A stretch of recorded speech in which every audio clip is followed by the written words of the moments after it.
What's up, Dolphins fans? Welcome into Dolphins Today by Chat Sports. It is a sad but hopeful day here at the channel. Why is it sad? It's NFL Week 18. This is the last Dolphins game that we will see until August. 8 months until we see the Dolphins playing football on the TV again.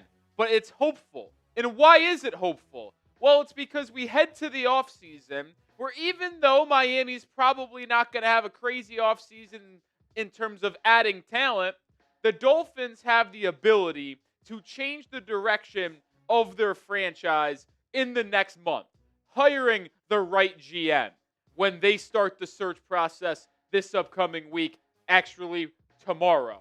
They have the ability to make choices on Tua, Tyreek Hill, Bradley Chubb, and even though 2026 might be a gap year, we will head into the future knowing that hopefully better things are on the horizon. So it is a sad but hopeful day here at the channel. Miami closes out the year in Foxborough against the New England Patriots. New England is 13.5-point favorites. They are playing all their starters that are healthy, as they still are vying for the number one overall seed in the AFC. If they win and the Broncos lose to the Chargers, New England will be the number one seed. Miami just playing for draft position will have more clarity on where they might slide in the draft order with a win or a loss based on the results at the 1 p.m. slate. The Saints are trailing the Falcons right now. The Bengals are trailing the Browns, but they just got the football with under 3 minutes to play, down 5. And then we also have to see what the Chiefs ultimately do at 4:25 on the road against the Raiders. So we'll have you updated on everything leading up to this game. We got 51 minutes until we get the final game kicked off. Shout out your city for me down in the comment section, and let's welcome in Producer Coop. What a game, or what a season it's been, Mr. Rowley. And I'm a little disappointed in how this season's gone. I think every Dolphins fan is. But we do have some things to look forward to. As you mentioned, this GM search, we think it's going to move relatively quickly. I think we'll have a GM in 2 weeks. In 2 weeks. That's maybe it's a hot take, but we've seen reports out of major reporters saying that it's supposed to be a swift process and they're going to start interviewing people relatively quickly. I already have a vague knowledge of what the interview list looks like. Hashtag Rolly sources. You may choose to believe that I know. You may choose to believe I know stuff. You may choose not to. That is up to you. That is your prerogative. But I do actually have a source with some inside information with on where Miami might be headed with this search. So I certainly have an idea of people that they plan to interview, how many people they plan to interview, and what they're kind of looking for. So I think it will be within 2 weeks of the regular season ending. I really do. And it's different with head coaches, right? Because if you're looking to hire a head coach, most of the time you are trying to hire a coach that is currently an assistant for a playoff caliber team. So you can't really move forward and hire them as they're really thinking about the playoffs and their matchups on a week-to-week basis. That's a little bit different when it comes to GMs. I mean, they, yes, are involved in a lot, but when it comes to the day-to-day process in the playoffs, yeah, that really doesn't matter for front offices and GMs. So those assistants can really start to move forward with their career potentially. So I'm intrigued. Why don't you give some shout-outs, Coop? I would absolutely love to. I see brother in Kissimmee. I see Jeremy out in Austin, Roanoke Rapids, North Carolina, Mentor, Ohio. I see some real ones in there as well, like Axie. I see Coco Buzz. Shout out McCordsville, Indiana. Elkhart, Indiana. Greenville, South Carolina from Sylvester. Managua, Nicaragua from Fan, South Carolina. Wimberley, Texas, just outside of Austin. I've been to a wedding in Wimberley before. We got Fort Wayne, Indiana from our guy MDW. Northern New York from Rainbows. Actually, he wants to know what you were eating. I was eating watermelon and pineapple. I mean, I know it's going to be cliche. New year, new me. New year, new health. That's super cliche. You started prior to the new year. I did. I started a week and a half ago. Once Christmas ended, actually the day after Christmas, the 26th, is when I started because And then you banged all of us and brought in some cookies. Yeah, I brought in all the leftover cookies. I was like, I can't eat these anymore. I got to start eating healthy. So I've been grinding out there. I got watermelon, pineapple. I was working so hard, I actually lost track of time getting stuff prepared for tomorrow, the future on the channel, to where I actually didn't have time to eat my lunch before going live. So you'll see me eat a protein bar within the next 40 minutes as well before this game starts. Before we get to the first Super Chat of the day, I mean, Coop, we got to tell people about the sponsor on today's show. And who else would it be to close out the year other than Prize Picks? New year, you might be starting a new routine. And if it's making player picks for the first time, Prize Picks is the best place to do it. Playoff matchups every weekend, elite hoops every night. The action never stops, and Prize Picks lets you take control. Your fantasy season is likely over, but Prize Picks lets you play fantasy football every week with no draft required, even in the playoffs. Just pick more or less on at least 2 player stat projections, and you can watch the winnings roll in. My entry for today, I have not had the most success lately going just with the Dolphins game. So I am going to look at a more broader slate. I'm going 1 player entry in 3 different of these 4 o'clock games, more than Quinn Ewers passing yards. I think Isaac Tesla scores a touchdown today, and I'm going less than on Bo Nix passing yards in that Broncos-Chargers game. Download the Prize Picks app today and use code CLNS to get $50 in lineups after you play your first $5 lineup. That's code CLNS to get $50 in lineups after you play your first $5 lineup. Prize Picks. It's good to be right. Who else should start our final watch party of the year and get our first Super Chat in other than the OG Brian Aycock? Happy New Year, Rolly Coop and my Finn family. Happy New Year to you, OG Brian Aycock. Happy New Year to everybody in the chat. 1, 2, 3, 4, 5, 6, 7. This is the perfect segue to tell you about our Super Chat menu on today's show. So we appreciate the $20 Super Chat from Brian Aycock. I know the season is not ending the way we wanted to, and we're not getting a playoff run as it was hoped to have at the beginning of the year. But let's finish the year with a bang, and that is what we attempt to do. Simple Super Chat menu today. $5 gets you a raffle ticket. We'll showcase our raffle item here in a second. $20 gets you 7. $10 gets you 3. $50 gets you into the Aqua Club, and we do a beer bong to celebrate. Maybe final opportunity. Who knows? And then the MVP, as it always does, gets the football Week 18 Dolphins Patriots. The MVP or the raffle item for today is this football. So we have 2 footballs going out today. We have the Dolphins Today football, and then we have the raffle football, which is this Miami Dolphins laser printed sign. I'm not going to act and try to tell you that it's actually signed. It is not. It is laser printed on there, but you got signatures from Bob Greasy, Dan Marino. You got Matt Moore. I think that. I didn't know Matt Moore was on here. How about that? It's kind of crazy. You got Larry Little. You got Larry Sanka. You got a bunch of legends here. I think it's a pretty cool football here. You got the Dolphins there. Dolphins there. That is the final raffle item of the year. You can obviously donate to the channel on YouTube. You can donate on Venmo, Nick-Roloff. We get more bang for our buck on Venmo, so appreciate that. And we actually have a fun Week 18 special for y'all as well, because it's the final week of the year. I want to do something a little bit different. Every $100 we get on YouTube, we're at 20 now thanks to ACOC, so 80 away. We will turn our Super Chat menu to 50% off for 3 minutes, which means you can get 7 raffle tickets for $10.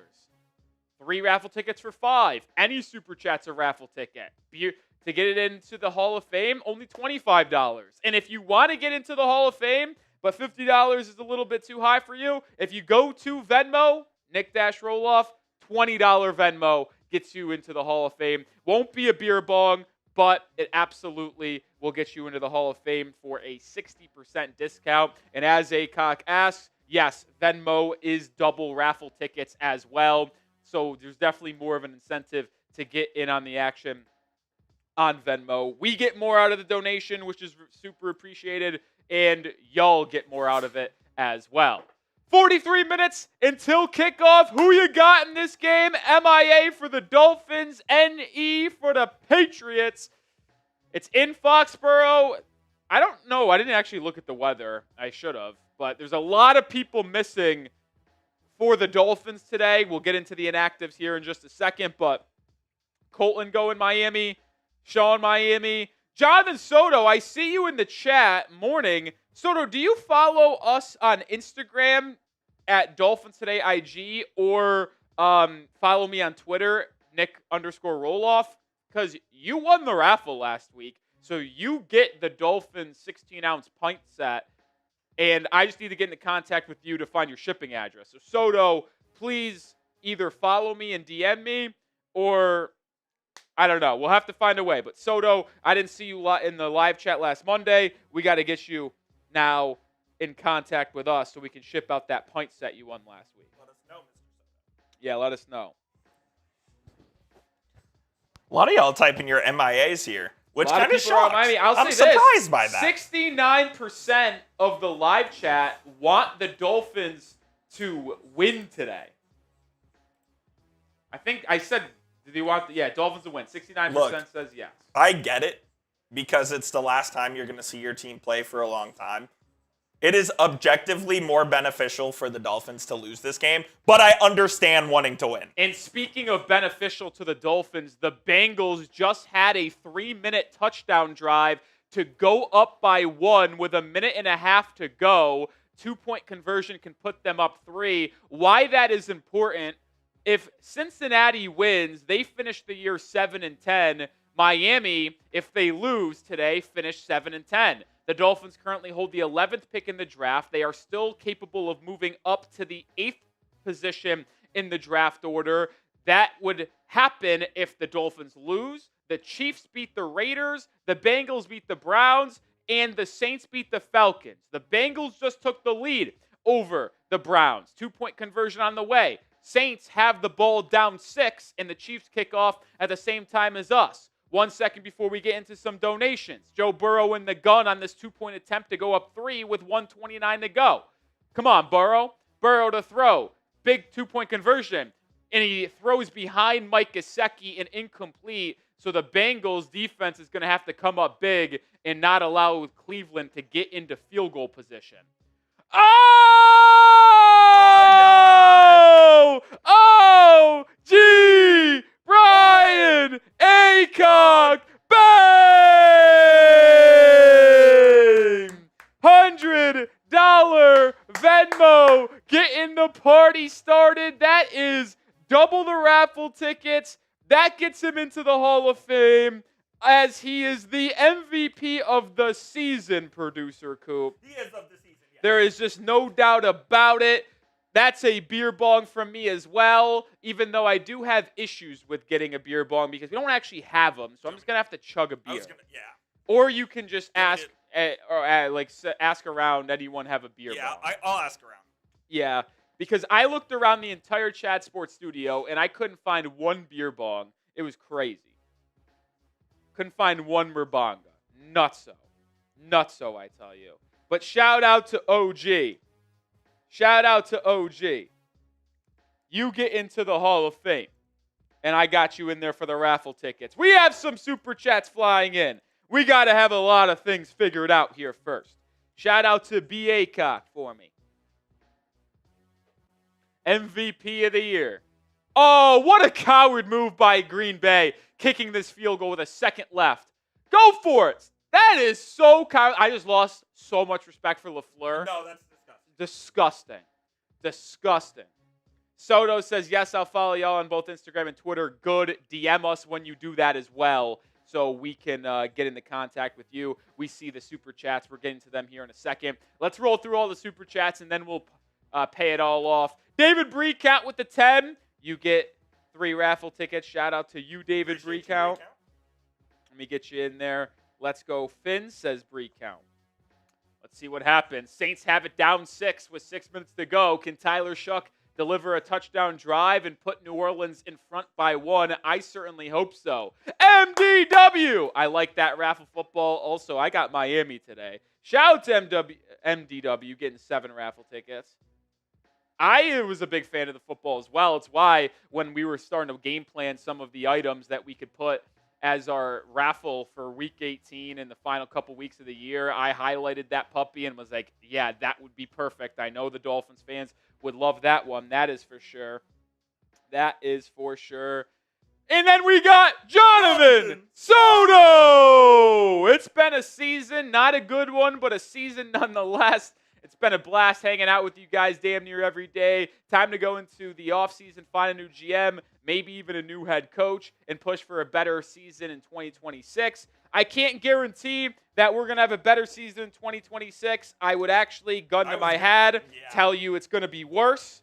But I do think we're doing the right things. Like I think when you benched Tua, you fired Chris Greer, you admitted to yourself, all right, 2026 is probably not going to be a good year for the Miami Dolphins, but you are setting yourself up for more success in 2027 and beyond. You now are likely going to have a lot of cap space in 2027, and you should have the ability to sign a quarterback, draft a quarterback, trade for a quarterback, and sign other key players in free agency as well. I'm very excited about the future of Miami, even if it's not going to be a good one in 2026. And Mr. Rowley, with that super chat, we are over 100 on YouTube. That's correct. So we got a 50% off super chat menu for the next 3 minutes after Dan blocks his super chat. No. Oh, before? Yes, this one counts so towards the 50. That's going to be 3 raffle tickets for Dan blocks. This is not the one he sent. It must have automatic. What a joke.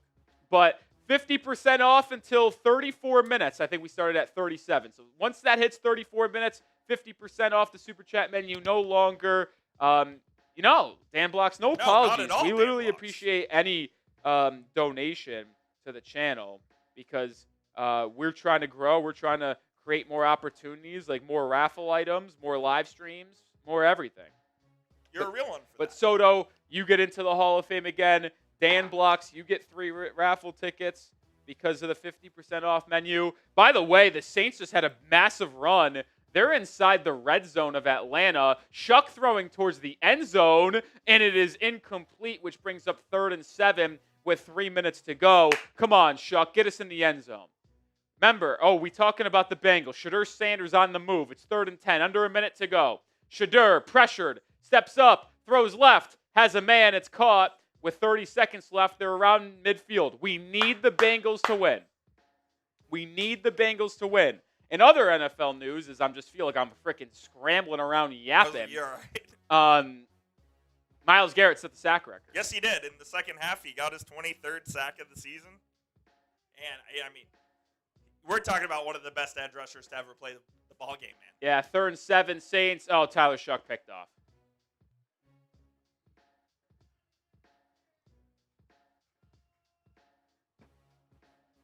D. Elford. And now the Falcons are going to be in the red zone.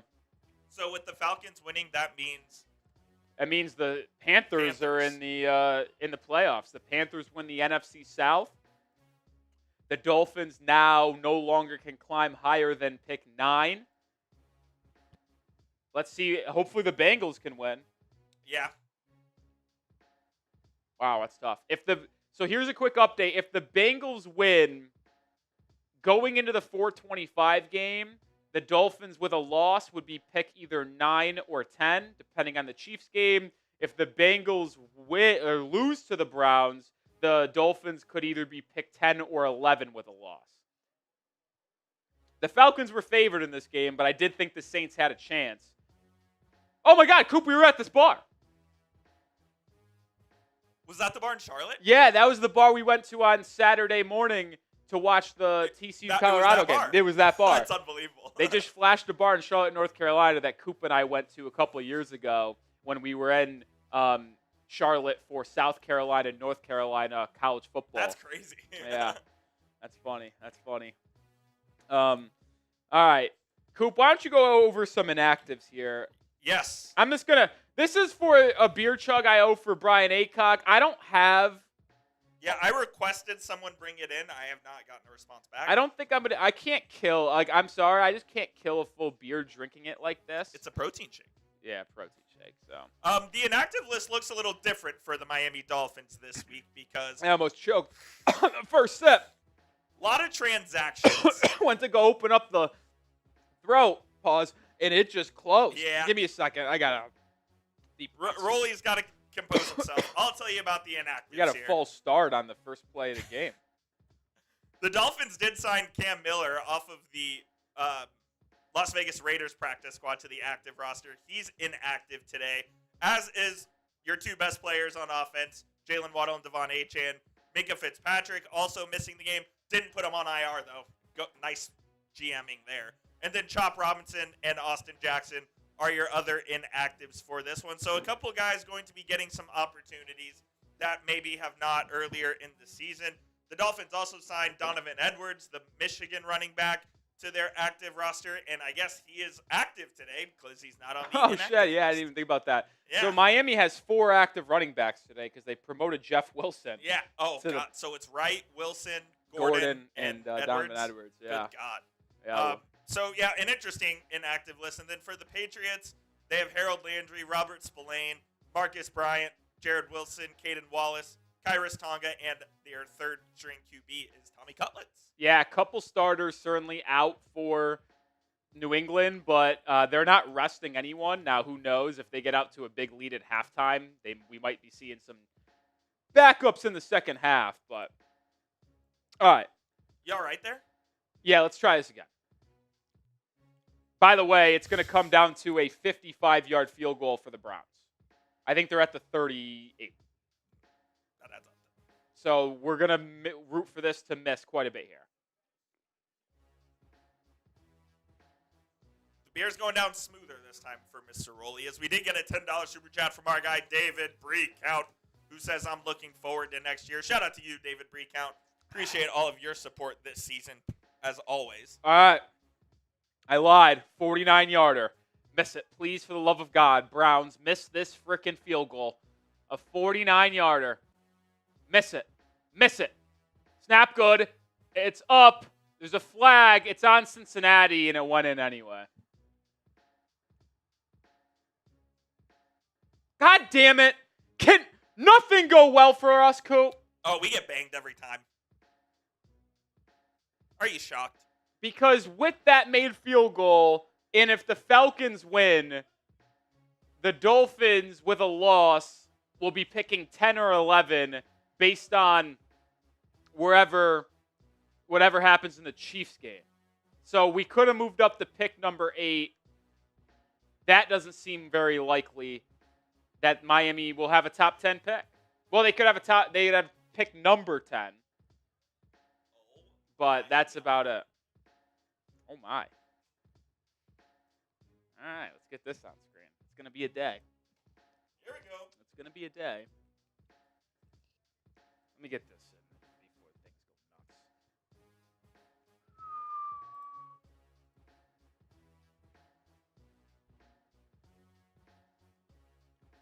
You ready? Oh, my goodness. God. Oh!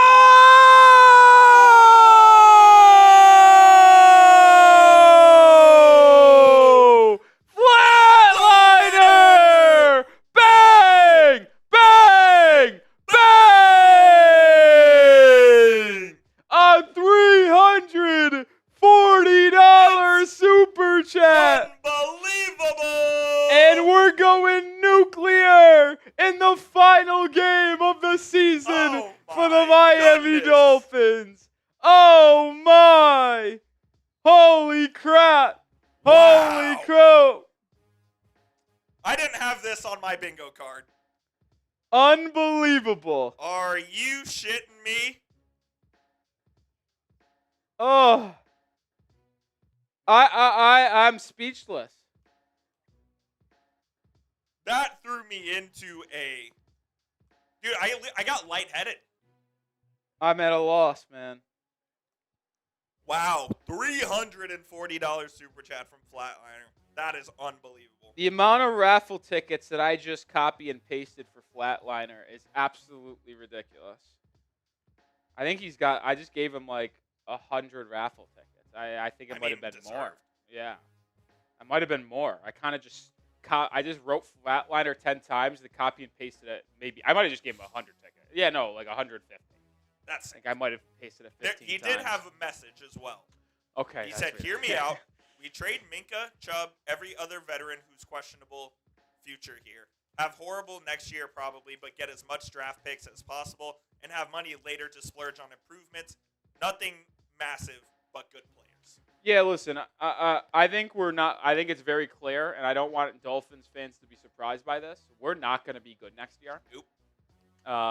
I think we're very much going to be like a 5-win team next season and picking inside the top 6 or 7. It's just the truth.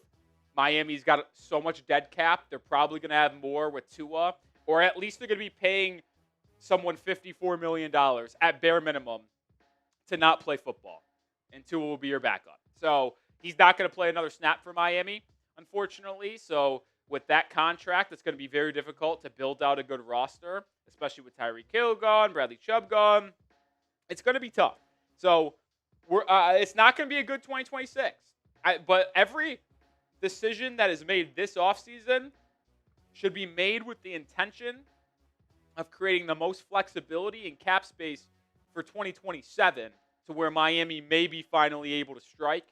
Whether you draft or trade or sign a quarterback in that offseason, you surround them with talent, and then you start competing in 28, 29. I know it's depressing to think about that Miami doesn't really stand a chance at competing for a Super Bowl at the earliest until like 2028, but it's the truth. It's the truth.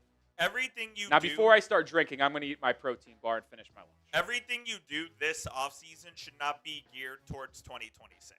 It should be geared towards 2027 and the future of this team. And now how they determine exactly what moves they make. Do they want to put a competitive product on the field next year? Sure. Is that the ultimate priority for this team? I don't think it should be.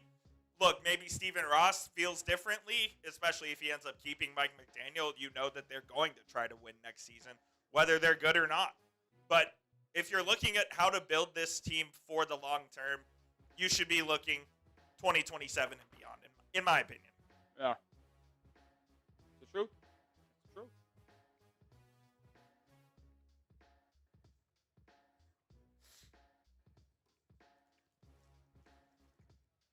Coop, you want to go over some of the things we're looking for today while I finish my lunch here? That's what I was right about to do here.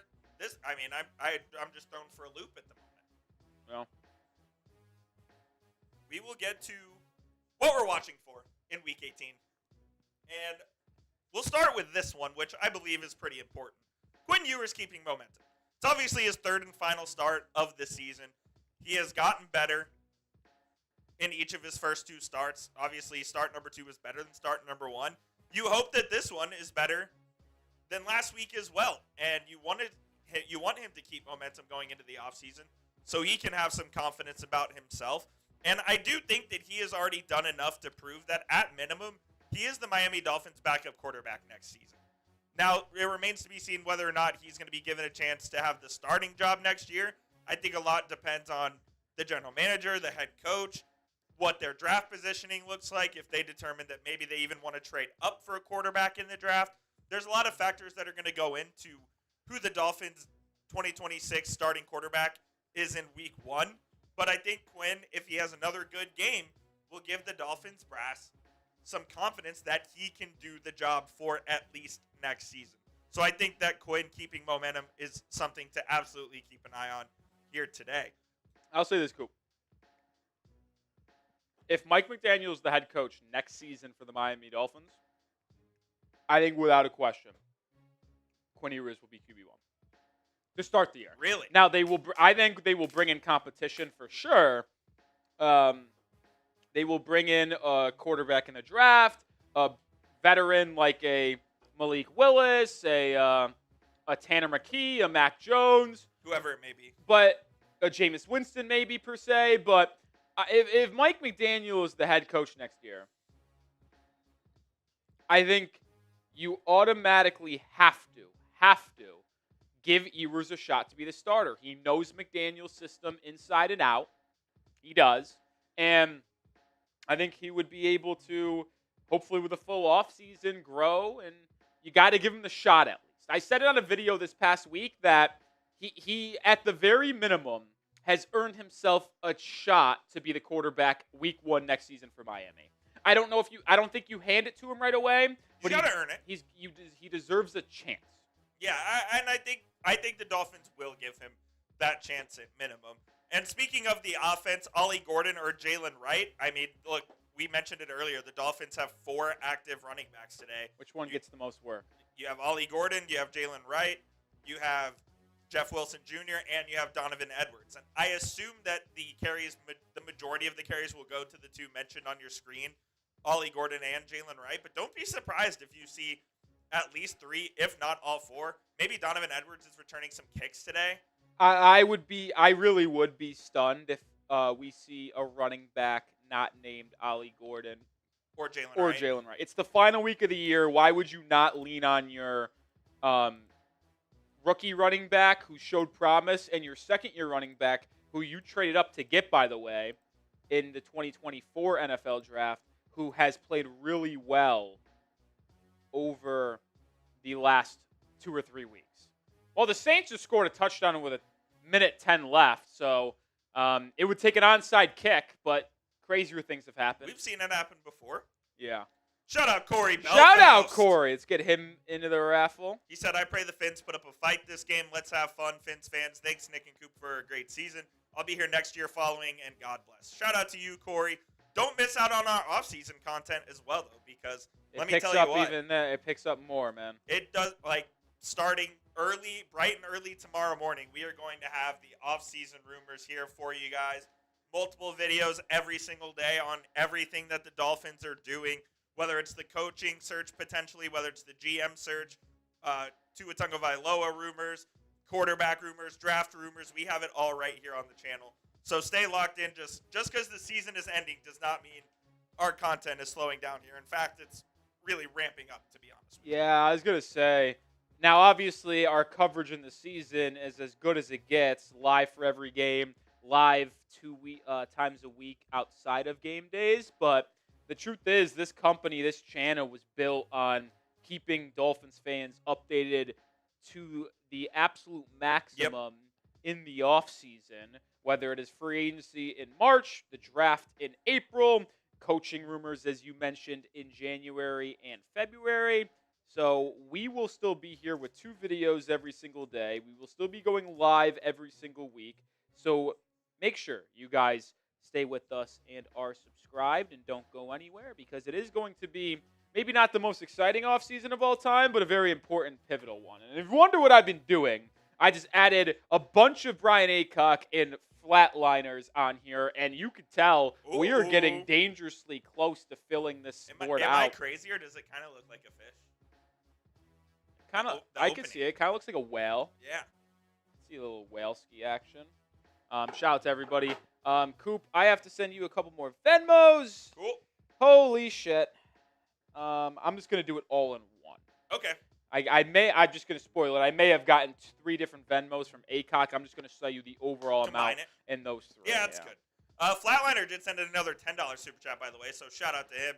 He said, to my knowledge and research, they're keeping Ewers and the guy they took from the Raiders, Cam Miller, and probably draft one late for a QB battle. Yeah, Cam Miller's not a part of a QB battle. No, I will say this. Cam Miller, QB3 maybe. Oh, okay. Falcons recover the onside kick, so they're going to win that game. Are we sure Cam Miller's a quarterback, too? Yeah.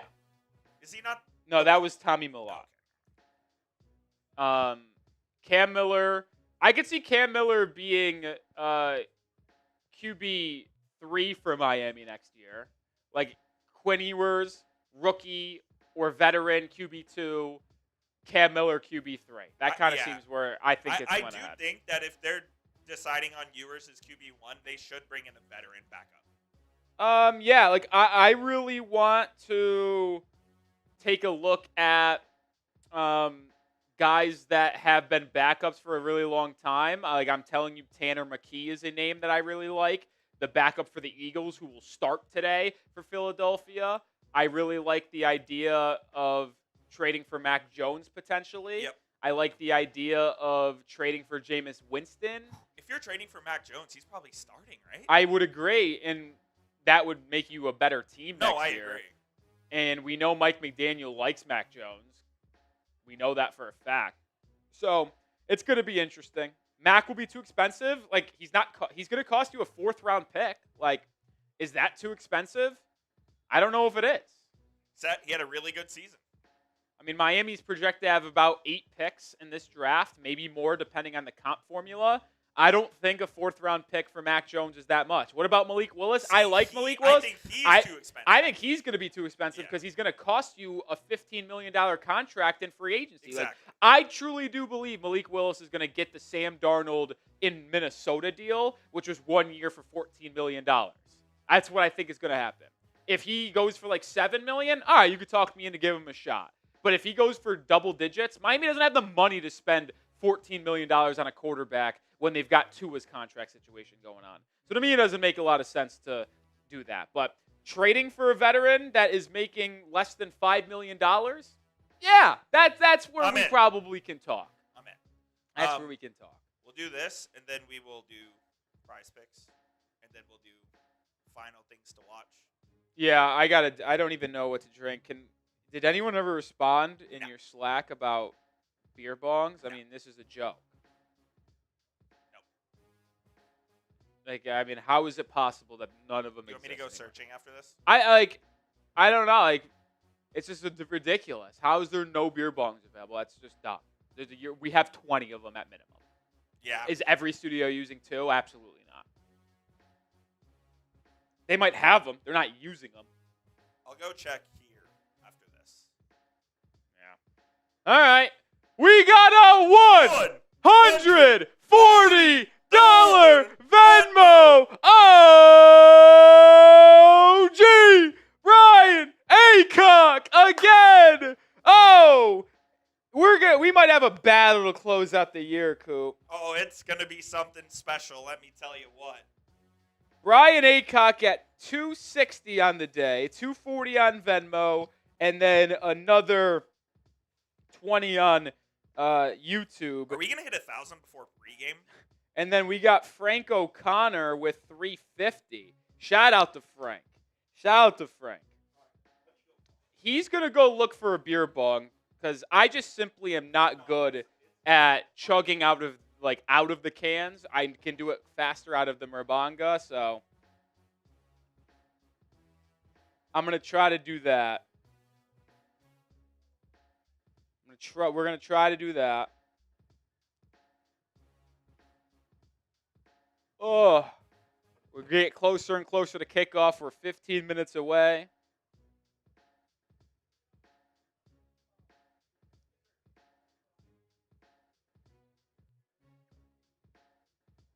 At 260 and Flatliner is at 350.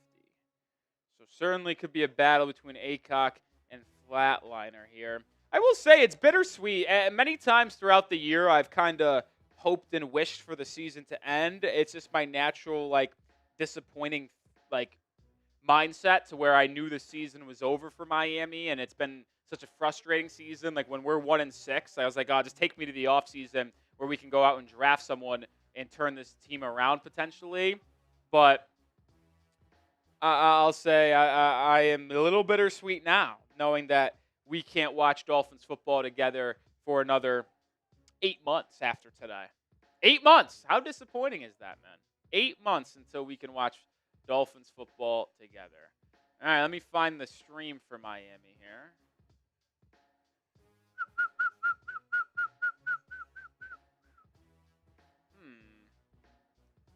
Where are you, Miami and New England? Why can't I find it? You just did? Okay, thank you. Coop finally got a Merbanga, thank goodness. Are we we're not on main Fox, are we? No way. Not that it matters, because we have YouTube TV, but yeah, as I said, it's Bears-Lions. Ugh, it's going to make me scroll. Oh, no, here it is. Thank goodness. All right, there we go. you're telling me I can't just click on it? Like, YouTube TV, like, legitimately sucks sometimes. Like, why can't I click on the Dolphins Patriots stream and you just have it upcoming? No, instead I got to wait until it's actually 3:25 and it starts, and then I got to, like, wonder if I'm missing the beginning. Like, I hate YouTube TV. I'm sorry. I do. I think you hate YouTube. Yeah, I just hate YouTube in general. What we should do, Coop, is we got 13 minutes to go until kickoff. I'm going to do a beer bong. We owe a lot of them. I'm just going to sprinkle them out throughout the stream. Fair enough. I'm going to do a beer bong. You tell the people about Prize Picks. While you're doing beer bong? No, I'm going to do the beer okay, bong. Then say. you do it. I'll collect myself, and then we'll get on with the rest of our pregame show. Yeah, that here, sounds good to me. Finish a beer bong here. Shout out to all the OGs out there. You guys are legends for still hanging out with us, and we're bringing the heat here in the regular season conclusion. Yeah. Are you kidding me? I mean, it's just an unbelievable start to the stream. Let's do it. Shout out to all man. y'all. And we have another one, too.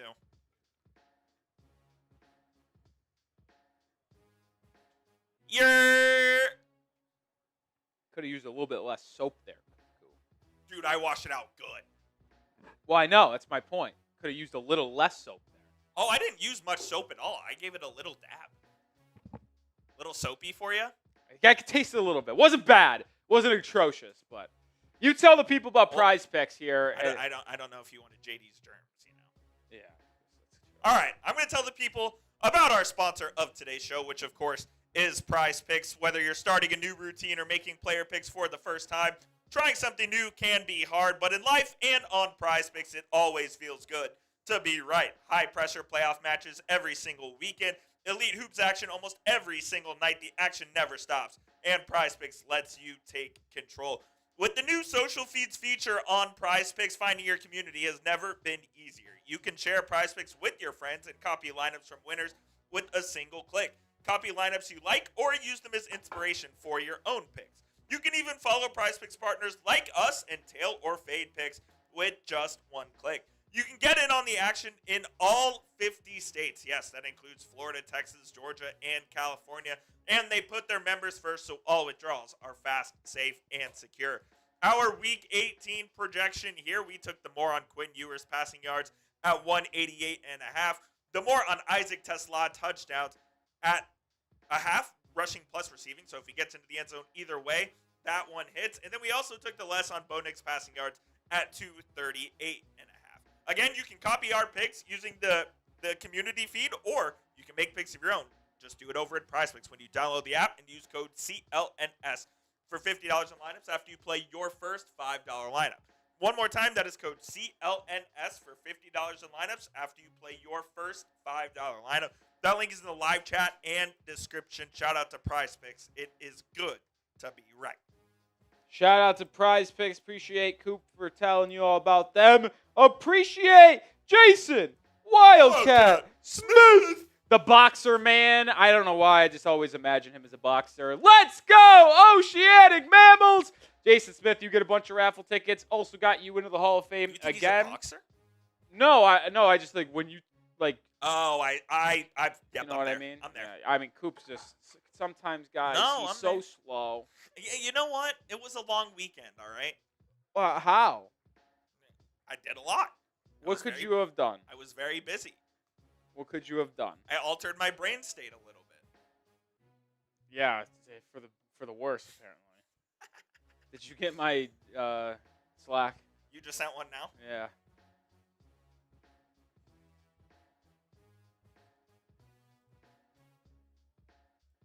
Well, I can't believe the Panthers won the division at 8-9. How bad is that? I think it's crazy that they lost that game in the three. So are they in because of the three-way tie?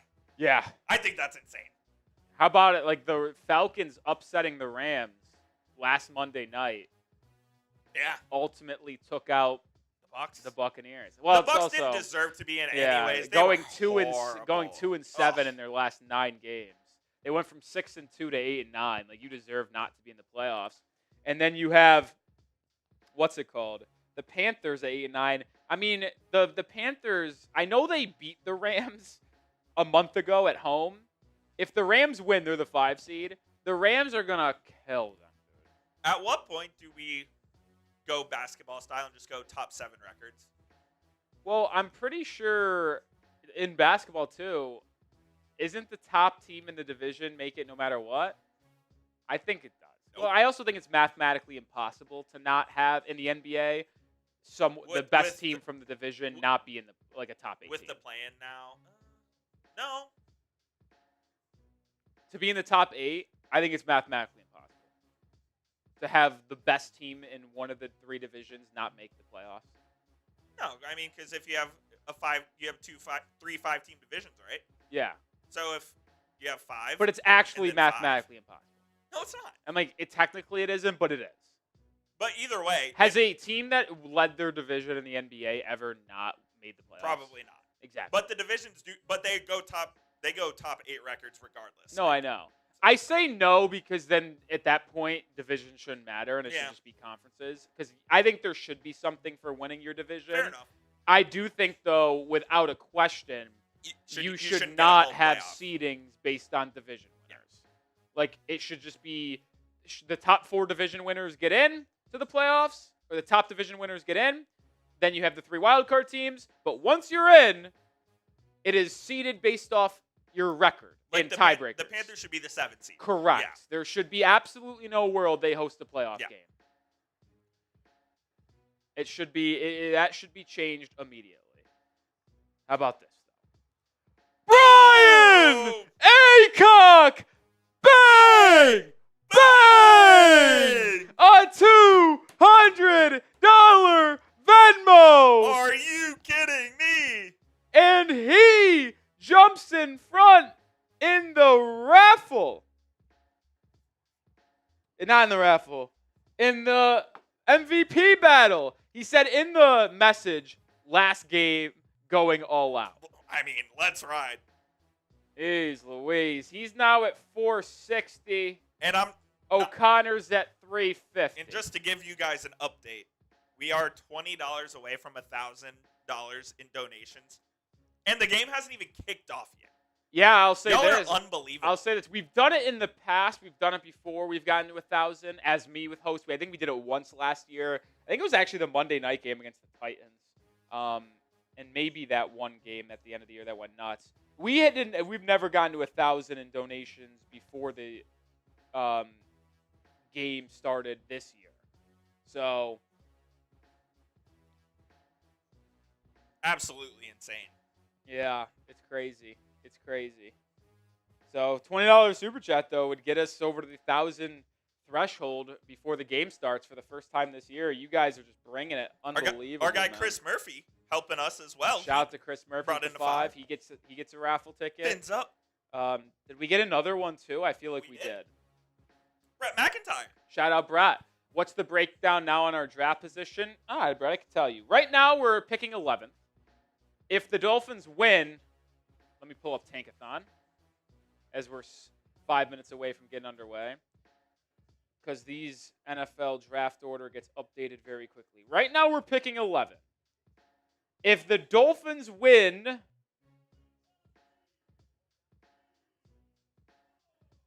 they will be picking likely 12th. Oh. No, 13th, excuse me. Yeah, likely 13th because the Cowboys lost today, which means if the Dolphins win, they'll be behind Dallas at 7, 9, and 1 because Miami would be 8 and 9. And then if Detroit loses, they'll be 8 and 9. They've got a .009 advantage on them tiebreaker-wise in the strength of schedule. I doubt enough would happen for that to change. We'll see, though. But with the Colts 8-9, the Bucks 8-9, the Falcons 8-9, if Miami wins, let's say they pick 12. If Miami loses, they will pick 10 or 11. So I think Miami's sandwiched in between 10 and 12 right now. A win moves them to 12. A loss could move them to 10 if the Chiefs win against the Raiders. But if the Chiefs lose to the Raiders and the Dolphins lose, we'll be picking 11th. If the Dolphins win, we'll be picking 12th. It should be 13th. No. Yes, 12th. We just flipped spots with Dallas. And we'll give you the final update after the game as well. Yeah, we'll have a full video. Well, I wouldn't say full video, but our post-game video today will be a breakdown of what we saw in the final game as well as draft position. That will be the final game video. But we did cross over 1,000, by the way. We did, because a flatliner with the 20, you can be captain. Just wanted the game ball. I mean, unbelievable. It's unfortunate. I want to give him the game ball. I mean, he deserves it. Well, yeah. I know. I mean, sorry. He has done enough. It's the Isaiah Thomas meme. He has done enough to meet the requirements of getting the game ball. He has met the criteria. Unfortunately, there is someone with a better criteria right now. That's just ACOG. He's crazy. He's a great crazy. He loves to dominate. He's at 440. Frank's at 370. It's not over yet. If there's justice in the world, we'll see. Frank will win the raffle, whereas ACOG will win the MVP ball. Yeah, if there's justice in the world, Frank certainly gets another 7 tickets. As does Breakout, who sent in another 20. Shout out to him. I'm writing all these down. Coop, you want to just briefly go over the other 2 things we're looking for? Yeah, I'll pop those up here on our keys. Our final keys to the game here. The young interior defensive linemen. We're looking at the likes of Jordyn Phillips, Kenneth Grant, Zeke Biggers. Can those guys show enough and step up here in the final game to give themselves some confidence going into the offseason? Well, I think the Dolphins feel good about it. I'll say this. Kenneth Grant played his best game of his career. Yes, he did. Last week against the Buccaneers. No doubt. We know Jordyn Phillips and Zeke Biggers have got more time. So I just continuing to see them develop and play well, hopefully, today. Frank, the raffle is at the end of the stream. If you can't stay around for it all, Frank, if you win, I have your Instagram because I've sent you something before. I can go back and get it. Oh, what is the raffle? It's a Dolphins football. It's not the MVP ball. This is the MVP ball for the stream. This is the raffle item. It is not actually signed. It's like a laser print, if you know what I'm talking about, but it's got Dolphins legends on there. Dan Marino, Larry Sanka, Larry Little.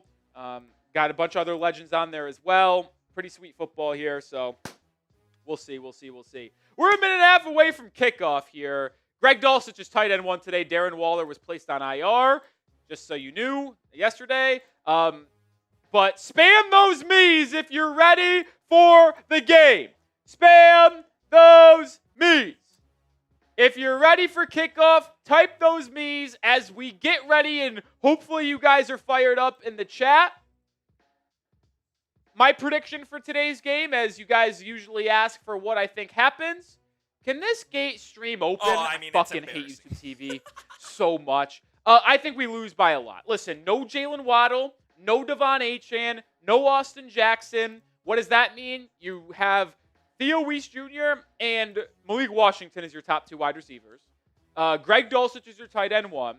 Larry Borum is in at right tackle. You don't have Minkah Fitzpatrick. Like, you just have so many injuries, and you're playing so many young backups, and with New England playing most of their starters, I think it's going to get ugly, unfortunately, and I think they win 31-13. Kelly says, what's my Venmo Nick Dash roll-off? I'll put it on screen here right now for you. And the Patriots are playing for something, too, which is why I think it is going to be a little bit difficult for Miami to win this game. It's on there. No, it's not. Yeah, This is red zone. Oh, you're kidding. It's officially 325. Like, I just hate how YouTube TV does it so badly. It's 324 and change, yet I can't get my fucking game on the screen. You have other games live or starting soon. Why can't you do the same thing with the Dolphins game? There we go. Are we good? About time. I get angry. Can we celebrate, please? Oh! Jason! Wildcat! Smith! 100! Oh, I saw...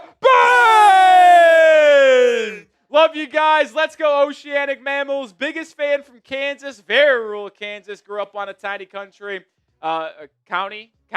Been a fan since I was 6 years old. I'm a rare oceanic mammals. Love you guys. Shout out to Jason Smith. Appreciate we love you, you. my man. Game about to be kicked off. Dolphins wearing their all white unis. Patriots wearing their blue and silvers. Dolphins will start on defense. Riley Patterson boots it away, and it will be returned by New England across the 25 to the 28, 29-yard line, and that's where we will start today's game.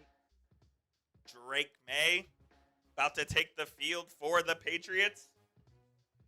Last time these two teams played was in week 2, a thrilling game that ended in Miami's defeat. That they probably should have won. 34-28. Remember, Miami took the lead in the fourth quarter on a Malik Washington punt return, but on the ensuing kickoff allowed a touchdown return for the Patriots. Tua throws 2 interceptions late, and the Dolphins ultimately lose that game. Like the stream if you love the Dolphins. First play for scrimmage is going to be a handoff to Ramondre Stevenson, and he pounces forward for 7, 8, still on his feet, 9 yards as they move across the 35. Yeah, hit that thumbs up icon if you're ready for the game. Let's go. We got 585 people watching, 128 likes. This stream has gotten off the rails early, Coop. Already. Oh, yeah. I mean, we're beyond repair at this point. But we're off and running. Jeez. Also, hit that subscribe button. We just crossed 79,000 subscribers recently. Yeah, shout out to you guys. So we appreciate y'all, man. We appreciate y'all. All right, 2nd and 1 for New England. They're going to hand it off again to Ramondre Stevenson. He's got a crease, and he is going to go to the distance, potentially inside the 20. Ramondre actually is caught and pushed out of bounds at the 8 or 9 yard line, and the Dolphins defense getting pounced on early. 2 plays, 2 Ramondre Stevenson runs for about 60 yards, and they're inside the 10. I told you, the Dolphins playing a lot of backups. It wasn't going to happen today. A lot of backups. New England playing for a lot. They got Will Campbell back. They're starting left tackle who's a rookie. I tried, I'm not going to say I told you so, but when you have a team playing a lot of backups, young guys, versus a team still playing for something that's one of the best in the NFL, it's a recipe for disaster. Ball at the 5 for the New England Patriots. May is going to hand it off to Travion Henderson, and Henderson is into the end zone. Touchdown. By the way, that just cashed my anytime touchdown parlay. Making some dough today, Mr. Yeah, I've hit 2 parlays already. I had Chase Brown, I had Jaden Higgins, and then I had T. Hendo, and Hendo scores on the first drive. 3 plays, 65 yards, 60 or 70 yards, and a touchdown for New England. So we're going to Nick and Sam's tonight? Certainly not that enough money. Thought I almost got him there, boys. Yeah, so the Patriots scored a touchdown in 3 plays. Yeah, it's not great. No, I mean, it is what it is. Does the game matter at this point? No, it's just here to have fun. I'm not going to get mad today. I actually really proud. You've already gotten mad. I'm not going to get mad. I've alluded to it. I've kind of wanted the Patriots to win this game. You're not going to get mad at the Dolphins. Correct. Because you were very angry at YouTube already. Oh, that doesn't count. I want the Dolphins to be drafting highest possible since we're out of the season. I want Quinn Ewers to look good, and I want the Dolphins to be picking the highest possible in the draft. We got a $50 Venmo from Brian Aycock, and he gets up to $4.90. Increases his lead. Are we going to be able to do a raffle with the amount of tickets that we have? What is the max amount? I think it's 1,000. Ooh. Honestly, we'll be close. That's awesome. I already think we have more. I think I've written more raffle tickets today so far than I have. Oh, there's no question. In a month. Yeah. Or longer, maybe the entire year. By the way, fun fact. I hedged and I bet also Travion Henderson not to score a touchdown. So I don't really care. I didn't put that much on it. I put it was 10 to win 90 on the anytime touchdown parlay, and then I just put $10 or $15, I think it was, to get my money back on Hendo not to score if he didn't, but he scored the 3rd play of the game. I got another Venmo coming for you. I feel like you're doing pretty well in that department at the moment. What? The wagering department. No. Actually, no. I got banged by college football. Yeah, Yeah, we did not see the board there. I didn't see No. Miami winning. Congrats to all the Hurricane fans out there. I did not see Ole Miss winning. That one got me bad. I did see the Indiana blowout, and I did see Oregon winning that game, but I put a lot of money on the other two because I was so confident Georgia was going to win by a lot. But we're going to still catch up on some Venmos here. Give me a second.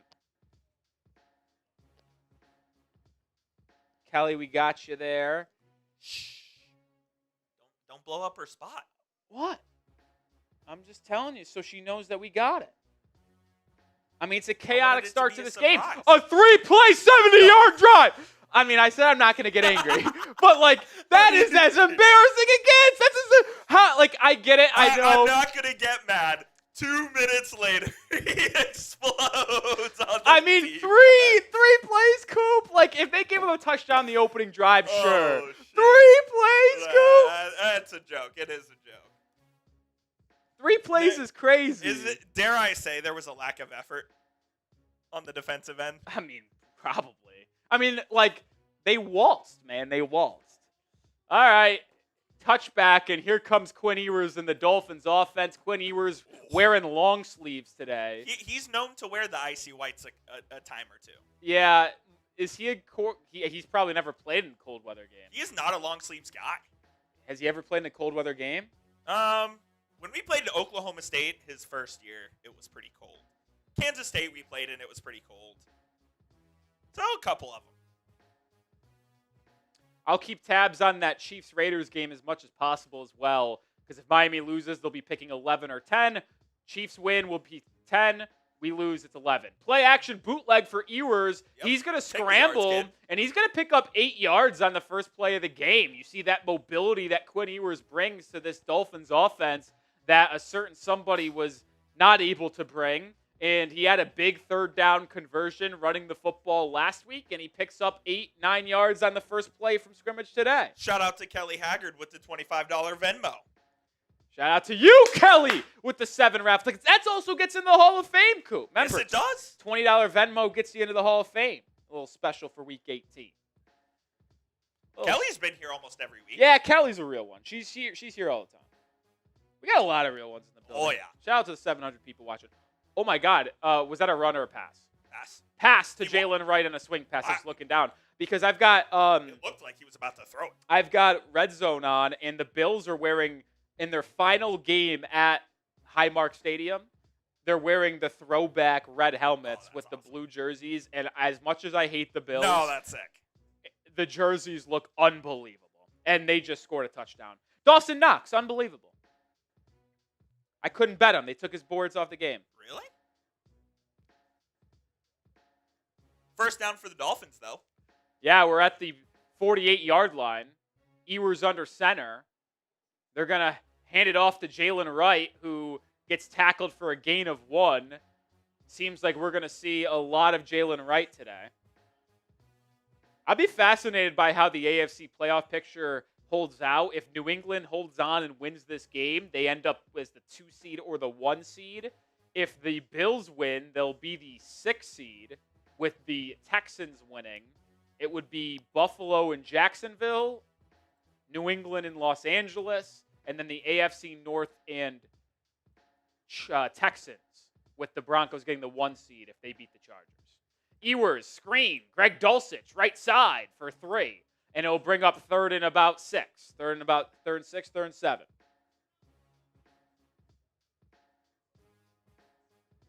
The bots are out of control today. The bots are out of control, man.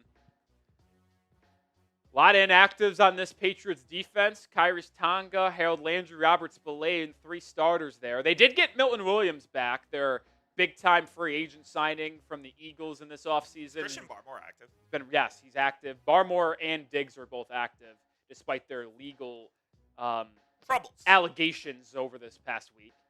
Third and 6, Ewers in the gun. Patriots showing like they're going to bring a blitz. They drop out of it and only bring 4. Ewers has time, throws deep over the middle. It's caught! It's Theo Weiss Jr., and it's a Dolphins first down.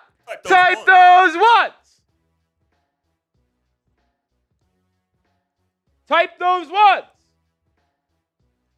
I mean, that's what happens when you give Ewers time to throw. A beautiful pocket. No one gets pressure. Ewers able to dissect the defense and throws a strike to the rookie UDFA out of Missouri for a completion. First down, Fitz. Ewers 3 of 3 for 28 yards on this opening drive and has 9 yards with his legs. Handoff, Jaylen Wright. He cuts upfield but only gains about 2. Dolphins' rushing attack has not been good early here, but Ewers is able to make plays with his legs and with his arm. Hit that thumbs up button if you have not already. Let's get over 200 likes right now.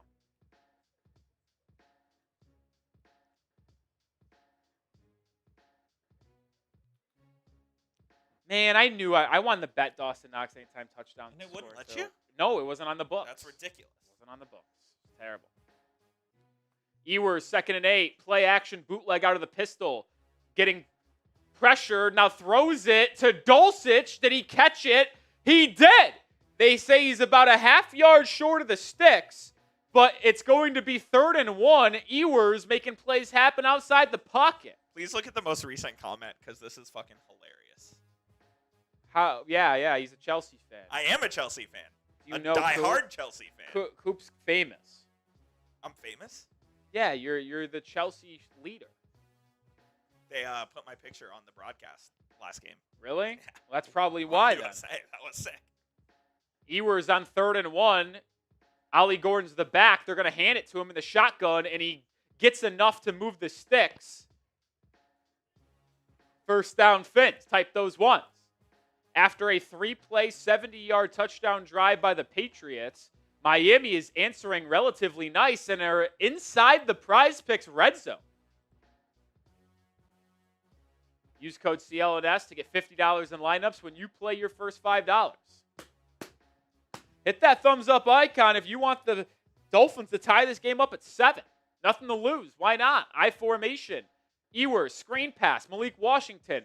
He's got a little bit of room to run here, and he picks up 8 yards. He gets down to the 9-yard line inside the Patriots' 10, and Miami's going to be having it 2nd and 1. It's going to be a gain of 9, they say. Really good opening drive by Miami to respond to the Patriots' early, easy touchdown. McDaniel wearing a beanie today. Yeah, I mean, we know he doesn't handle the cold well. I actually didn't look at the weather from the game today. Cold in Miami? It's in New England. Coop, I tell you. Halfback toss, Jaylen Wright, it lost 6 yards. What do I tell you about the halfback toss? I'm the biggest anti-halfback toss fan there is. I mean, Dolphins run it a lot, but the halfback toss from the shotgun is disgusting to me. It's one of those like crack tosses, and Milton Williams, untouched, shoots the gap and makes the tackle. It's going to be 3rd and 8. Halfback toss stinks. I'll say this, Miami with nothing to lose, I think the Dolphins should go for it. If they're across the 50, they should go for it if it's 4th and 5 and less every time. Every time. Patriots showing pressure. Will they bring it? They do. Ewers, quick slant. It's caught by Taj Washington. It's going to be short. It's going to be 4th and inches. You go. You go. It's not a first down. No. Coop, I say this a lot to you, but can we use the eyes a little bit better? He didn't get it. He was marked short right away. But I thought he was there. He crossed the line. Yeah, Coop, well, a lot of the things you say, though, and what you think, usually wrong. Is that true? Yes. Ollie Gordon back in the game. Ewers under center. Got to get to the 7 to get a first down. Ewers, it's going to be a throw, play action. Ewers pressured, throwing towards the end zone. It is incomplete.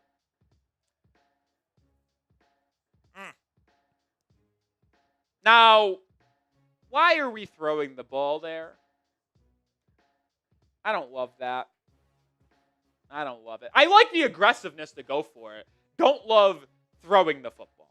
Cedric Wilson almost came down with it. Don't love throwing the football. Yeah, not my favorite.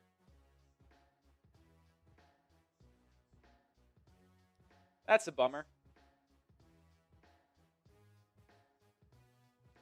They should not kick field goals today, though. If it's 4th and 5 and shorter, go for it. I'll give Ewers credit though. There was nothing open. The Patriots were ready for it. They bagged it up, and Ewers making a play outside the pocket. Like, he gave Cedric Wilson a chance. Like, that was a good throw. Just couldn't get it to him, unfortunately. Couldn't get to him. Uncle Grandpa saying, make that catch. I mean, that would have been a catch of all catches. Like, I don't think you could say that should have been a catch. Ooh. David says, I complete you. Absolutely agree. Without Rolly, he would be screwed. Without myself. That you saying you complete me? Yeah. I don't know. I don't know if I could stand by that. He knows the truth. The Raiders almost got hit with a safety. Kenny Pickett was able to just scramble outside the end zone to avoid that. But they've officially clinched the number 1 pick. Correct, the Raiders do. So they have, I mean, listen, that is as good news as you could possibly have if you're a Raiders fan. With the Browns and Giants winning, they clinched the number 1 overall pick, which means you go into this game with a carefree. Like, if you're a Raiders fan, you're coming into this game and you're hoping, man, like, I really don't want to lose the number 1 overall pick because that's so valuable. But you're, like, facing the Chiefs as well, and it's like, I don't want to lose to the Chiefs. You never want yours for your. But now Raiders fans can root for their team to win and have no repercussions about its draft position. Correct. Which is nice for them. Good for them. Yeah, MBW, I agree. That was a good pass by Quinn Ewers. Just, I don't agree with the call. I mean, it's 4th and 1. Why have Ollie Gordon, 6'2", 225, if you're not going to use him at the 4th and inches, 4th and 1 situation? Right, that doesn't make a lot of sense to me.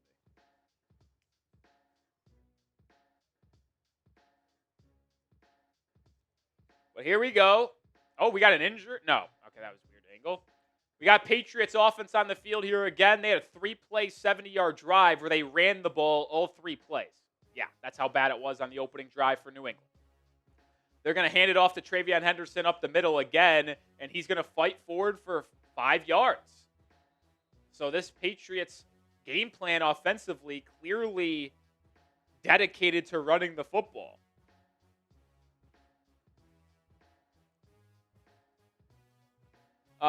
Coop, did you see the Adam Schefter push notey? Don't look if you haven't. Nope. When was the last time the Raiders picked number 1 overall? 2nd and 3 empty formation for the Patriots. Drake May, an MVP candidate.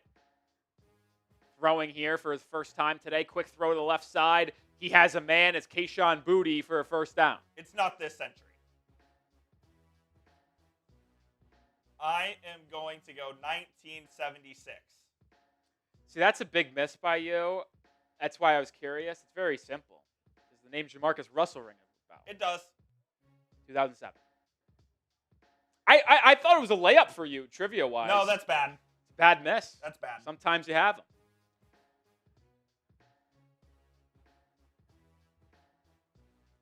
Under center, Drake May. Fake handoff, end around Kyle Williams. He's going to pick up 5. The Patriots, I think, they've ran the ball 5 times, Coop. I think they're averaging like 30 yards per carry. It's not been the Dolphins defense has not exactly given them any resistance. Got to get Kay Haggard in the Hall of Fame, by the way. 2nd and 5 for New England. 4 minutes to go here in the first quarter. Drake May in the gun. Stephon Diggs in motion. They're going to hand it off to Henderson up the middle. And we finally have a good play defensively. Zach Sealer with the TFL. Loss of 1. Brings up 3rd and 6. Spam those 3s. It's 3rd down. Someone in the comment section with an all-time comment said someone's trying to look like Mike McDaniel. I think referring to me. That's hilarious considering I have been the number 1 leader in the clubhouse for firing Mike McDaniel.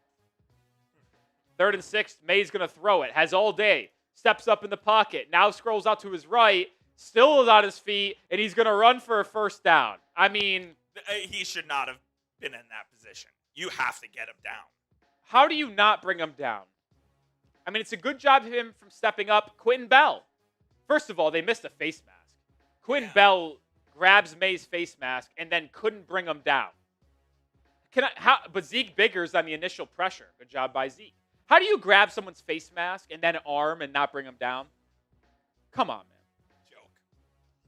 David Crabtree with the 10. You get 3 raffle tickets. Shout out to you. So new set of sticks for the Patriots. May's going to hand it off to Henderson. Oh, it's a flea flicker. May has time, has a man. It's Efton Chisholm. And just like that, New England is inside the Dolphins 30 again. The undrafted free agent out of Eastern Washington. I never forget Jeremy Chuggs, the host of the Texans channel here, literally wouldn't shut up about Efton Chisholm for 3 weeks. It was ridiculous. Some good receivers out of Eastern Washington, man. Cooper Kupp. Kendrick Bourne. No, that was Washington State. One of the Washington. I didn't know that. One of those two. Kendrick Bourne either went to Washington State or Eastern Washington. I think. Now I'm going to be pissed. I want to look that up. Patriots have it at the Dolphins 29. May in the gun. Halfback draw to Henderson. Henderson up the middle. Inside the 15. Well, it's going to be inside the 10 because the Dolphins were not whistled for a face mask earlier on this defensive possession. They are going to be whistled on a face mask this time. And the Patriots have it inside the Prize Picks red zone again. They have it inside the 10 once again. Final answer? I think it's Eastern Washington. You'd be correct. Yeah. That face mask is on Tyrell Dodson. Real rough start for this Dolphins defense. 3-play, 70-yard drive, and then Patriots marching right down the field here again. How'd they get the ball back again? Dolphins went for it on 4th and 1 at the 8-yard line and did not get it. Coop. It's not good. I mean, I get it. We're missing some starters.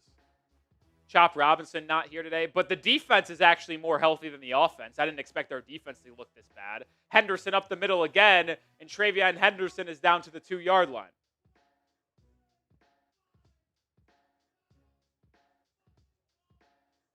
Trey Lance just threw a pick 6 for the Chargers. I mean, the Patriots are going to roll us. I'm sorry.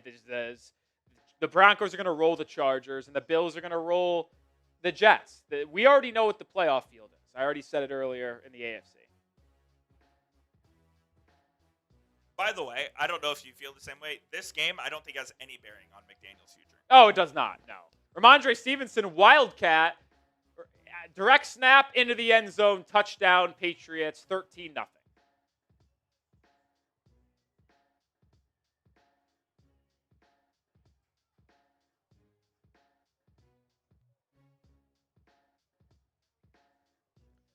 Well, we're on pace to see Josh Dobbs for the Patriots in the second half. Yes, we are indeed, if it continues on this trend.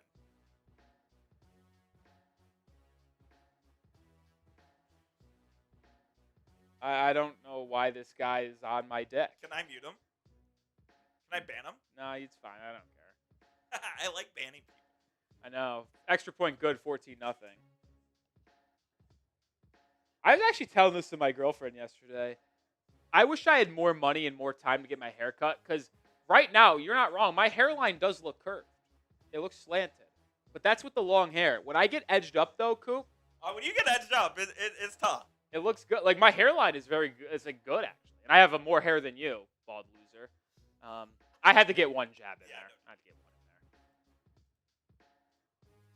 Do you have your next cut scheduled? Yeah, actually, Thursday. Me too. Yeah. How about that? And you tell me we're not at the same time.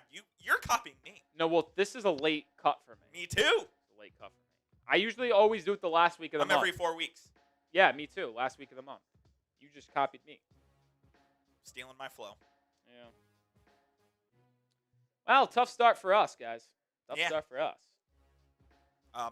We want to tell them about our sponsor here. Yeah, we can do that. Today's show is brought to you by Prize Picks, final stream of the year. But Prize Picks isn't going anywhere. New routine, new year. If you want to get started with daily fantasy sports, Prize Picks the best way to do it. High-pressure playoff matchups every weekend, elite hoops every night. The action never stops, and Prize Picks lets you take control. Find your community on Prize Picks. New social feeds feature. You can share your Prize Picks lineups with your friends, copy lineups from other winners with a single click. You can do anything you want. You can even find our picks. I've got my entry for today, more than Quinn Ewers passing yards. I think we're on pace to have that happen with this game getting out of hand quickly. Bo Nix less than on passing yards. They're up 10-0. I think he doesn't play a lot in the second half, so I think I'm going to go right there. And it's all down to my guy, Isaac Tesla. Does he score a touchdown against the Chicago Bears? Download the Prize Picks app today and use code CLNS to get $50 in lineups after you play your first $5 lineup. That is code CLNS to get $50 in lineups after you play your first $5 lineup. Prize Picks. It's good to be right.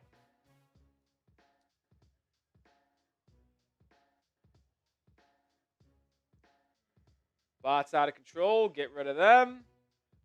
And we'll see if the Dolphins can respond with a touchdown drive of their own after falling down 14-0 very, very quickly. What is that face you're giving me, Coach? About?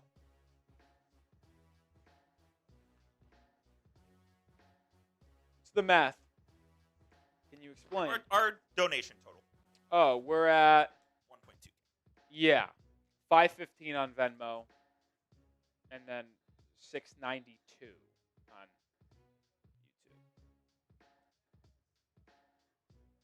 Yeah, I wish you could auto ban bots, but it's hard to tell. Bean says I'm balding, by the way. Actually, I'm not. Like, honestly, like, You no used to have joke. long hair, dude. I have great hair. Great genes. My grandpa literally, I always tell this story. It's awesome. My grandpa literally passed away of cancer. He had throat cancer, had chemo, had the whole 9 yards. Oh, my goodness. He still had hair. When he passed? Yeah. Oh, my. Like, obviously, when you get radiation, like, Right. the first thing to go is you go bald, you go hair. Not him. How about that? I mean, my genes of hair is ridiculously good. Mr. Rowley has a full head of hair as well. No, but you get your hair from Yeah. your mom's side. So, it's my mom's dad. So, chills. That's awesome. Yeah. I'm not going to go bald. It's going to be sick. All right. First play of this second drive. Ewers play action. Throwing deep over the middle. Has a man. It's Taj Washington again. And that's another first down. Type those ones.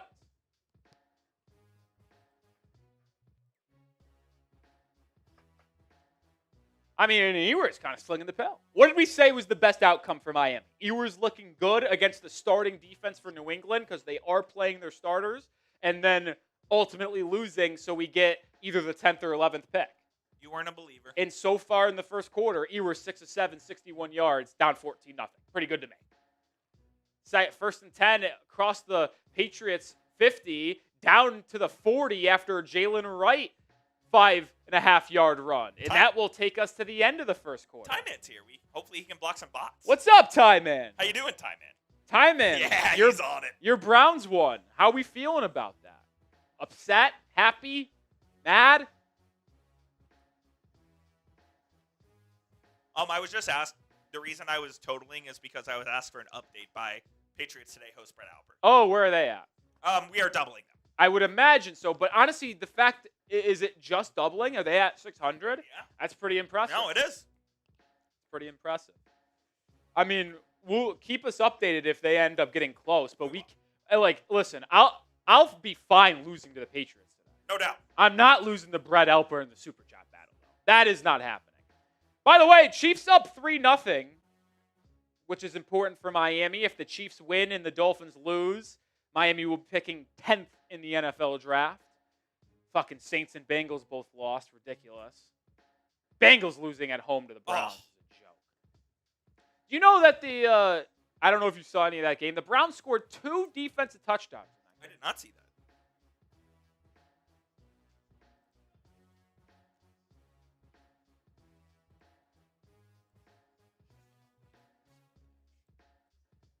You see some of the scores around the league. Lions up 3-0. That game does mean something for Chicago. If the Bears lose to the Lions and the Rams win, and the Eagles beat the Commanders. The Eagles will end up as the 2 seed, and the Bears will be the 3 seed, setting them up for a home matchup against the 49ers or Rams, depending on if the Rams win or lose today. So that's a big game for the Bears to win, because you'd rather play the Packers at home, I would imagine, as the 2 seed, rather than either the Rams or Niners. And that second game in the divisional round, you would guarantee it at home. But the Eagles inside the red zone, Tanner McKee starting for them today, a player that I actually want Miami to trade for. I'm telling you, Coop, if you ranked trade targets at the quarterback position for Miami this offseason to compete with Quinn Ewers, Tanner McKee is my number one if you want a competitor. Because if you trade for Mac Jones, as you mentioned earlier, that's probably to make him the starter. No doubt. But if you want a legit Ewers competition, I think Tanner McKee is a great option. Last year of a rookie contract, he has looked really good in the preseason for Philadelphia. And I like what he has. He's got good size. He's got good arm talent. He's accurate. Former Stanford quarterback. I'm a fan of Tanner McKee. As I say that, he just threw a great post route for a touchdown. I'm telling you, Tanner McKee, if you want one move I really want Miami to make this offseason, it's trading for Tanner McKee. End around the Malik Washington. He makes one man miss. He's off to the races inside the 30, down to the 25 of New England. I'll tell you what, Coop. Even though the Dolphins defense has shown absolutely no resistance so far, this Dolphins offense has moved the ball with relative ease against the starting Patriots defense. Oh, it's moving. It's moving for sure. Good to see some of the youngins getting in on the action as well. Taj Washington. Why did Achane not play? Shoulder. No need to play him. Season's over. If the game mattered, he'd be in. Yeah. Quinn Ewers, play action bootleg. It's thrown to Julian Hill for 7 yards in the flat. And Ewers continues to dice up this team. 7 of 8 now throwing the ball. Is that fair to say? If the game mattered, Waddle and Achane would be playing. Yeah, I mean, if the Dolphins need to win this game to make the playoffs, they would both be playing. 100%. They're not serious injuries. Yeah.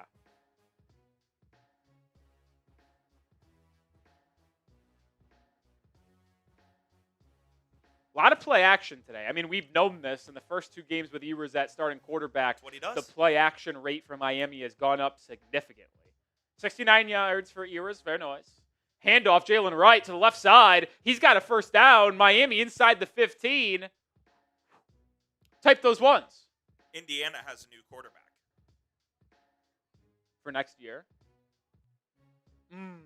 Let me guess. I didn't see any rumors about who they had on a visit. I knew this guy was in contention. Is it a high-profile guy, I would assume? Yeah. It's not Sorsby. There's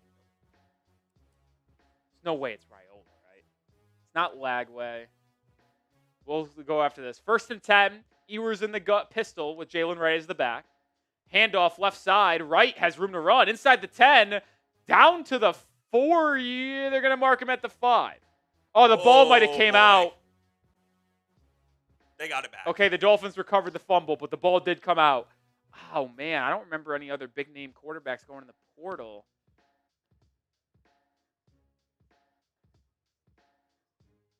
Maybe he's not a big name to you, but he is to me. I think he's a big name. Can I get a conference that he's coming from? It'll give it away, but Big 12.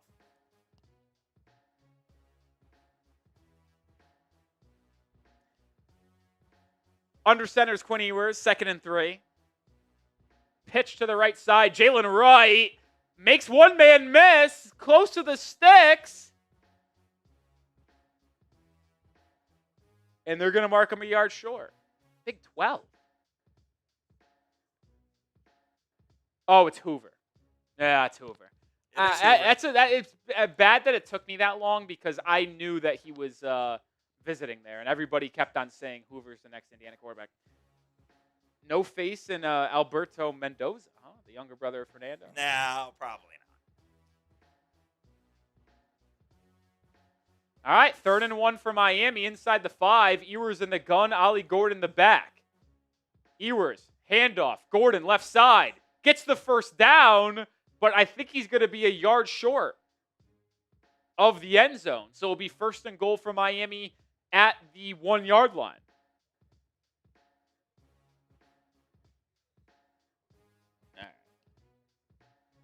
Yeah. Bye, Bean. I mean, I wasn't even like, at what point does it like just say like, get a life, man? Again, I would have done it earlier, but you have more I patience. gave him patience to try to not like to let him stay, but when all you're gonna say is insults to the Dolphins and me, You don't stand for then that. you don't go. First and goal, handoff, Jaylen Wright. He is going to lose a yard.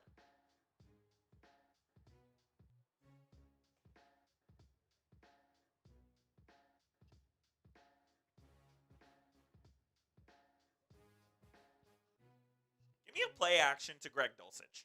I bet Greg Dulcich anytime touchdown scorer. Now, it wasn't a parlay. Unfortunately, that's not going to win because I bet Trevor Lawrence rushing touchdown. He was one away from setting a record for like most passing touchdowns and rushing touchdowns. But yeah. So second and goal for Miami at the 2.5-yard line. They lost a full yard and a half. Play action, bootleg. Malik Washington open the end zone. Touchdown, Miami! A pretty throw to the left side for Ewers. His third touchdown of his career. And Miami cuts the lead in half. Malik Washington wide open. Got him on the play action. Everybody bit on the run. Nobody on Malik Washington. Spam those TDs. Beautifully executed play action. Beautifully executed. Correct.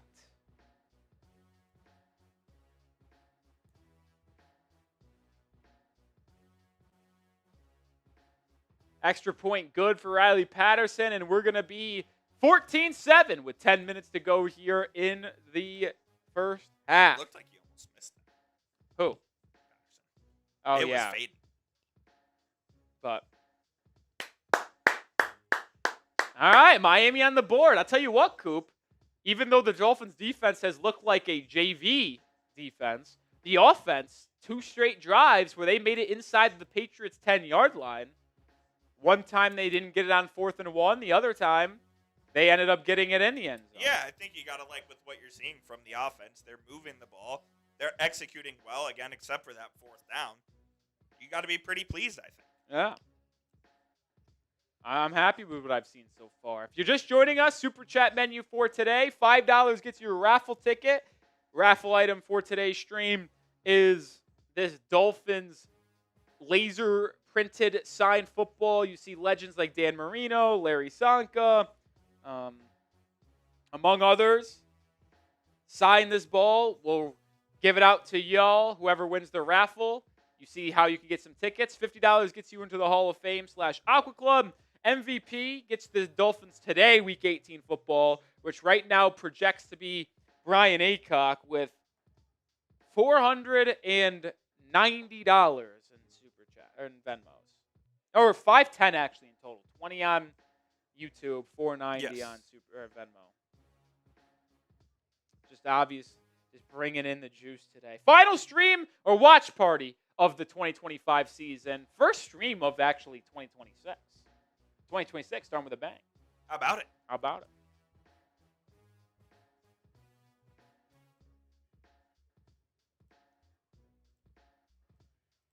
So it says we need to fire Mike and throw the garbage defense away. Listen, I would advocate for Mike McDaniel being fired. I'll say this. If you want to get mad at the defense, I understand why there would be reasons to get upset at the defense at times. But to me, I think Anthony Weaver has done a relatively fine job with the personnel at hand. Like, you guys forget, like, yeah, Jack Jones and Rasul Douglas have been really good for Miami this season. The Dolphins didn't have a starting cornerback duo going into training camp. And it's just really difficult to have continuity defensively and know all of the schemes, know all of the verbiage and communication when you only are getting to know each other in August. Like, that's difficult. And I think Miami just needs to have more of a set roster going into training camp. Like, you could add someone in training camp as like one guy, but if you're adding multiple starters in training camp, that's an issue. And that's what happened with Miami.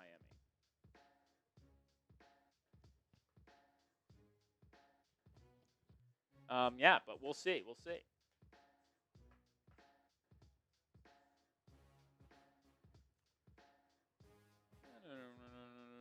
All right, Riley Patterson set to boot it away. We've had 4 drives in this game, 3 touchdowns, and then one that went 70 yards to the end zone but couldn't punch it in. Defense optional. Yeah, defense optional in this one, I'll tell you that. Patriots offense coming on the field. I mean, if Miami wants to have a chance at spoiling the Patriots' ideas of being the 2 seed, they certainly are going to need a better defensive performance, and specifically defending the run, Coop. I mean, Miami just getting gouged. It's been bad. All right, 1st and 10 for Drake May and the New England Patriots at their own 35. May's going to throw it here on 1st down. Quick throw, incomplete, looking for Kayshon Boutte. Rasul Douglas on the PBU. Good defense there by Rasul. That's May's 1st incompletion today. They're still playing. 2 of 3 for 46 yards. Yeah, I mean, listen, nobody wants to tank. Nobody wants to lose. Despite what the fans want, what I want, what you may want. When they're on the field, they don't want to lose because their spot on Miami is not guaranteed next year. So what do they care where the Dolphins are drafting, right? Where do they care? 2nd and 10 for New England. Drake May in the gun. Pop Douglas in motion. May's going to throw it again. Dolphins bring 5. May's flushed out to the right. May being chased, throwing deep, and it's just going to be a throwaway. Out of bounds. Brings up 3rd and 10. Spam those 3s. It's 3rd down. Type those 3s as Sebastian Gomez comes in with a $20 super chat. We'll get that on screen here in just 1 second. Or it's on screen. We'll get... What a throw by Ewers. Love this kid. Hope he can be started. I'll say this. If you're talking about the touchdown pass, I could have made that throw. You could have made that throw. Could I have? Yes. That's hard for me to say. 3rd and 10. May going to throw again. Miami brings 4. May going deep. And he overthrows Pop Douglas. So Miami, no flags here. 3 and out. Get a stop. 3 straight incompletions for Drake May and the Patriots offense. How about that? Defense maybe not so optional. Miami has a chance to tie the game here. Yes, they do. I mean, the Patriots defense has shown no ability to stop Miami and Quinton Ewers to this point. I mean, key there, no running plays for the Patriots. Dolphins defense has not been able to stop the run. Punt fielded by Malik Washington at the 10, still on his feet, and ultimately brought down at the 11. Malik Washington saying he got hit in the face mask, but there's no flag. So, do these officials have under and face masks called today? Well, they called one. They called the one. There could have been at least 3. There has been 3 face masks in this game so far, and only one has been called. Hard to miss that many. Hard to miss that many. 870 people watching. If you have not already, please hit that like button. Let's get the 300 likes. We're at 255. Hit that like button.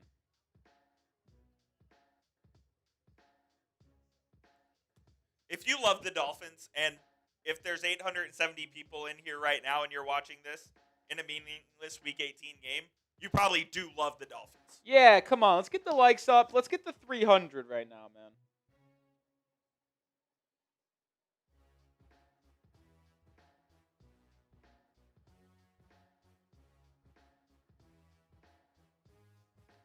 I accidentally banned someone I thought was a bot, so I unbanned him.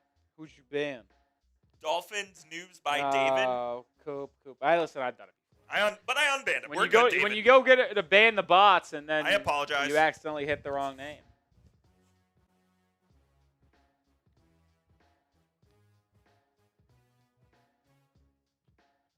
Tell you what, the comment section, they cracked me up.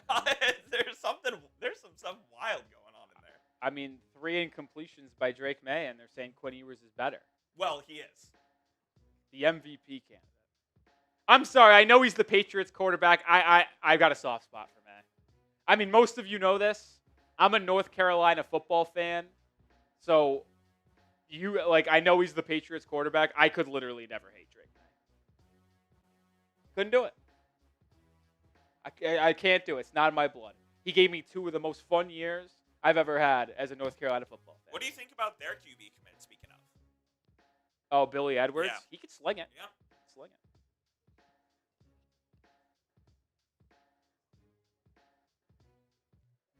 I mean, I was devastated that Drake May went to the Patriots because I knew I'd be rooting against him for his entire career. But I've got a soft spot for him. I do. I think Mitch Trubisky's in the game for the Bills at quarterback, and they're still up on the Jets 14-0. Oh, my.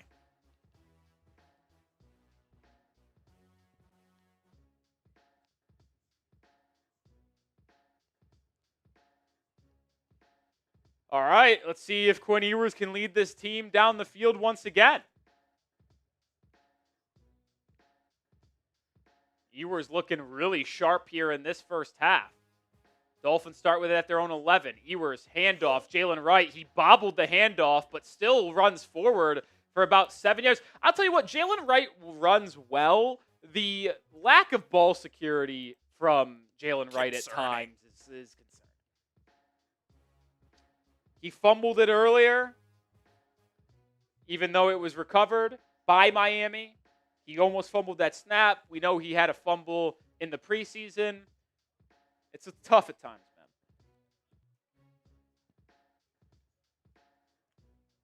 Second and 4, Ewers under center. Jaylen Wright remains the back. He's going to hand it off to Wright again, and this time he is able to truck forward for 2 yards. Oh, could have been a loss of a yard, but avoided a shoestring tackle and picked up 2. Third down. Want to shout out David Harp in the chat who says, I got all the meat cutters, even the store manager at Publix watching you on game day. I love your channel. What a legend. That's what electric. A legend. Yeah, what a legend. Pub subs are different. Pub subs are different. I miss them. Chicken tendy sub. All right, it'll be third and a long 1.5. It's really about 2 yards. That's 1.5 maybe. Ewers under center. Ollie Gordon back at running back. Handoff up the middle. Loss of a 1. Can I say something? And I don't understand it. Please do. Miami brings in Ollie Gordon as the physical running back, and this isn't his fault. He's met 1 yard behind the line of scrimmage. Like, what are you going to do as a running back? By 2 guys, not even just 1, 2. Why is the offensive line of Miami? Remember, they were in the second half of this year, since week 8, they've been one of the top 10 rushing teams in the NFL. And even in this span, Coop, we have still had not much success running the football on short yardage situations. You bring on Ollie, they know you're doing it. How is that possible?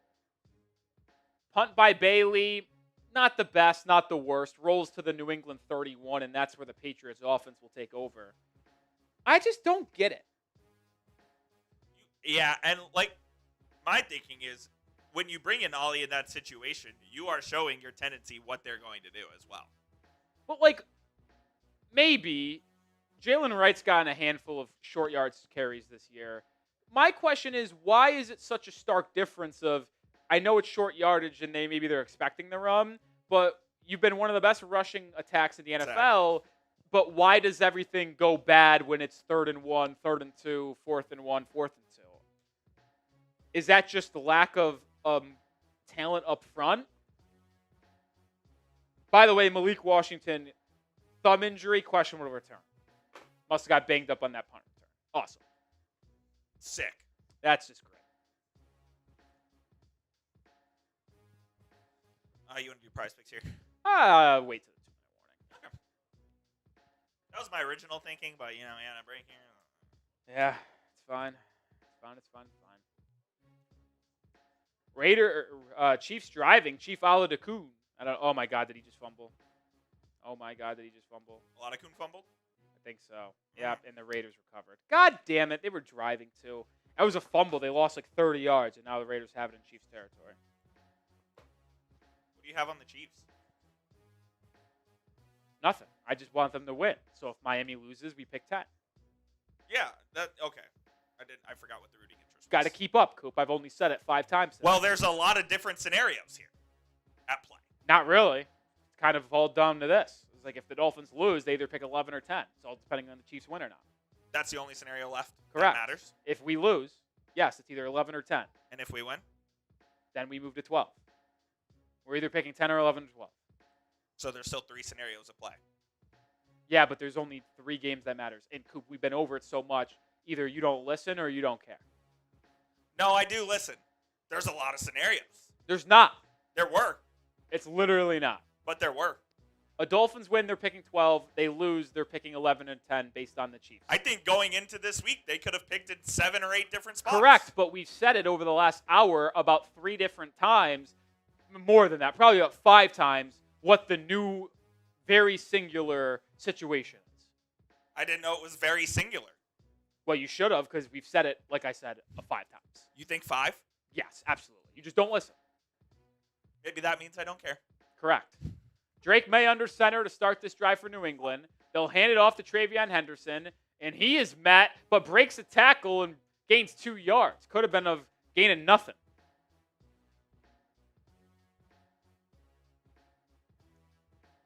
I mean, I want to look at here. Miami, I'm looking up the stats here, have allowed, what's the average run for the Patriots? 10 yards per carry. 11 carries for 110 yards for New England. It's not good. Not great, Jim. Not going to do it. Not great. That was the best one of the day right there, though. Only 2-yard gain. Michael says, let's not argue. Yeah, this ain't the channel for you then. Drake May going to throw it here. Has all day. Steps up in the pocket. He's going to scramble and slide after a gain of 6. So it's going to be 3rd and 2. Wow, I didn't realize we were so close to halftime. We're already halfway through the second quarter. We are? I mean, I guess both teams moving the football with a lot of ease, I should say. So clock's moving, not many incompletions. May's thrown 3 incompletions. Eber's only 1. So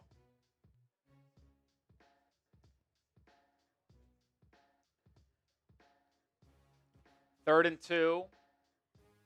May in the gun. Stephon Diggs in motion. Rasul Douglas. That's a false start. Yeah.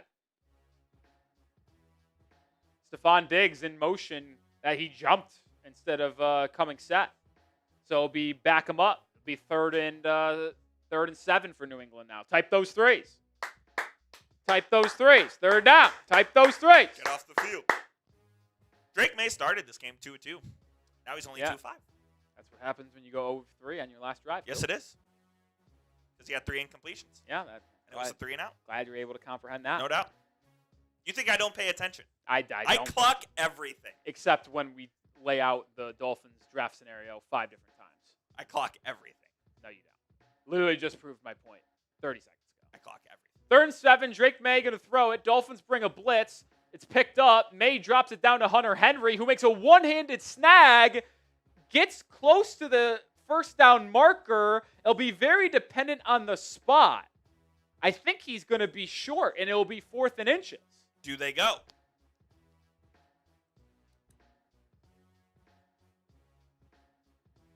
What a snag by Great. Hunter Henry. A little of an errant throw there. May hits him in stride. He probably picks up the first down with ease.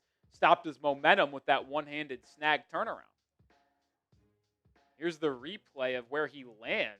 I think he kind of gets hit backwards as he reaches out for the ball. Right now, it's going to be 4th and 1. I mean, New England's going to call timeout here to avoid the delay of game with 5 minutes to go, I would assume. Yeah, first timeout here for New England. They're not doing a virtual measurement, I don't think. No, they are not. And we'll have a clock malfunction now, as we're not under a minute to go. There's 5 minutes and 4 seconds. There we go. But 4th down, type those 4s. Type those 4s. Oh, I didn't know that the Commanders tied it up in Philly. So it's 7-7 there. But the Eagles have it inside the 10-yard line, 4th and 1. Ooh, just cracked my knee. The Patriots offense remaining on the field. So it sounds like they're going to go for it. I mean, the Dolphins have been unable to stop the run at all. New England averaging about 9 yards per carry. So you'd imagine they're going to keep it on the ground here. Weird formation. Halfback sweep. Travion Henderson. He didn't get it. He didn't get it. The Dolphins defense gets off the field. They get the stop. They tried a quick little fake handoff to Travion Henderson on an out route, and then Tyrell Dodson shoots the gap and makes the play. And the Dolphins will have it down 7 with 5 to go here in the first half at the Patriots' 40-yard line. Big play. How about that? How about it? I love this question from George. Hey, Nick, do you think if the Dolphins lose today, they'll maybe get the 10th pick in the draft? Yeah, Chiefs have to beat the Raiders.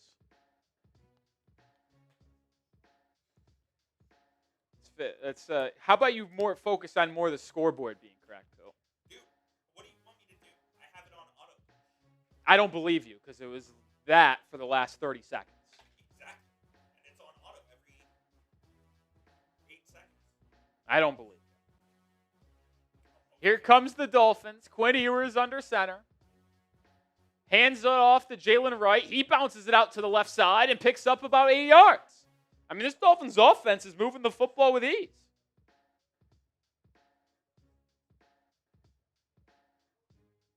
Yeah, Oh, it's coming back, holding 10 yards. Raiders to kick a field goal to tie that game up at 3 with 7 minutes to go. It's good from Carlson. So 7:20 to go in the first half. Raiders-Chiefs tied at 3.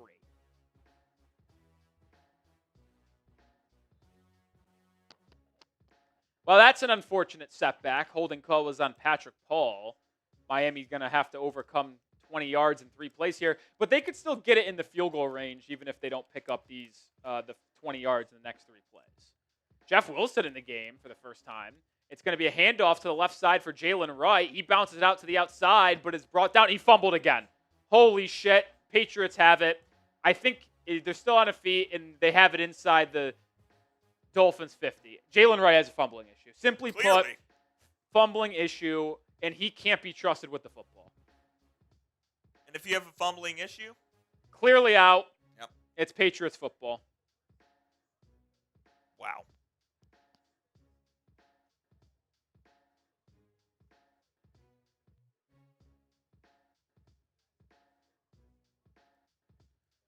I mean, it's just so obvious. I mean, back to the preseason, the fumble. He's fumbled today, but luckily Miami recovered it. He had an issue handling a handoff earlier in the game. Just can't happen, man. Can't happen. Ball security, job security. Jaylen Wright runs well. He runs hard. But if you can't be trusted to not fumble the ball, then you can't be on the field. To Coop's point. As a running back, nothing matters more than ball security. I formation for New England. They're going to immediately hand it off to Travion Henderson. Rookie makes one man miss and picks up 7 yards, and they get it to the 30-yard line of Miami with 4 to go here in the first half.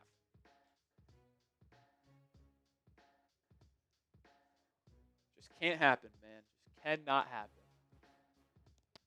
I expect to see a lot of Ollie Gordon rest away. I'm not going to say Jaylen Wright's bench for the rest of the game, but, I mean, you got to give the rookie a chance.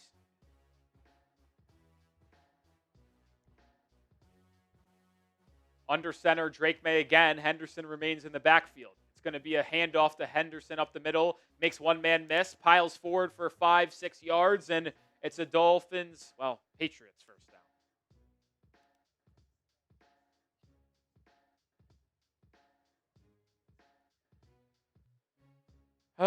You had a chance to tie this game up at 14, especially giving yourself a lot of momentum, too, with Miami starting the second half with the football. And instead of it being 14-14 with under 3 minutes to go, potentially, it's now looking at 21-7.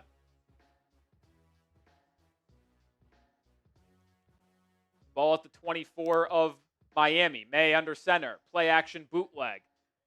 Throws it back to Ramondre Stevenson. He's got a convoy and picks up 8 yards. Good pursuit by Miami's defense there. As we cross the 3-minute mark here in the second quarter. Go give Rolly a follow on Twitter for more Dolphins news. Absolutely. Tweeting out my thoughts, news, everything you know. If anything happens for Miami, we got you covered on Twitter, and then we'll make a YouTube video about it.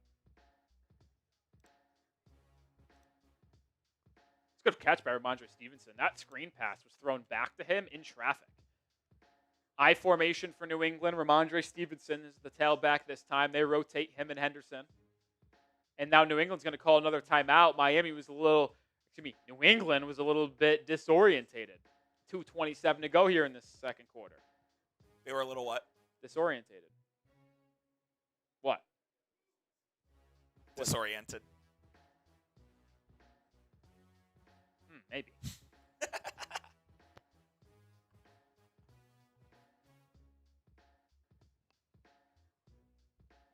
McLaren says the announcers are slobbing on Drake May all game. Well, I mean, we have it on, but we don't really have it. To be fair, he is probably the MVP of the league. Yeah. So, I get it. I mean, I know this is interesting just from our perspective. Tyler Hero available, not going to play though. Whatever that means. I told you it's weird situation down there. 2nd and 3, handoff from Ramondre Stevenson, 5 yards and a first down. Oh, he's still on his feet. There's a flag though. This is probably coming back, you would assume.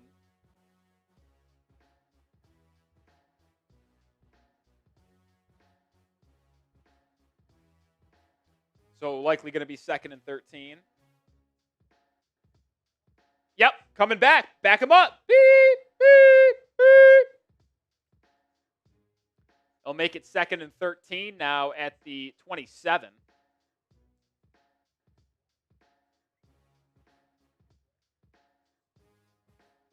Yeah, Bills are on the verge of going up 21-0 against the Jets. Dude, the Jets are bad. They're horrendous.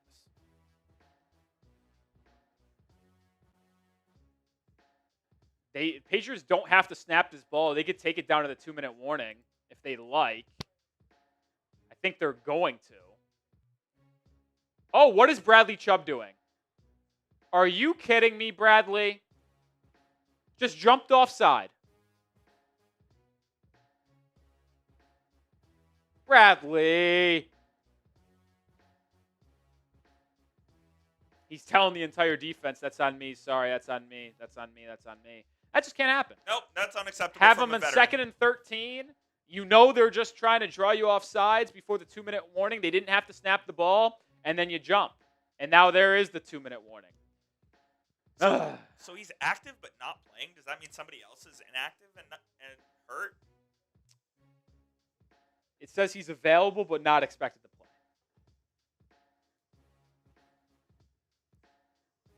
That just makes no sense. The whole Tyler Hero situation. So they're going to sit him on the bench in uniform and not play? I suppose so. Dolphins start the second half with the ball. Got to tell you about today's sponsor on the stream, and it is Prize Picks. New year. Maybe you're starting a new routine. Maybe you're making player picks and playing daily fantasy for the first time. And we know it can be hard, but in life and on Prize Picks, it always feels it's good to be right. There's a lot of big-time basketball playoff action on the horizon. And if you want to get on the action, just pick more or less on at least 2-player stat projections with Prize Picks, and you can cash in. No fantasy football anymore. Your league's done, but you can still play fantasy football every week with no draft required on Prize Picks. My entry today, Quinn Ewers, I think, is on pace to throw more than 188.5 yards. We'll see if that ultimately happens. Bo Nix less on his passing yards. Feels very, very good. And then more than on Isaac Tesla. We'll see if he gets in the end zone for the Lions. They're actually up 13-0 on the Bears right now in Chicago. Interesting result pending. Join me and the millions of others on Prize Picks today. Download the app and use code CLNS to get $50 in lineups after you play your first $5 lineup.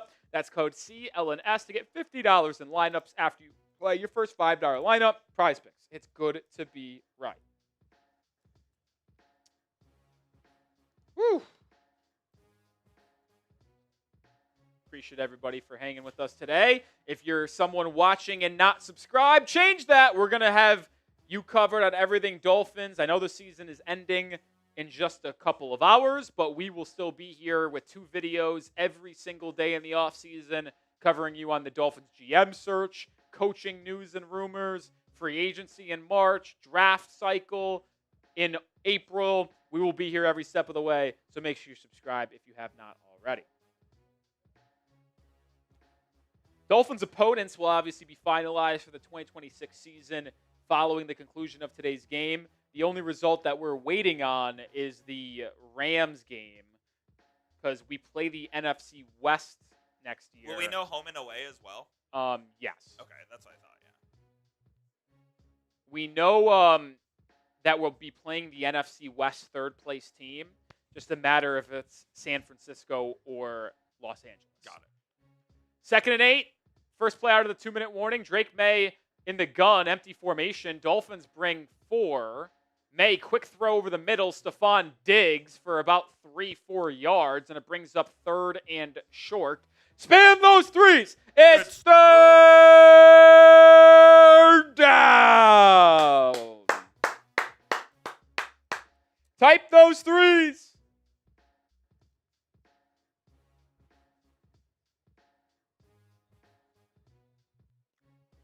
I actually think if I'm not mistaken, I actually think we play the NFC West regardless. Yeah, you play the cross division. It would be the 3rd place AFC teams that you would play. Yeah. So we actually play the NFC West next year, but it's just a matter of it's a road game against the 3rd place team. Oh, okay. It just matters if it's in Los Angeles or in San Francisco. Miami will be hosting the Seahawks and Cardinals, I think. I don't know. We'll tell you after the fact. Made a throw on 3rd and 5. Quick throw to the out. It's Pop Douglas for a first down. Beat Jason Marshall. Flag. There is?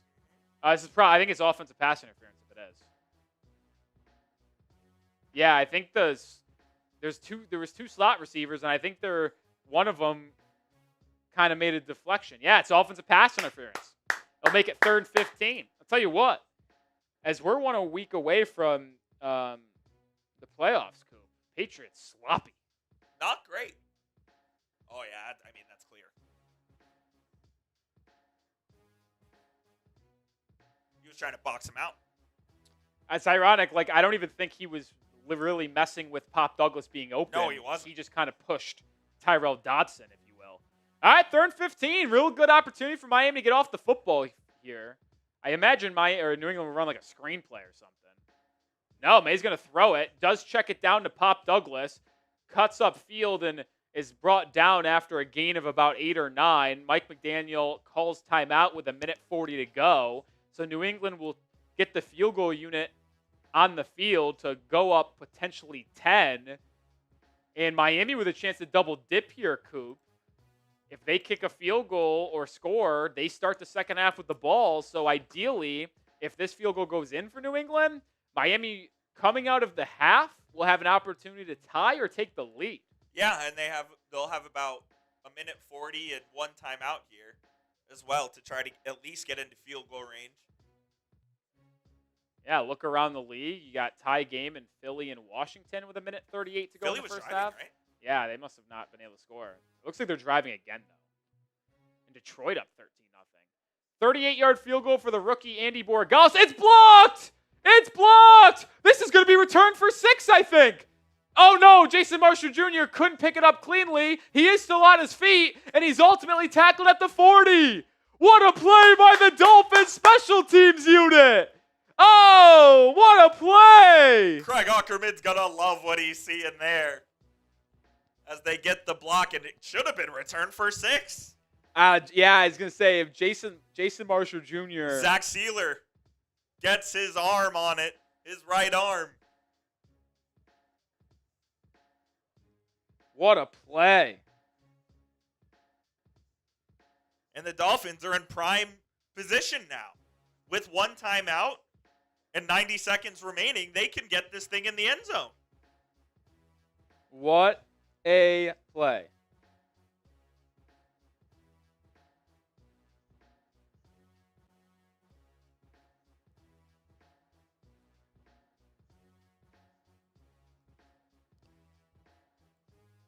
Big play for Miami there. I mean, I'll tell you what, like, the Dolphins have looked really, like, outside of the first 2 drives, They're battling. They're battling out there, man. That was Zach Sealer.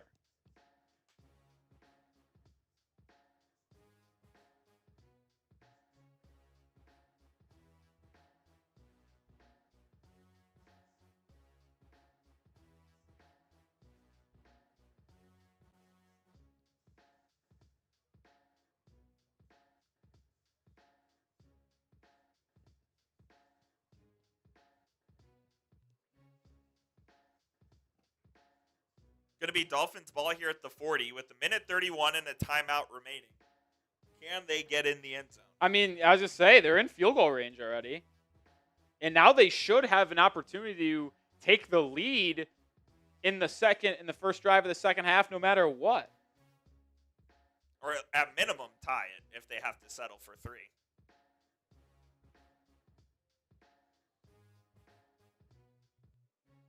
You love the team still playing hard here, even though they are eliminated from the postseason. You still see this team fighting for something, and I do think there's something to be said for that. Yeah.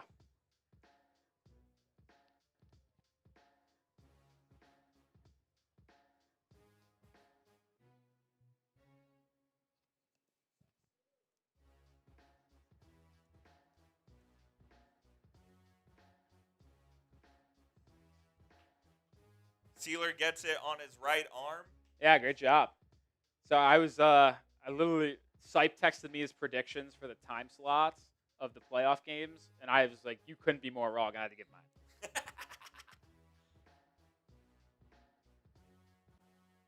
And that will be announced after Sunday Night Football tonight, I assume.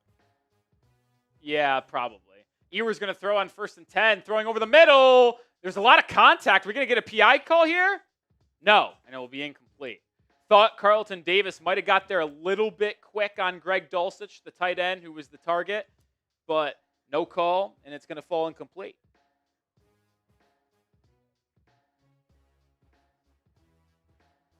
Do you want the biggest lock of the week, though, in the scheduling? If the Ravens win tonight, and it's Ravens-Texans, that will be the Monday Night Football. I feel like the AFC North always plays on Saturday. No, Jags-Bills is the Saturday game, clearly. Ewers pressure in the pocket, spinning, running out, and sacked. I mean, what a train wreck this drive has been. Now Miami's not even guaranteed 3 points. And the Patriots use a timeout. Christian Barmore. 3rd and 17 for Miami.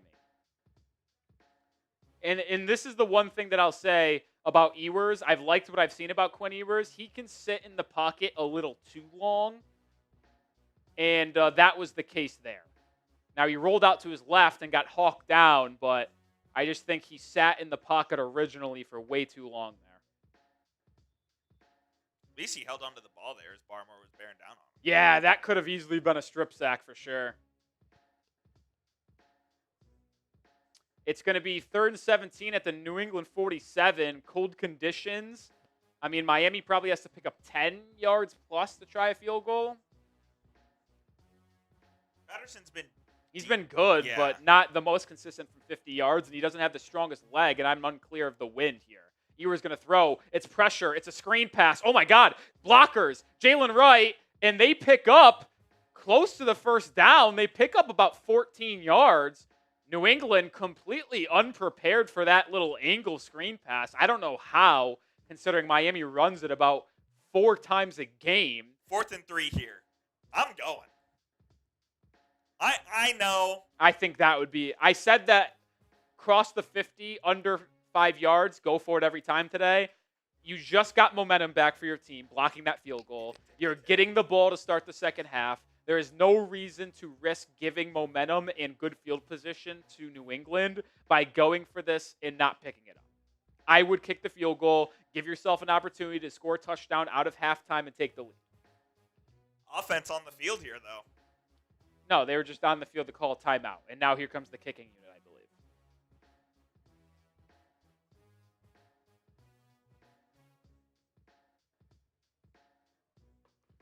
believe. .32 seconds remain. It will be a 52-yard field goal for Riley Patterson. He's made a couple 50-yarders for Miami this year. He's missed a couple as well. It looks like the wind is not too bad. What do they call those things hanging on the goalposts? Just the flags, right? I guess flags, yeah. Not really moving much. 52-yarder here. Riley Patterson's career long is 54 to make it a 4-point game. Patterson from the left hash. Boots it up. If it's got the distance, it's good. And he drills it. Attaboy. Attaboy, Riley. Type those FG. And it's a 14-10 bowl game here with 28 seconds to go in this first half. Remember, Miami does start the second half with the ball. So they will have an opportunity to take the lead with a touchdown drive. Man, Patterson's been good for this team this Very year. good. Very good. You have to wonder if they give him the job and cut Jason Sanders. They can save a little bit of money, but I don't know. I know some Dolphins fans on Twitter have kind of made it a foregone conclusion. Oh, just re-sign Riley Patterson a 1-year deal. He's been so good. Cut Jason Sanders. Don't pay him the extra money that you have to, potentially. I wouldn't go that far. It's kind of like the Jake Bailey situation, if you will. Yeah. I thought Jake Bailey was going to be cut, but he was not. Sanders missing an entire season, though. I mean, saw someone say Pats could bench May in the second half. They won't. They still are playing for the potential 1 seed. I mean, the Broncos would have to lose to the Chargers. They're up 10-0 with a minute to go in the first half. So that game's not over. They're playing for the 1 seed. And I'll say this, folks. With how poor the Patriots have looked in this game, you think Mike Vrabel is going to pull his starters? No, he's going to want them to play much better football and look way better and put together a good, strong second half.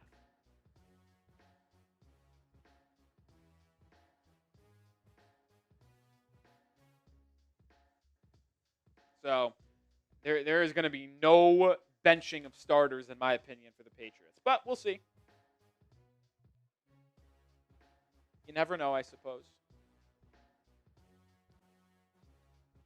this was very close to being out of hand. And with that blocked field, well, it would have been 17-7. But with that blocked field goal, Dolphins get to within the score. Yeah. That's big-time stuff right there, man. It's certainly disappointing to have the ball at the 40 and then go backwards on two straight plays to force yourself to run a screen.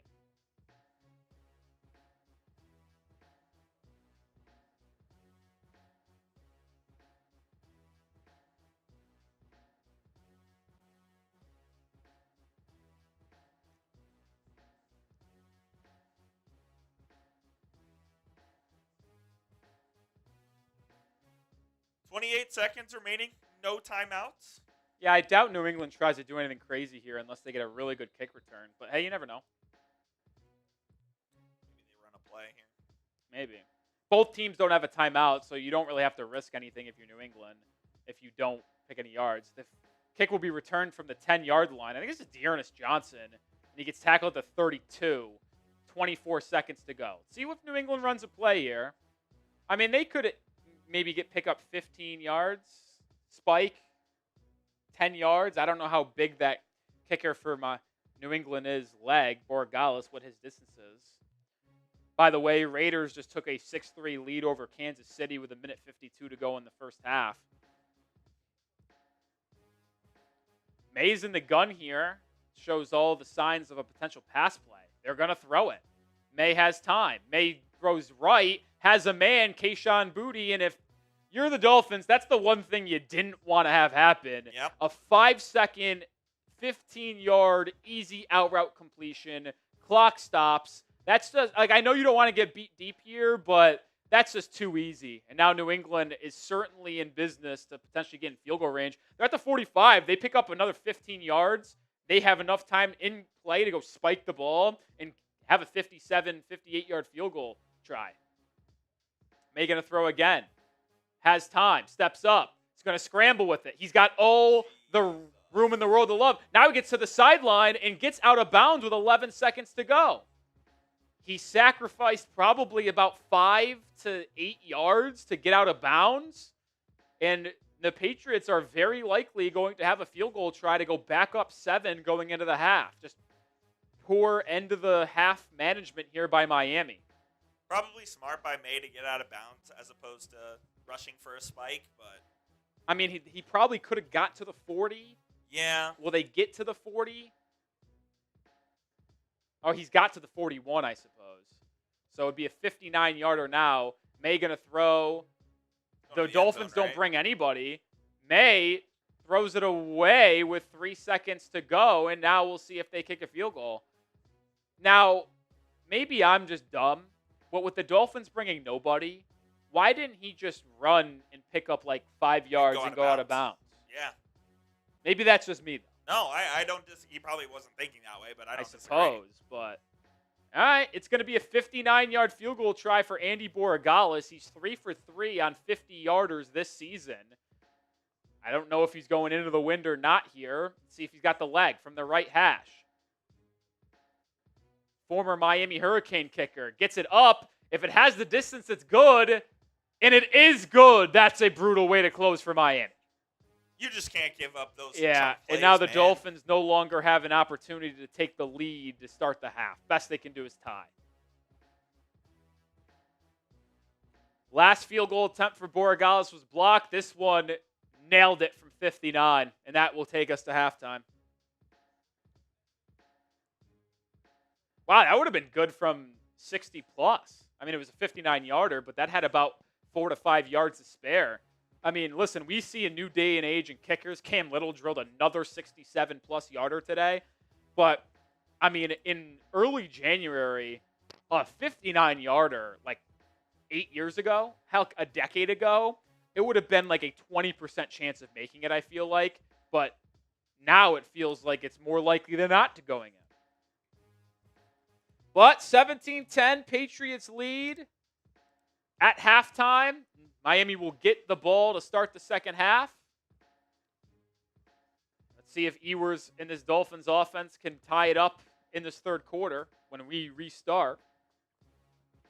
Grade the first half for Miami, though. A, B, C, D, or F?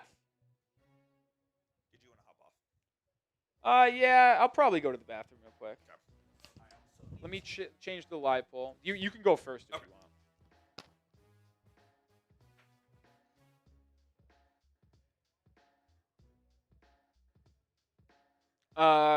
Who you got, by the way? Dolphins or Patriots in the live chat? Go ahead. If you haven't already, hit that thumbs up icon too, man. Let's get to 400 likes while Coop's gone.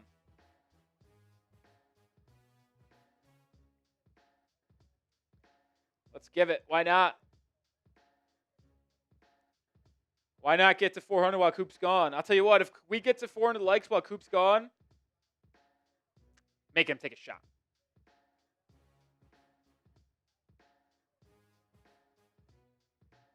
Making him take a shot.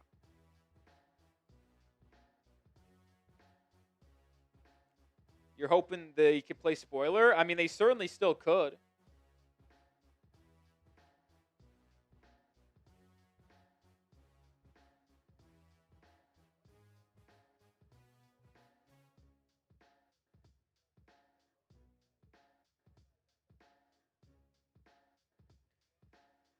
$387 likes. I was gonna say, like, is it? I don't think it's. I wouldn't say it's likely, but it's not the craziest thing to think that the Dolphins couldn't win this game. Raiders leading the Chiefs 6-3. 3rd and 10 for Kansas City at their own 35. They're gonna throw it here. They'll be checked down, and that's going to be a first down for Kansas City. Remember, if you're just joining us, if the Dolphins lose today, they will pick either 11th or 10th in the NFL draft, depending on the result of the Chiefs-Raiders game. If the Dolphins lose and the Chiefs win, the Dolphins will be picking 10th. If the Dolphins lose and the Chiefs lose, they will be picking 11th. If the Dolphins win today, due to the Cowboys losing to the Giants, Miami will be picking 12th behind Dallas. Doesn't seem like it's possible for them to drop lower than 12, considering the strength of schedule is the tiebreaker, and there's a lot of 8-wins teams, and the Dolphins have the easiest strength of schedule out of all the 8-win teams. So If you're someone who cares about the draft, there's a little update. It's likely either 10, 11, or 12, depending on some results here as we close. But it looks like we'll be picking higher than we were last year. Remember, Miami drafted 13th overall. They drafted Kenneth Grant the first round, who has been certainly playing a lot better over the last couple of months than he was in the first month of the year. It's good to see improvement from him.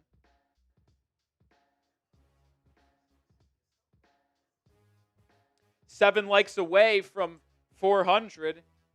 Come on, hit that thumbs up icon.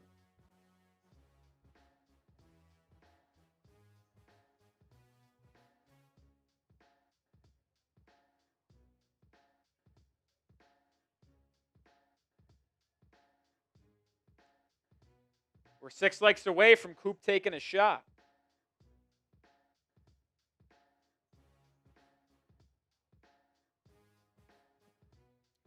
Did we get there?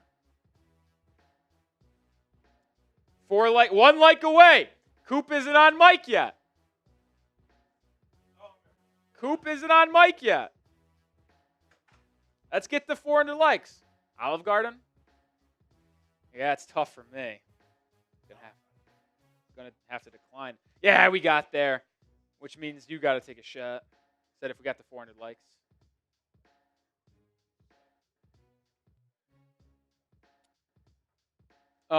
You could take my shot glass since I haven't taken any yet. What happened Gage New Year's Eve? Other than driving out to Texas Live. Oh, that's it. Oh. Looks like we're going into halftime, so Chiefs down 6-3 at the break. Down 6-3 at the break. Patron? Yeah, Patron. If you want to hop on screen, Coop, I'll go to the bathroom real quick and reset myself as we're close to get here in the second half. Sounds good to me. Give me 1 second.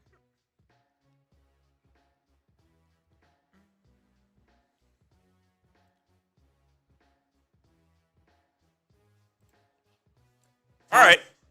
What a ridiculous comment by Tom saying, let's not do a record prediction next year before the season. Why? Everybody else does it. It's a fun experiment. And we will do it. Yeah, we're going to do it. Like every single person and their mom does it. So we're going to do it. It's fun to see and look back on. This year was a miss. I think I said we went 10-7. Yep. Listen, if we won, it's only a 2-game swing. If we win today and finish 8-9, would have been only a 2-game off, and imagine if they didn't blow the Chargers or Panthers game. Unbelievable. All right. Rolly will be back. You're stuck with me for the next 4 or 5 minutes. I already got you, beast.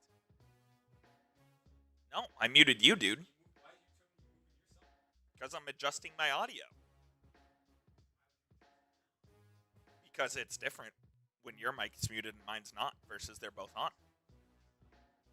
Oh, I know so. Anyways, grade the first half as we did get a $10 super chat, which I'll make an executive decision while Rolly's not in the room. Every $10 super chat at halftime, Rolly's taking a shot. So I got to take mine. I don't even remember why I'm taking it, but I'm taking it anyway.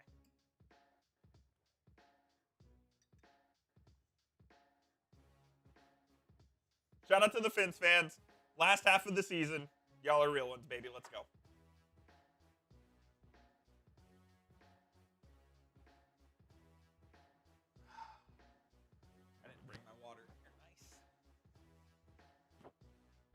Chase, thank you for tuning in, my friend. We got a $10 super chat coming in here from our guy, Chuck Brittingham.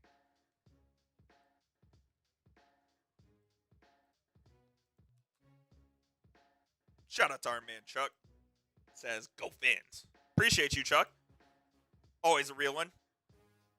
Been watching almost every game this season, I feel like.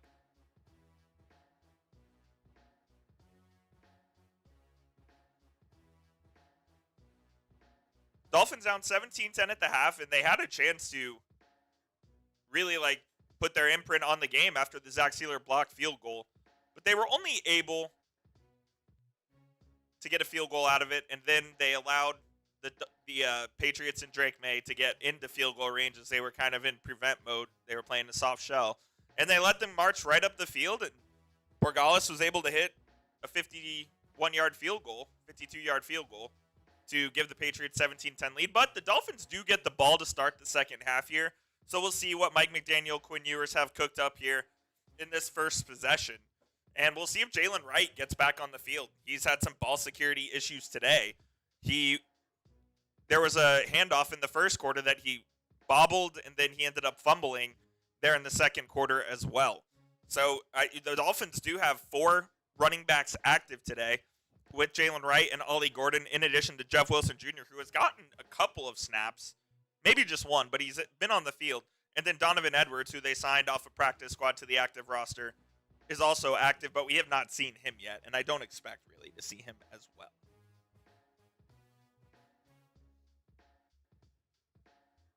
Oh, appreciate you, Nicholas.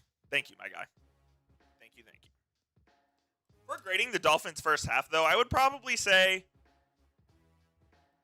C+. Playing against a really good team, you're hanging in there. They haven't turned, or Quinn Ewers hasn't turned the ball over. Jaylen Wright did. But otherwise, it's been a pretty clean game for the Dolphins for the most part, especially when you're missing a bunch of key pieces on both sides of the football. You're missing your two best players on offense in Waddle and Achane. You're missing Minkah Fitzpatrick on the back end in defense.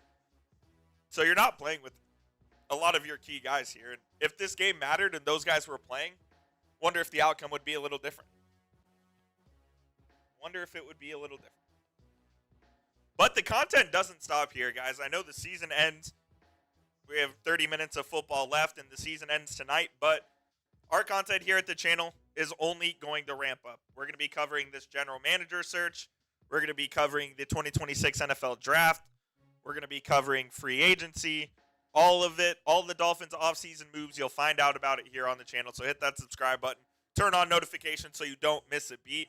The Dolphins may have a coaching search. It sounds like Mike McDaniel's probably going to be back. But either way, we will keep you informed on the latest surrounding this team. Also, I know I've seen this comment multiple times that people saying Waddle is starting to be injury prone. Waddle is going to end up playing in 15 games this season, correct? Not missing today. So yeah, he gets dinged up and he gets these minor issues, but Waddle never misses significant time. He has never missed like 4+ weeks with an injury. It doesn't really happen with him. Now it's unfortunate that he's going to fall short of the 1,000-yard mark this season, and next year will be the first year of his extension that he signed with the Dolphins. That absolutely is unfortunate. You would like your wide receiver one to be over that 1,000-yard mark. But obviously the Dolphins have had very inconsistent quarterback play this season with Tua. We'll see what it looks like next year, whether it's Quinn Ewers, whether it's somebody else that ends up taking the reins for the first couple of weeks. But you need guys like Jaylen Waddle. Jaylen Waddle's an excellent player. He is healthy for the most part. He is available for the vast majority of games. And you're looking at a guy who, at his peak, can be an 1,100, 1,200-yard receiver in the National Football League. I fully believe that. And I think the Dolphins believe in Jaylen Waddle as well. So I don't think he's going anywhere. I really don't think he's going anywhere. Exactly. If the game mattered today, Jaylen Waddle would be in the game. He would be in. The Dolphins, while they're not overly trying to lose, again, if the game mattered, those two would be playing. And you wouldn't be seeing Jaylen Wright getting a high volume of carries. You wouldn't be seeing Cedric Wilson getting a high volume of snaps. It just wouldn't happen. I think Waddle's a wide receiver one. I know some of y'all don't, but I do. All right, Rolly's getting back as the second half's getting close to started here. Coop, I didn't know this until I just was at the bathroom scrolling on Twitter. How about the petty Dolphins? Who went out there for the coin toss today in Gillette in Foxborough? 3 former Patriots on the Dolphins roster. Jack Jones, Joe Cardona, and Cole Strange. That's awesome. Petty Mike McDaniel in Miami. How about it?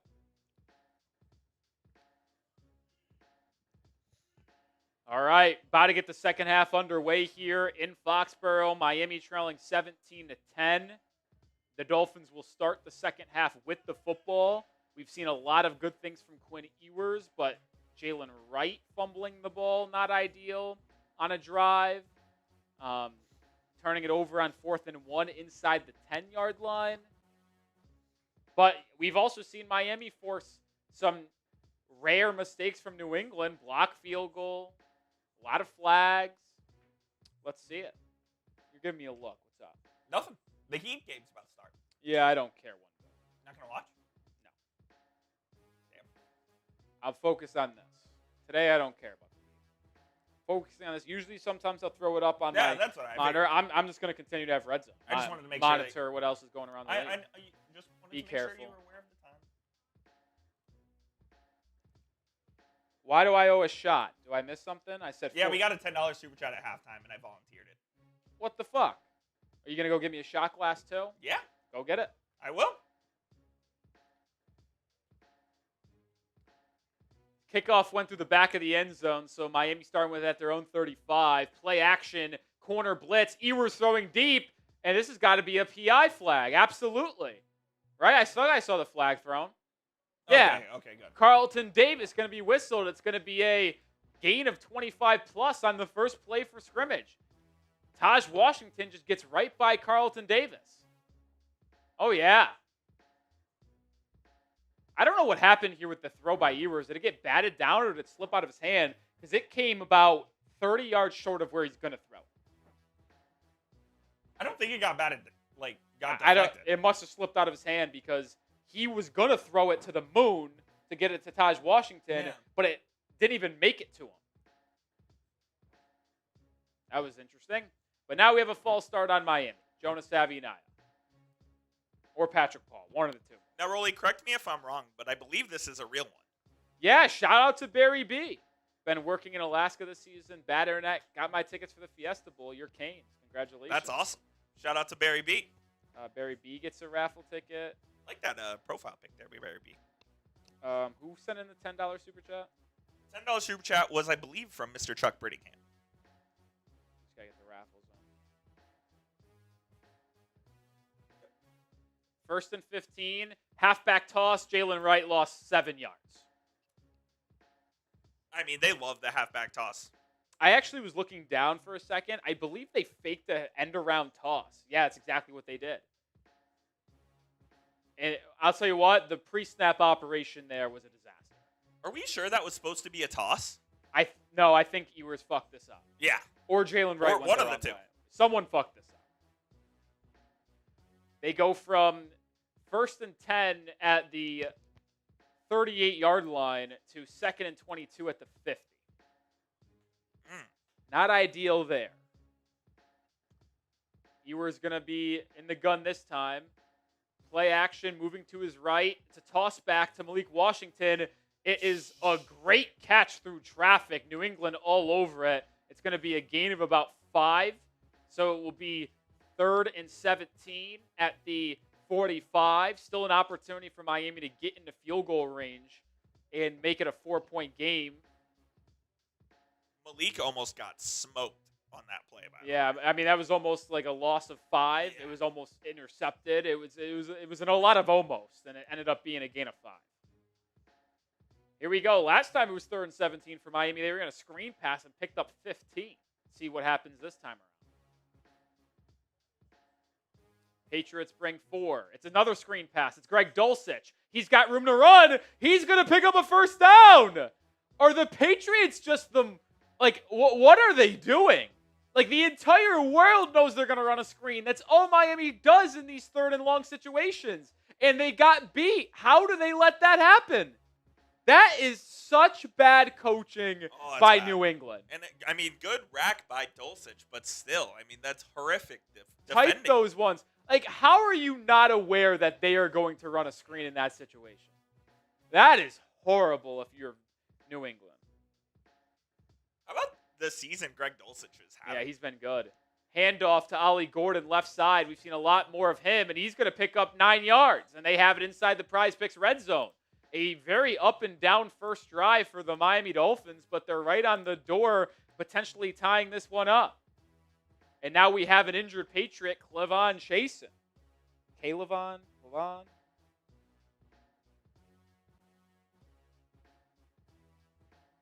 Would you have guessed that Dulcich had 26 catches for 355 yards? Yeah, I would have. You would have. I mean, he's been the leading tight end receiver since week 8. Yeah. So It feels like it's been later than that, but I guess it was. it was week 8 against Atlanta Yeah. was the first time he was active, and he's just been getting more and more work as the year has gone on. So Obviously, Darren Waller was put on injured reserve. He's played his last snap as a Dolphin, you think? be tossed up in the air. We'll see what happens with the coaching staff if Frank Smith returns. Maybe he'll be back. I'd be honest, Waller's had some really good moments for Miami, really good red zone threat, and been big on some third downs. I don't think I would really be caring to bring him back. I would agree. I would bring back Greg Dulcich, and I would draft or sign a free agent tight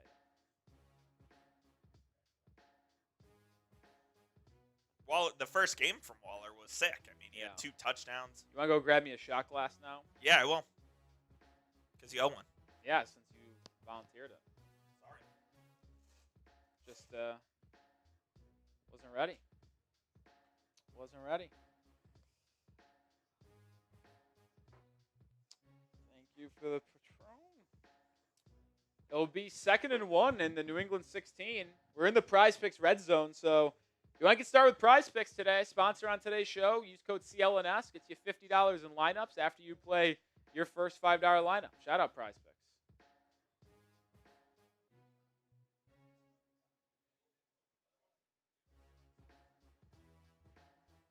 Thank you. Black 13. 2, 10, or 13.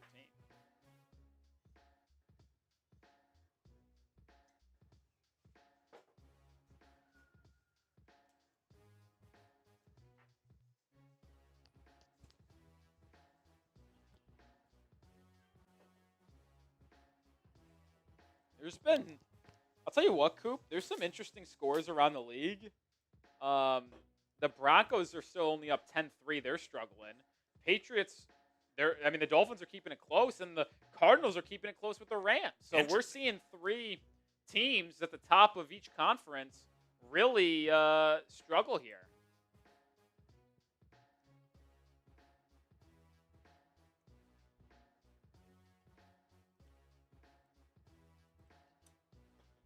Jonathan Soto with the 2. He says, keep Dulcich, keep Dulcich. Yeah, I was the leader in the club. Oh, I guess the flat, or I don't know what is going on in this Arizona game as I look down. I was the leader in the clubhouse for the start Dulcich, but Per usual. 2nd and 1, toss to Jaylen Wright back in the game, cuts up field, and he just gets enough for the first down. The tosses enrage me. Did get the first down there. Type those ones. Let's get a Prize Picks L3. We are in the Prize Picks red zone. Use code CLNS.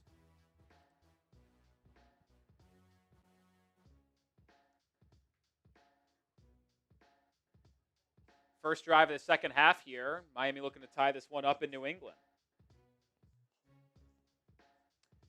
Play action bootleg. Ewers scrolling out, thrown to the end zone. Intercepted.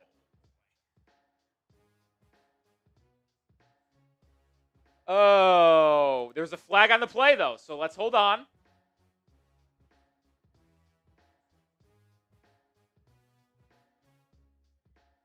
And it's going to be against Miami.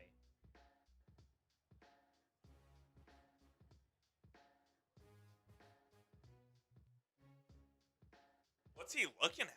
Was this the Theo? That's got to be the Theo Weiss. That's got to be a Theo Weiss Jr. That was horrible.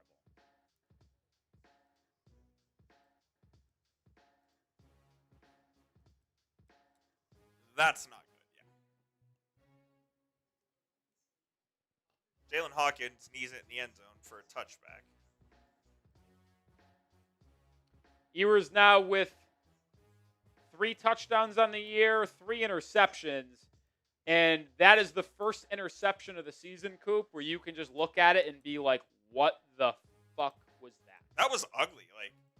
It did have to be the Weiss, right? Yes, it had to.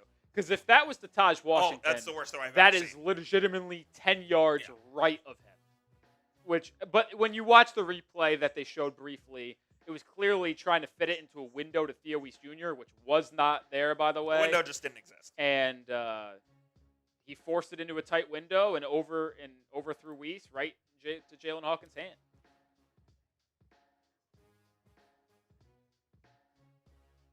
That's tough. That's tough.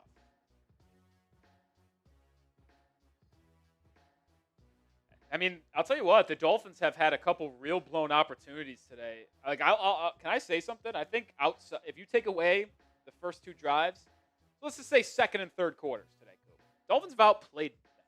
Dolphins just made bad mistakes. Interception in the end zone here. Fumble at the Patriots' 40-yard line.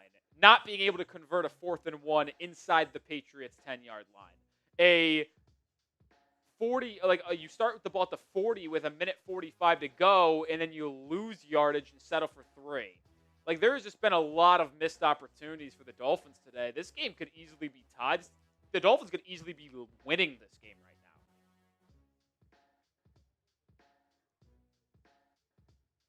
Real bad play there by Quinton. Just forced one into there. Probably should have just kept it on the ground, either thrown it away or just scrambled and picked up 1 or 2 and just lived to play another day. The young buck made a mistake. Yep.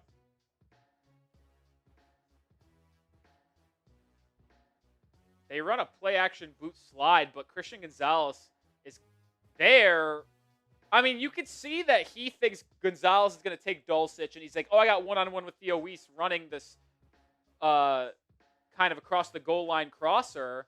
But even if that was who he was throwing to, which it was, he still missed the throw by a wide margin. Play action bootleg for New England, drop down to Hunter Henry, and oh boy, he's got room to run across the 40 all the way out to the Patriots 49. After the interception, one play, and New England's on the move with a gain of 28. Yeah, Dotson was forced to defend both Drake May and Henry here, and he just gets burned. Yeah, I mean, Dotson's got to choose between the quarterback and the tight end, and he kind of just was in no man's land, to be honest. If you got to pick one, Coop, pick one. He kind of tried to play both. He played both, and he played none. Yeah. Pick one. At least make the throw difficult or cover the tight end. So handoff here, Ramondre Stevenson, and New England crosses the 50 to Miami's 49.5-yard line. I do wonder which one you'd rather pick in that situation. Oh, easily the tight end. May run the football, because if you cover the tight end, it's probably going to be a scramble for probably a first down, but it's a gain of 12. Yeah. And as we saw, you don't cover the tight end, it picks up 28.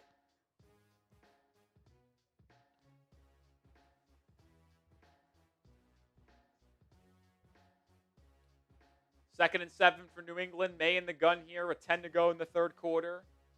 Dolphins bring a blitz. It's picked up. May's going to step up and scramble with it this time and slides after a gain of about 5 or 6. We'll see where the spot is.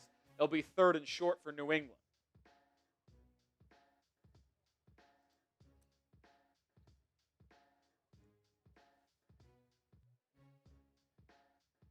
I'll say this, and I think I just heard Greg Olsen say on the broadcast, when we've seen May scramble and slide twice today. But both of his slides were dive head first. Forward, yeah. Because if you do that, they won't mark you when the slide stops when you do it like a baseball player. So it helps you pick up an extra yard when you slide. 3rd and 1 for New England. I formation. It'll be a handoff from Ramondre Stevenson. He's stuffed. Oh, he makes a couple of people miss. How does he get away from that? And he's inside the 30-yard line. Just poor tackling from Miami. It looked like the Dolphins had that one bottled up, and it was going to be a loss of 2. But he just bounced off a couple of defenders on the left side and picks up 20. Yeah, Bradley Chubb and Kenneth Grant, blew up that play, but Ramondre bounced off a couple arm tackles and then got a big end. I'll say, they weren't in a position to make the tackle. They blew up the play and needed a linebacker to finish it. But, man, that's disappointing. Handoff, Travion Henderson up the middle, and he's going to pick up 6 yards for New England, and right back to the ground game for the Patriots, which had so much success in the first half. New England well on pace to run for over 200 yards today. This looks like the Dolphins' defense in the first 2 months of the year. I was going to say, it really does, before they kind of turned the corner there.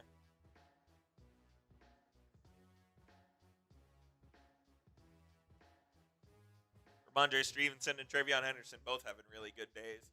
Ramondre 5 for 90, Henderson 9 for 44. Both have touchdowns. 5 for 90. I mean, one of them was like a 60-yarder. Yeah. So 2nd and 3. It's going to be another handoff. Henderson in the gun here. He's going to pick up 1. So it'll be about 3rd and 2. The Bills just went up 28-0 on the Jets. By the way, I didn't know this, actually. I thought Josh Allen played the first drive. He played the first snap and then came out. One of the most shameless Iron Man streaks of all time. Because he started 122 straight games. If you don't play a quarter, it shouldn't count. Sorry. Is that just clouded by your Bills hate? Yeah, maybe. But I told you, the Bills' backups would pound the Jets. That's how bad the Jets are. It's 28-0 in the middle of the third quarter. Jets, I don't know how the Jets aren't having the number 1 pick. They are the worst team I've ever seen. Drake making a throw, going to the end zone, has a man open. It's Ramondre Stevenson, touchdown New England. I think a coverage bust there because they just went 5 wide and ran a fade route, and Ramondre Stevenson, the running back from the slot, was uncovered.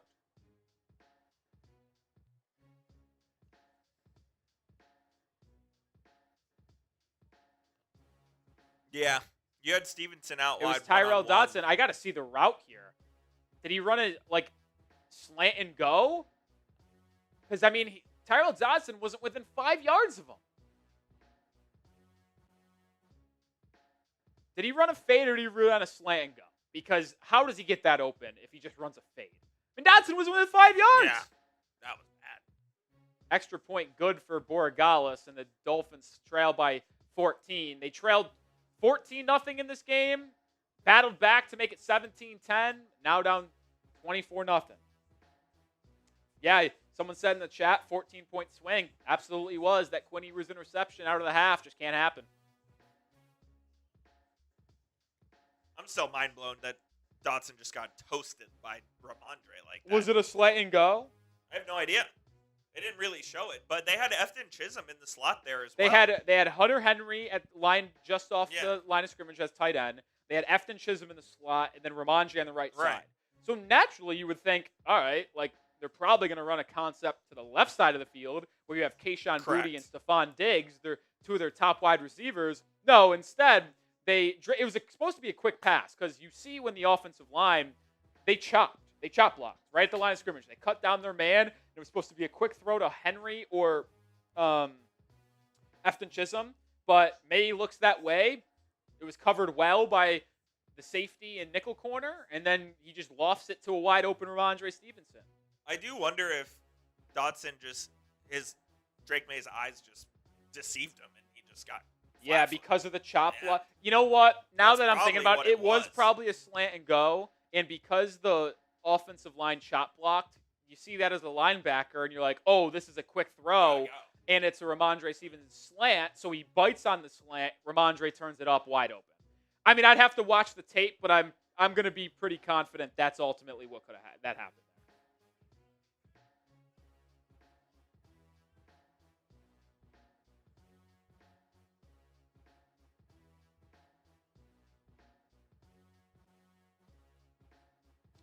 I'm going to guess that's what happened there, Coop.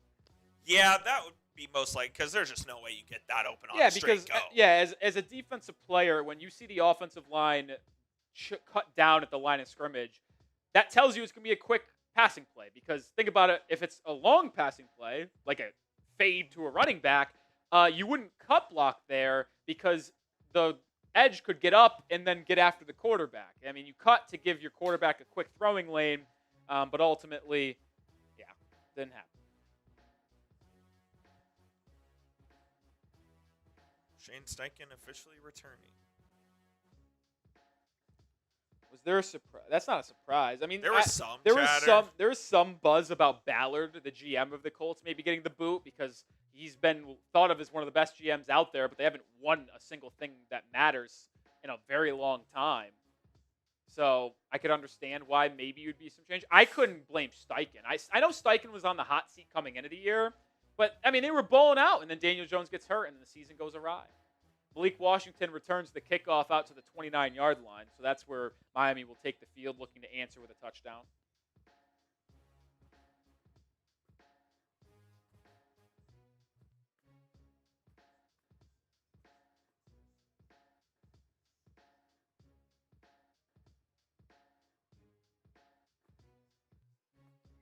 They're showing the schedule graphic for the Patriots.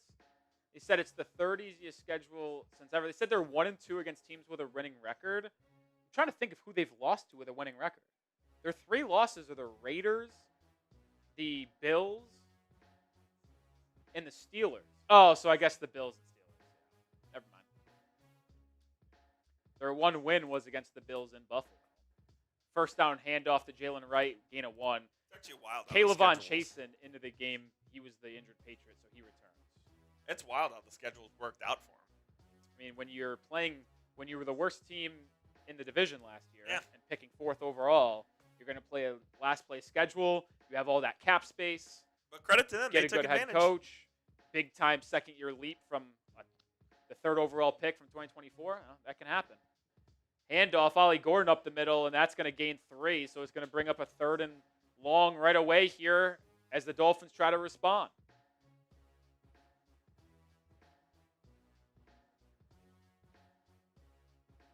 Robert says Patriots will lose their first playoff game. If all the results in the NFL that are currently happening hold, they would be playing the Chargers. I actually think New England would beat Los Angeles. I think they would beat the Chargers because the Chargers, their offensive line is horrible, and that's a warm weather team having to go to Foxborough. That's going to be tough. Ewers, quick slant, Theo Weiss Jr., first down. Pitch and catch there. Type those ones. Just off coverage from Carlton Davis, and Theo Weiss Jr. beats him on a slant. You think Theo factors into this team next year? I mean, he'll be back. I think he has a chance to make the team. He'd be like a wide receiver 5.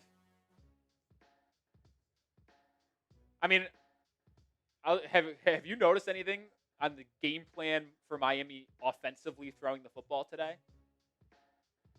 It's been all outside. No, it's been target number 7. Carlton Davis has been getting cooked all day by third stringers in Miami. Ewers under center. Play action. He's pressured. Steps up. Fires over the middle. Incomplete. That play was a little bit chaotic from the start because slow developing. Slow developing. The chip block didn't really work, so it was immediate pressure.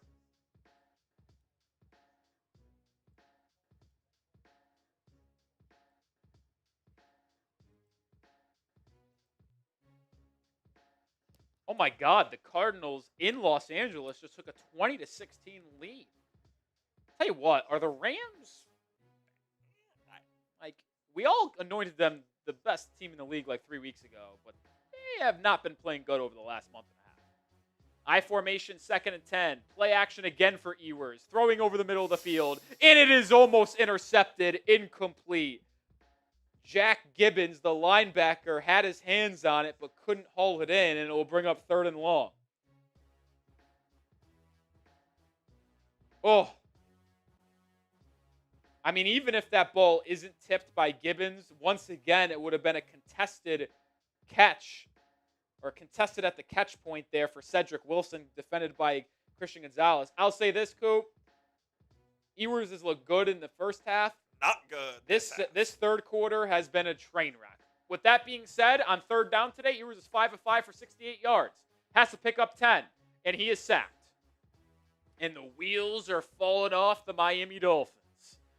Hey, would you guess what, Coop? You know what quarter it is? Oh, it's the 3rd quarter, where Miami is the worst 3rd quarter team in the NFL. They're a bottom 5 second half team in the NFL. I made videos over the last 2 weeks labeling Miami's struggles as a second half team. I'm sick. That's all Mike McDaniel. It's all coaching. Listen, the Patriots were always going to probably win this game. They're the way better team, top to bottom, in every category. But the consistent lack of good play in the second half, it's just sickening, and I'm done with that. I mean, did you see that play? They rushed 4. And it's a bad punt from Jake Bailey, and New England gets at the 35. When it rains, it pours.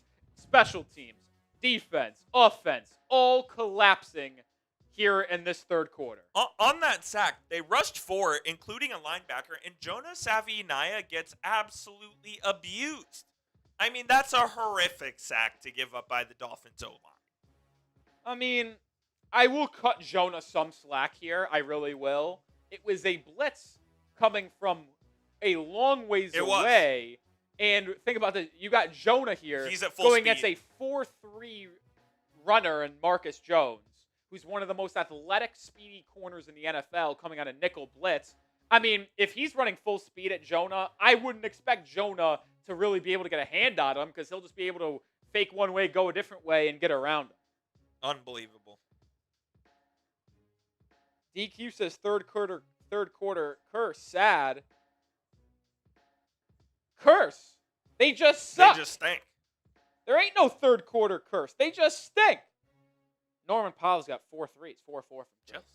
first quarter. Oh. Do you want me to do this one, or do you want to do this one? Nah, I'm going to bring you in the fourth. Today's show is sponsored by Prize Picks. New year, and you might want to try something new, get a new routine. Maybe that's daily fantasy. Prize Picks is the best way to do that, and it's always good to be right on Prize Picks with high-pressure playoff matchups every weekend, elite hoops every night. The action never stops, and Prize Picks lets you take control. New feature alert, early payouts. If your lineup gets off to a hot start, you may now have the option to cash out those winnings before the game even finishes. My entry for today, more than Quinn Ewers passing yards. We need about 80 yards from Ewers in the rest of the game to get there. I think that's very doable still. More than Isaac Tesla touchdowns. He hasn't scored yet for the Lions. They are killing the Bears, which is a fascinating score. And then less than on Bo Nix passing yards, which is on pace to go correct. We'll see where these go. But download the Prize Picks app today and use code CLNS to get $50 in lineups after you play your first $5 lineup. That's code CLNS to get $50 in lineups after you play your first $5 lineup. Prize Picks. It's good to be right.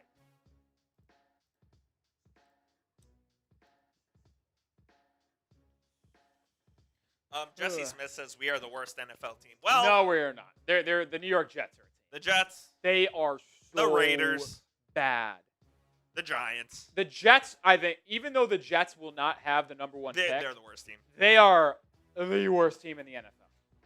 Especially with Brady Cook at quarterback. Tyrod Taylor, Justin Fields at quarterback, you can maybe say it's someone else, but the way Brady Cook has looked in these last months, you know he is not an NFL quarterback. There's no way you can employ Brady Cook. He is horrible. All right, 1st and 10 for New England at the 37. May play action throw, has a man. It's Hunter Henry for a gain of about 15. And the Patriots are already on the move across the 50 into Miami territory. If you want the Dolphins to win today, it is officially now or never. If you go down 21, I don't think you're coming back in this one. It's done. You keep it a 2-score game, you never know, because all it takes is a score from that point on. But down 21 as we approach the fourth quarter, that's probably not going to happen. May going to throw it again here. Quick throw. It's Diggs. He's been quiet today. He picks up 5. I'll tell you what, Coop. Drake May goes 2 of 2, then throws 3 straight incompletions. He's 2 of 5. And now, after that completion, he's 11 of 15, which means he's gone 9 of 10 in his last 10 throws. Good quarterback, man. Miami had that one series where they kind of had Drake May and this Patriots offense confused from a passing perspective, but it hasn't been that anymore. 127.1 QB rating. Handoff, 2nd and 4. Ramondre Stevenson breaks a tackle and picks up 7 yards. It's a Patriots first down. And they're on the move, looking to potentially put this one away here in the third quarter. The tackling has been pathetic today. It has. Absolutely has.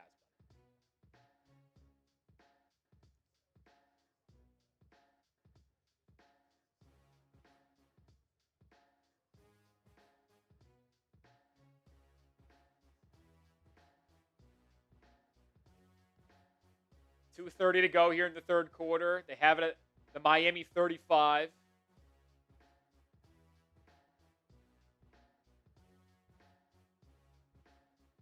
Handoff again, Stevenson up the middle. He's across the 20, into the secondary, and he's into the end zone. Touchdown, New England. No flags. 35-yard rushing touchdown, Ramondre Stevenson. He now over 100 yards. The Dolphins have allowed over 200 rushing yards today, and the lead for New England is starting to look a little too large to overcome. Dolphins' run defense has been horrible. What was one of the things I was looking for today? A lot of key players out. How do these young interior defensive linemen look? Well, not good. Not good.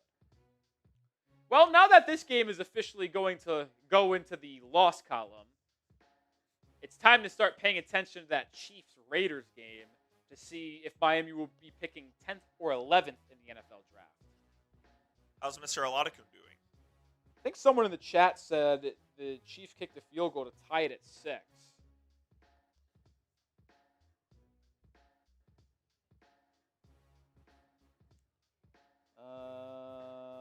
That score is...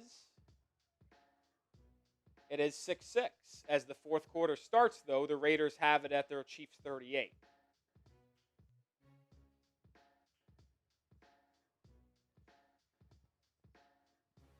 I'll tell you what, Coop, I'm actually excited to watch that the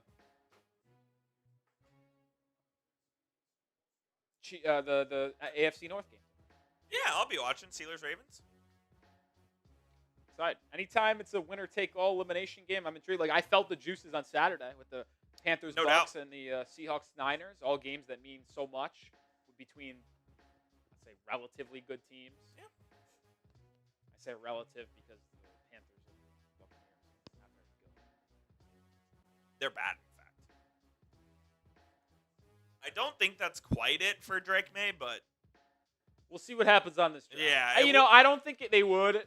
I think what happened. I think they would call it if the Patriots got a stop and New England scored another touchdown to go up 28. I think then they would call it. Malik Washington on the return from the goal line gets to the 26-yard line. I'll say this, Coop. My score prediction for this game was Patriots 31, Dolphins 13. Is it crazy to say the Dolphins kick a field goal and no other scores happen? It would be my second time this year getting a score prediction right. What was the final score last week? 2017. So you had the score again, just flipped. Yeah, because I picked the Buccaneers to win 2017. And you picked an exacto once this year. Yeah, it was the game against the Jets. I picked 27-21 Dolphins. Under center for Ewers as they start this drive. It's going to be a play action. Ewers has time, looking deep, and it's incomplete. Bodies hit the deck, but that is going to be incidental contact, no flag. Quinn just launched that like he barely even looked at Taj Washington. Yeah, he saw one-on-one down the field and yeeted that puppy. Christian Gonzalez and Taj Washington got tripped up with their feet, and it falls incomplete. I'll say this, Coop. Good thing they fell down. That was going to be intercepted. It was going to be a pick. It was going to be a 50-50 ball between Taj Washington and Christian Gonzalez, and Gonzalez would have won that. I'll take Gonzalez. Yeah. 2nd and 10. Ewers this time. Another play action. Almost looks like the same play. It's a throwback screen. Patriots have it bottled up. And it'll be a... Oh, wait. Look at Ollie Gordon. Picks up 1. It could have been a loss of 4. That was impressive from OG2. Bounced off a couple tackles. That went from loss of 4 to gain of 1.5. And they'll bring up 3rd and 8. Do you think Dante Moore's decision is impacted by the Raiders getting number 1? Well, I think Mendoza's going to. I know some people like Dante Moore as a prospect more. I think they all stink. I have a hot take on Mendoza. I don't think he's going to be good. Not in the NFL. I don't see it either. I just don't see it. I like Mendoza a lot. I liked him watching him earlier, but as time has gone on, I've kind of cooled on him. Ewers pressured, stepping up, sacked. Christian Barmore and Ponder. I always want to say Sam Ponder. I think his name's Elijah. I still. And the wheels have fallen off the Dolphins in the 3rd quarter again. I like Sam Ponder, man. Yeah, Ewers tried to step up there and make a play, but there was no play to be made.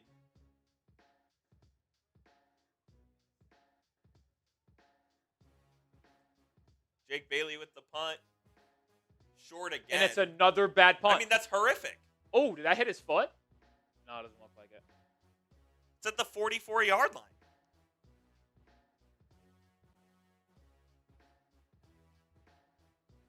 Like, I know this game has no impact on Mike McDaniel's future in Miami. It doesn't. But even worse, illegal touching by Ethan Bonner because he went out of bounds unforced and then was the man to touch it. And it'll be 5 more yards for the Patriots return, so they'll start with the ball nearly at midfield. I know this game has no impact on Mike McDaniel's future because with all the starters being rested in this game, Minkah, Waddle, Austin Jackson, Chop Robinson, Devon Achane, like the result doesn't ultimately matter in this game, but it's like, dude, why do you consistently just get outclassed in the second half in every single game? This could be the last play of the third quarter if the Patriots don't have an incompletion. May pressured, steps up, throws over the middle. It's wide open. Stephon Diggs across the 30, inside the red zone, down to the 17-yard line. God, Drake May is just that guy. Man. He's unbelievable. When you have a quarterback that can evade a pass rush, and there was a pass rush, Miami got pressure, steps up in the pocket, keeps his eye downfield, and makes a throw on the run. It's a different ball game, man. It's a different ball game. And now the Patriots are on the verge of outscoring Miami 21-0 in the second half and opening up a 28-point lead.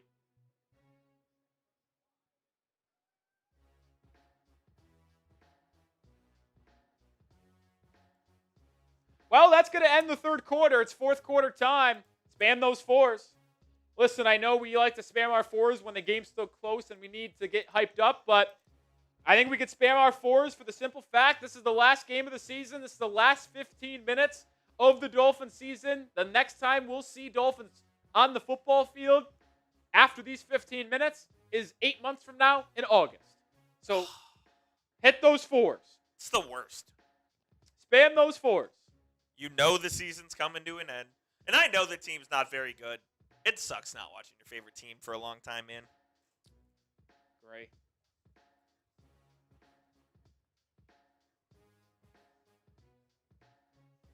Rams retook the lead on the Cardinals. That game's a battle, though, 23-20. The Cardinals are in the red zone again because Jacoby Brissett just yeeted a ball down to Michael Wilson for a gain of like 60 yards. Wow. Michael Wilson, you want to talk about a budding star in Arizona. He's good, man. Since like week 8, he's been a top 10 wide receiver in football production-wise. Like, I had him in fantasy football, so this is why like I know about him and have kept up with him so much. Because he was like, he finishes a top 12 wide receiver in fantasy. I was going to say, he had a better season than Marv. He was, Marvin Harrison Jr. looked like bad. A JV player compared to Michael Wilson. Michael Wilson, from weeks 8 on, was a top 5 fantasy football wide receiver. It's sensational.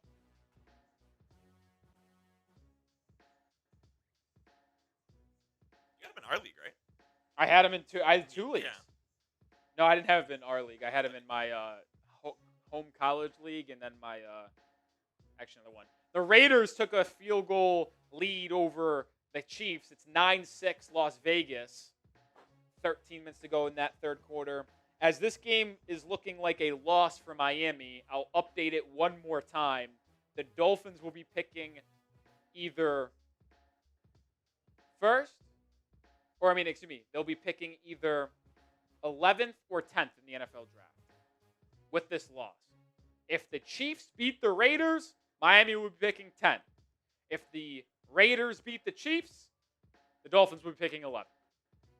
So either 11 or 10 for Miami.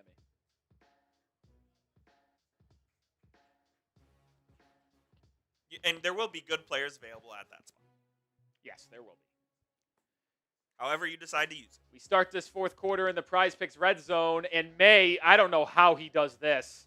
I mean, play action bootleg gets hit as he turns the corner and is able to get it to Austin Hooper. He's just making plays all day, man. I mean, with Bradley Chubb draped all over him, May gets it away and accurately completes it. That's unbelievable. That's unbelievable. He knows it, too. Yeah, he's smiling, laughing about it. Drake May, see why he's an MVP. Prize Picks, get started with them. Code CLNS to get $50 in lineups when you play your first $5. New England has it at the Miami 12-yard line, 2nd and 5. May in the gun here. Jumbo set. Fascinating formation. They're going to pitch it ahead to Hunter Henry. Bounces off tackles and picks up 2 yards and gets down to the 10-yard line. Why do they do that, Coop? You didn't know Hunter Henry needed 5 catches today to unlock a $250,000 or $500,000 bonus. I think that's his 4th catch, but they wanted to get him an easy completion there to get his incentives, that's for sure. So they're trying to get him one more? Yeah, I would assume by the time this game's over, if he doesn't get it here in this drive, the next Patriots drive, they'll probably throw him out there for one play, throw a screen pass to him, and call it that. Is Bob Kraft going to make the call? No, they like doing it. They never want to do that to players. May in the gun on 3rd and 3. Going to throw it here. May steps up. Going to scramble. Picks up the first down and slides at the 3-yard line. And it's a first down for New England. Man, May's legs have certainly hurt Miami today. Hurt Miami in the first game, too. Drake May ran for a touchdown in the second half against the Dolphins in week 2 in Miami. Hasn't ran for one today, but has picked up multiple first downs with his legs and kept plays alive. That time was a baseball slide. Athletic family Drake May comes from. 41 rushing yards today, 191 passing yards. I formation for New England. It's going to be a handoff. Travion Henderson, and he's in. That is the 2nd rushing touchdown for Travion Henderson. The Dolphins have allowed 5 touchdowns, 4 of them on the ground. Ramondre Stevenson with 2, Travion Henderson with 2, and the doors have officially been blown off Miami. They trail by 27 pending PAT. It is a 21-0 second half in favor of New England. Wow.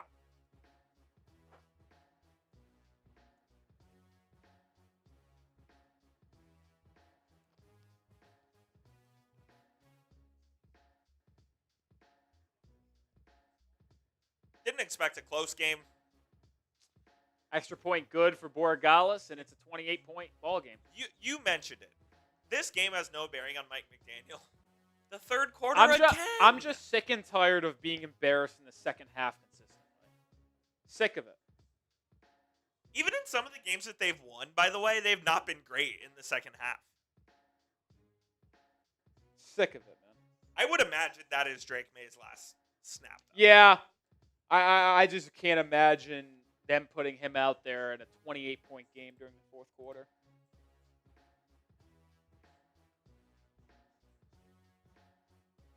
Heater 9 of 13 from 3, and they only lead by 4. Yeah, Nikola Jovic has 13 off the bench in the 1st quarter. Norman Powell and Davion Mitchell are combined 7 of 7 from 3. Sick. Be sure you guys are subscribed, by the way. Yeah. As we've mentioned, the content does not stop here just because the season is ending. We're going to have you covered on everything surrounding the Dolphins offseason, the GM search, the NFL draft, NFL free agency. You'll find all of the moves the Dolphins make right here on the channel. Join the over 79,000 subscribers that we have right now. Make this the biggest Dolphins channel on YouTube. Let's go. Bills backups beating the Jets. Now 35-0 pending PAT. Mitch Trubisky has hung 35 on the Jets. Does that get him a job? I put in a video. Mitch Trubisky's a free agent. Like, if you want legit competition for, like, if you go into next offseason with Quinn Ewers as your quarterback and you want to bring in competition, but are fine sticking with Ewers if he deserves it, I think you could do way worse than Mitch Trubisky on a 1-year free agency contract and see if he can beat him out. Former 2nd overall pick. He's had good moments in the league before. Like, give him a similar deal to what Zach Wilson got. Maybe a little more. Yeah. I mean, Mitch Trubisky is well-liked in that Bills locker room. That is noted. The question is, can he still play? Listen, I'll tell you this. If Mitch Trubisky is the quarterback for the Dolphins next season, which is very unlikely, but if he is, no one will be a bigger supporter of him than me. Like I said earlier, North Carolina football fan. So I've honestly in the last decade had very good luck. If your college team isn't going to be good be fun consistently, have fun quarterbacks. Mitch Trubisky, Sam Howell, Drake May over the last decade has been as fun as it gets. There's been some bad years in there with quarterback play, but you have 3 NFL caliber quarterbacks in a span of a decade at a collegiate school that isn't a powerhouse. Yeah, they'll play. Not Gio Lopez. 2 top 5 picks. That's crazy. No, it's wild.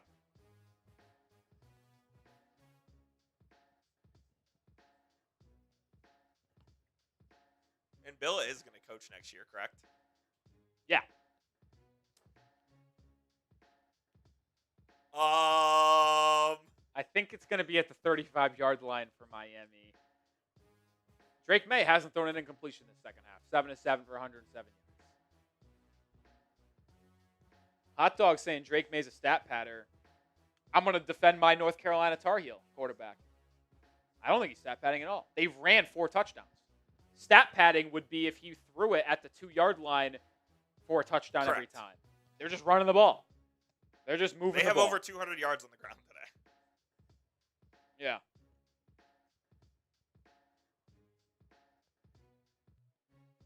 All right, Quinn. Let's have a bounce-back drive here. Yeah, he's been pretty bad in the second half. First play, halfback toss, right side, Ollie Gordon. Patriots all over it, gain of 1. Tell you what, Patriots defense looked pretty bad in the first half. Miami moving the ball consistently. This second half has been a train wreck.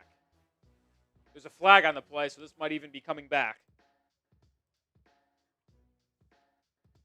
I might want McDaniel fired for the sole reason of not running halfback tosses on every run play. Hot Dog says screen passing for Drake May. I'm going to once again defend my guy. There really hasn't been many screens. But like 2 or 3, sure. I mean, Quinn Ewers has way more screens than Drake May today.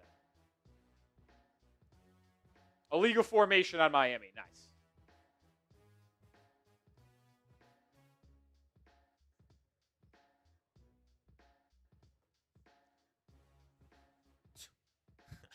Mike McDaniel, horrible on the road. Horrible in cold weather games. Horrible second half coach. I know, like we said it multiple times today, today's outcome was going to have no impact on his future job status because there's just too many starters for Miami not playing. But I just can't really fathom keeping him around. A toss to the right side, and it was another broken play. Ollie Gordon loses 7 yards. They were lined up wrong again. Like, Alec Ingold wasn't even lined up correctly, and then you had the tight end. Yeah, it's another illegal formation on the Dolphins. The receiver wasn't lined up correctly. He had to back off the line. They weren't correctly set. I mean, how is this possible in Week 18?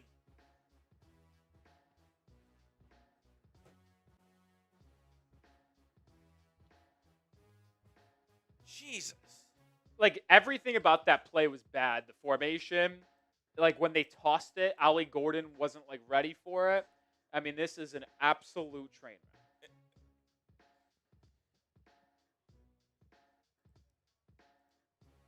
Shout out to Eric. He says final nail. For Mike McDaniel? I hope so. Yeah, I mean, Like we said, this game has no impact as Ewers throwing on 3rd and 18, checks it down to Malik Washington, gain of nothing. Actually, they're going to give him a loss of yards. Which I think's a bad call. But It's a bad spot yeah, for sure. neither Should've- here nor yeah, there. But like I said, yeah, it doesn't matter. This is as bad as it gets, man. It's not good. David Crabtree with the 10. Says Vince hopefully will be better in a few years. 2027 is the year that things hopefully start to get better. It ain't next year. Yeah, no, we're going to be worse next year. Sorry, guys. David Crabtree, you get 3 more raffle tickets as Bailey boots it away. Another former Patriot. Fair caught by Efton Chisholm, which signals to me that the Patriots are probably pulling starters. I was going to say, he doesn't return punts. No, he is a capable punt returner. Yeah. He's the backup one active to Marcus Jones. And I think Joshua Dobbs is lining up on the sideline. So it looks like Drake May's done in New England. The Patriots will be pulling their starters up by 28 here in the 4th quarter. Do you think Drake May has won the MVP? My question to you is Week 18 going to change your opinion on the MVP? No.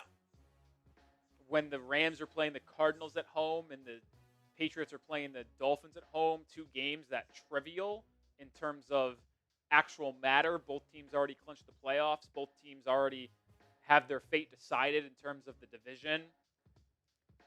So my point is, whoever you were voting for MVP after last week is who you should probably still vote for MVP when they're voting this upcoming. I would agree. Which tells me it's probably going to be Drake May because he's the odds-on favorite after the Stafford disaster class against the Falcons on Monday night. This week should have no bearing.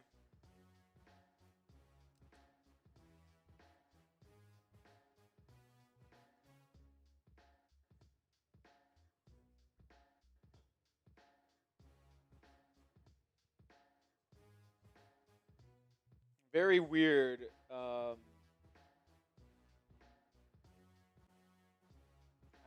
The situation.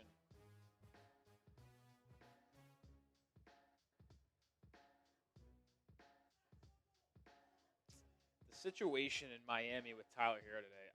So odd. So odd. He's in the bench in uniform. Yeah. Eric Spoelstra had a quote about it. I gotta read it. I liked the tweet, but I didn't read it. Let me go read it now since this game's over.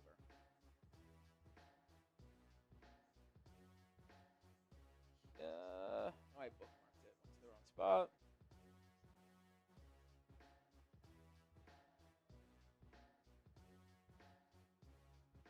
He's been putting in a lot of work. He's getting closer. This is just more to get the mindset ready for the next step. He'll be traveling with us, but he's still day-to-day. I don't have an exact date when he'll be ready.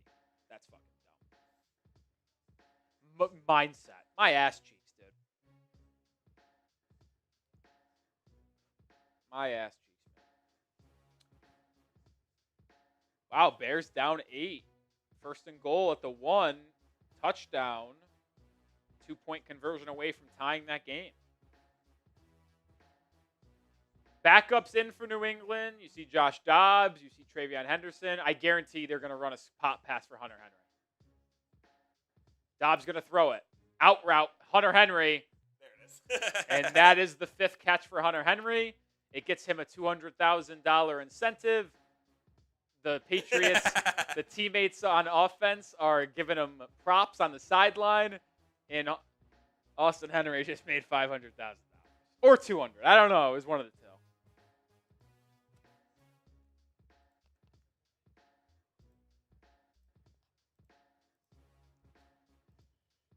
How cool is that? You make one catch for $250K. Yeah. Handoff under center. Travion Henderson picks up 1 yard. Also, bummers for some Dolphins incentives-wise. 2-point conversion. Chicago, good. Wow. Tie game. Down 16-0. Now they're tied. There's a couple players defensively for Miami that had an incentive tied to the Dolphins being a top 20 scoring defense this year. They came into the week 21st behind Atlanta, giving up 38 points, and Atlanta giving up less than 20. Ain't going to move them inside the top 20. Dobbs in the gun. Dolphins going to bring a blitz. Dobbs has time to throw. It got picked up. He's throwing it deep for Kyle Williams. That was Kayshon Boutte. Incomplete. Overthrew him. And the Dolphins defense forces a 3-and-out this time.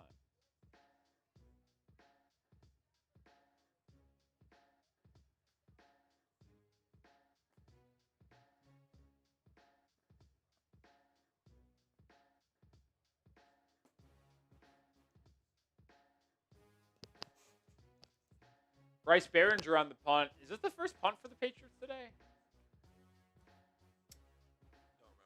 Don't remember. No, it wasn't. No, It's the second punt. yeah. Yeah, the one Malik Washington.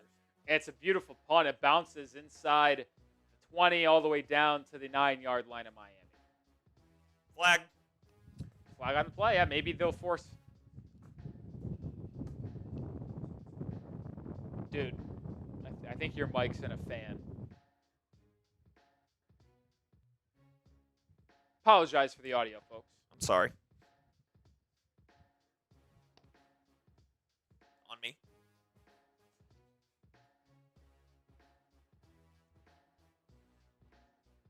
You're saying here come the Bolts? Did something happen? They're down 13-3. And Broncos just got sacked. I mean, they're going to go up 16-3 though. Dude, I know Denver's going to have the 1 seed. Dude, they're going 1 and done, I think. Denver, I hope so. I think they're losing to. They wouldn't lose to the Chargers if the Chargers beat the Patriots. They would beat. What a graphic mistake by Fox. Says it's 4th and 7 for Miami. It's 1st and 10. And Ewers fires a strike to Theo Weiss Jr. for a gain of 15. Second stringer's in for the Patriots defense right now. I think the Broncos would lose to the Texans. Even though I'm just said earlier today, I think the Broncos would actually beat the Texans. I'm changing my opinion. I think they would too. They would beat I think the Texans would beat the Broncos. I do think they would beat the Bills if the Bills beat the Jags. I know the Bills got Josh Allen, but dude, that defense I think would just give up enough points to where the Broncos defense can hold them. Play action. Ewers pressured, hit as he throws, lofts it down the field, incomplete from Alec Ingold. Just absolutely atrocious protection there by Miami. I think Larry Borum got beat.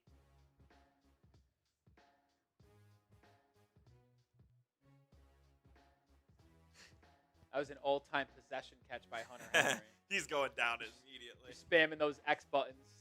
Just make sure he catches it, stays in bounds, and gets that bonus.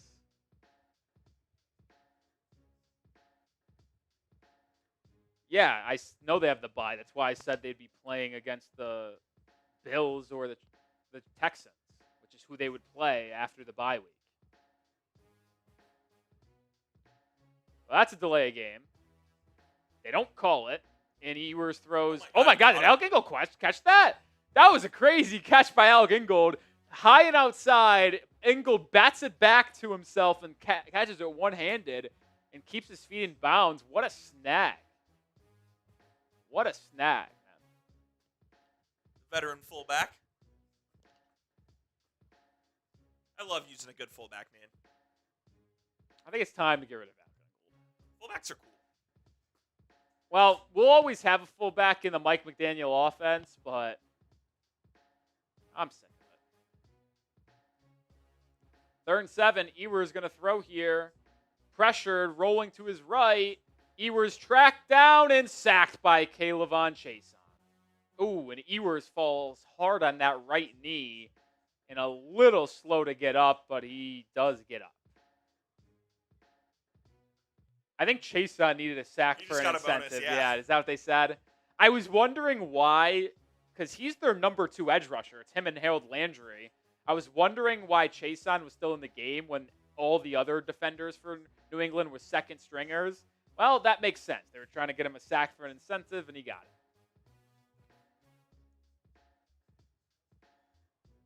Punt away. Efton Chisholm, fair catch at the 31. Have the Dolphins picked up a first down since the first drive where Ewers threw an interception? Oh, my God. Joe Davis just said it was a $500,000 incentive for Chason. That's crazy. They pick one up when they got the ball. No, I don't know if they have. I really don't. By the way, I almost didn't compute this. Ramondre Stevenson has 3 touchdowns today. I know he had 2 rushing. I forgot he caught the receiving. So the Patriots running backs have accounted for all 5 touchdowns for New England. Yes, they have. Dobbs going to hand it off to Dearness Johnson as it's garbage time duty for both teams here. Was he on the practice squad? No, he was signed to their active roster. Oh, interesting. When I forgot who their 3rd string running back is that got hurt. Dearness Johnson became their 3rd stringer. Oh, actually, when Travion Henderson got the concussion, they brought up Quinn Ewers being checked out by the medical staff on the sideline right now. Sitting down, his right knee being looked at. He landed pretty hard on that right knee.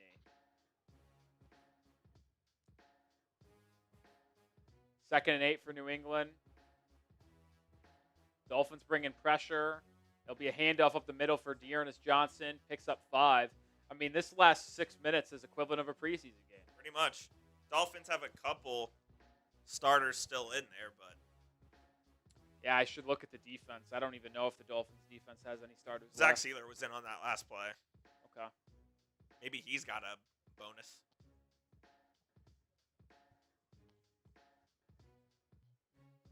All right, try to be unbiased, Coop. You've now seen Ewers in 3 NFL games. Yep. As a starter. You go into the offseason with him as a starter. Play action pass on 3rd and 4. I'll let you marinate on that, and then we'll talk about it after the play. Kenneth Grant chasing Dobbs, misses the sack, and then Dobbs picks up the first down and the new set of sticks for New England. You go into the offseason with him as the starter? It's not has he done enough to be the starter for Miami next year? Yes or no? I think it's a pretty easy answer, and I think the answer is no. I agree. I don't think he has. I said it after the game last week against. Oh my God, they marked him short. That's crazy. They're Mike challenging. Vrabel's going to challenge it. It's the right call because I think he clearly got the first down and then scrambled. Ewers in the medical Yeah, tent. Ewers in the medical tent. So we might be seeing Zach Wilson here. I said it after the game against the Buccaneers last Sunday that Ewers has shown me enough to maybe be the backup next year and at least maybe have a QB competition. But I don't think you can go into the offseason saying this is going to be a start. Yeah, I would absolutely agree.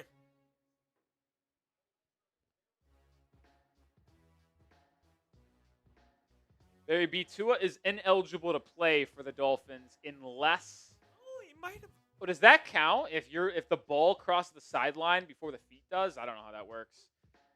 No, it's where the ball is when your foot crosses. Interesting. But yeah, I don't. The performance today has been so rough. I don't know if you can do that Vrabel's explaining what the play here. to the official. That's good stuff.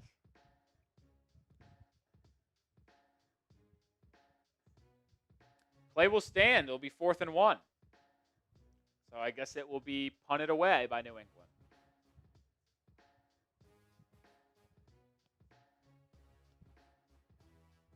$14-3 season for the Patriots. Goes from 4-13 to 14-3. Quite a turnaround. By the way, that Chargers-Bronco game not over. Oh, I didn't even know. We're under 5 minutes to go in Raiders-Chiefs. Raiders winning 9-6, and they're going to be up 11-6. That's a safety. So the Dolphins have, once again, the worst possible outcome. The 3 teams that they needed to have win today to move up in the draft with a loss, all won today, with 2 of them being favorites by 5.5 points and 7 points. Fuck the Saints. Fuck the Chiefs. Fuck the Bengals. They can't do anything right. Even when Miami loses. They can't lose right. Yeah, right, exactly. Oh, Theo East Jr. is being evaluated for concussion protocol, by the way. Maybe he was the one in the tent, Yeah. not Ewers. We'll see who's on quarterback here when they come onto the field. I mean, you can get the same caliber of player at pick 11 at pick 8, but It's a matter of principle. it's still like, what are the chances that Miami, with 2 favorites at least, can't get it on? Zach Wilson's in the game. First play handoff, Ollie Gordon gaining nothing.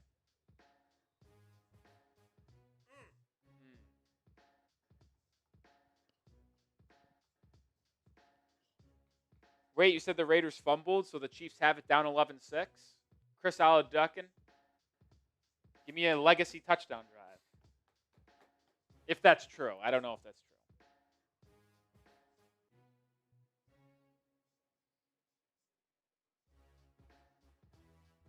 Five minutes to go here in the final game of the season.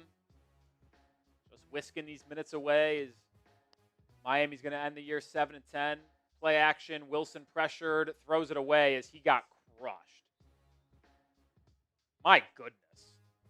I mean, this offensive line is getting killed right now. Imagine he got hurt. Tua had to come Yeah, in the game. Tua would have to go in.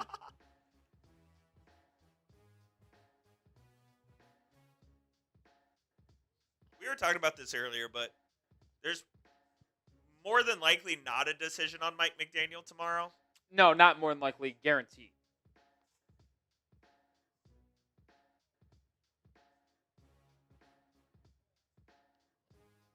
I guarantee you we will not know the future of Mike McDaniel tomorrow. 3rd and 9. Wilson to throw. Wilson pressured. Hit as he throws. Incomplete. Dude, this Dolphins offensive line, I don't know if they put in backups on the O-line.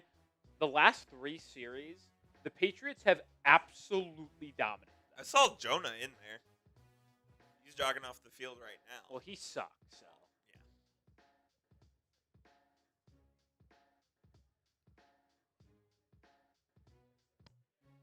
Yeah, those Eagles and Bears games mattered. They're tied at 16 and tied at 17. The Commanders inside the red zone. If the Eagles win, Efton Chisholm lets the ball land, and the Patriots will take over at the 36-yard line. Not a great day for Jake Bailey. Oh, he's horrible.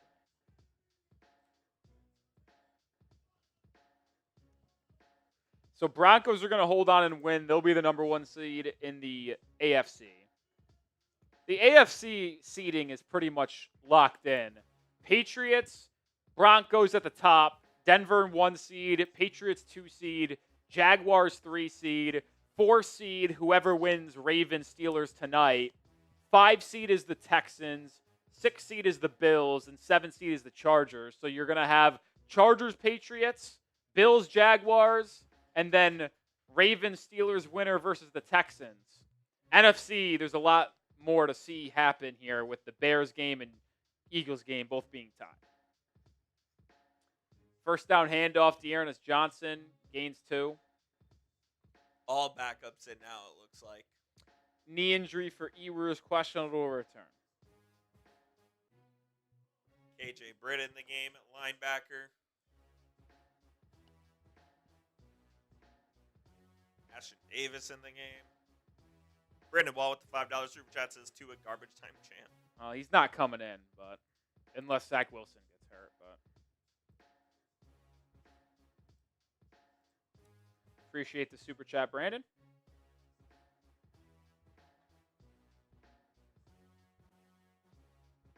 Four minutes to go here in the final quarter of the season, folks. Dobbs handoff, Dearness Johnson picks up 3. Tell you what, the defense of Miami, at least just defending the run, has gone well. Now, you want to talk about a stat padding quarterback. That would be what Matthew Stafford is doing in Arizona, throwing the ball. He's had multiple touchdowns. I think he's had 2 touchdowns today, throwing the ball inside the 1-yard line. Joe.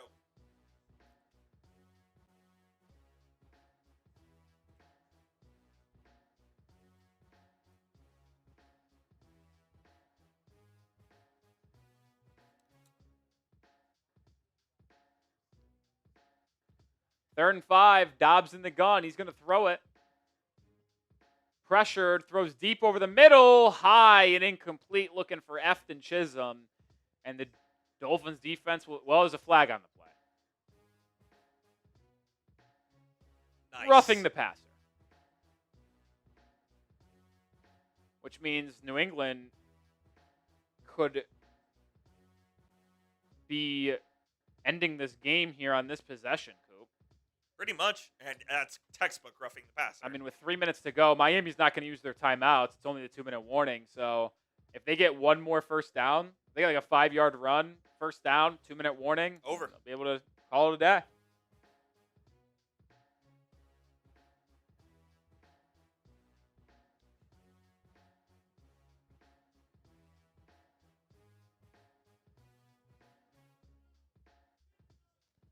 I formation, handoff, Dearness Johnson getting the mop-up duty today. He picks up a yard.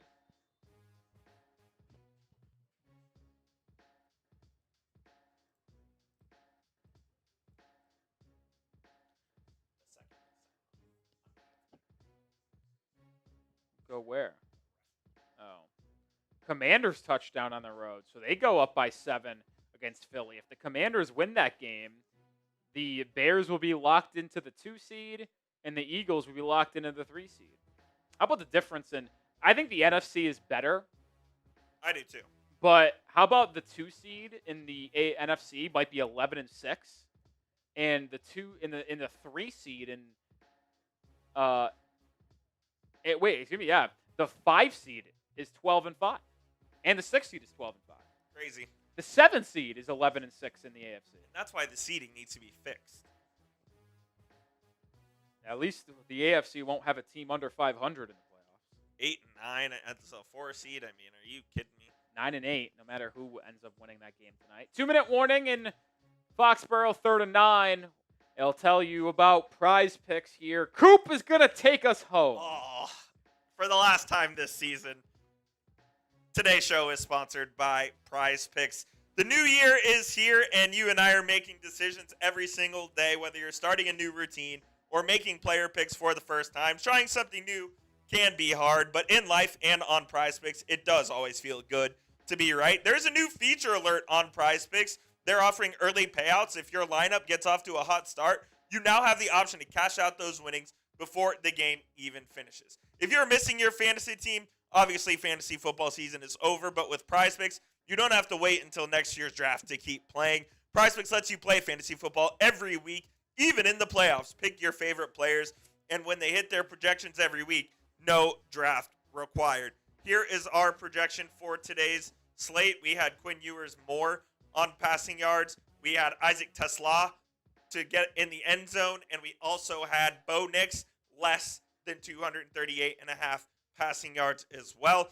We did not make money today, but you guys can make money over at Prize Picks when you download the app and use code CLNS for $50 in lineups after you play your first $5 lineup. One more time, code CLNS for $50 in lineups after you play your first $5 lineup. Prize Picks. It is good to be right.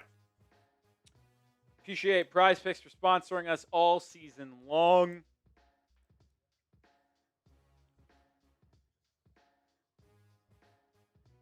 Serge, I'm going to ban you if you, I don't know why you would say that. I don't know what made you think that, but I will ban you. Tim in Foxborough, appreciate you for hanging out with us all season. That's considered a warning. I don't know why you would ever say that. That's weird.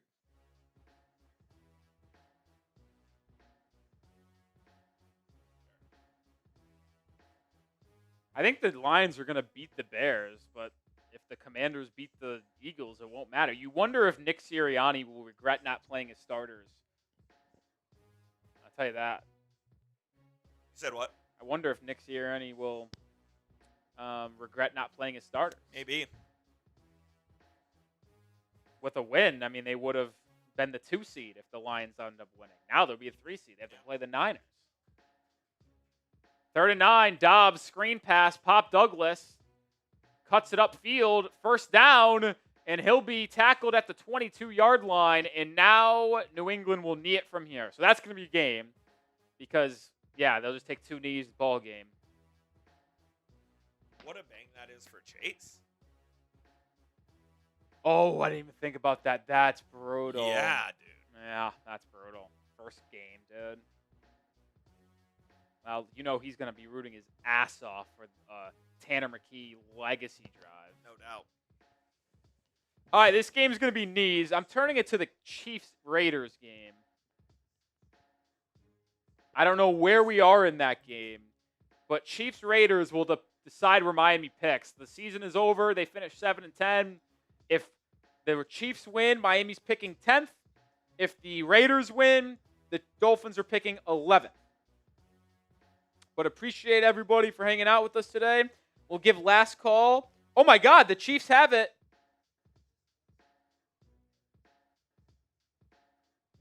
Down 11-9 with the ball. What's happening?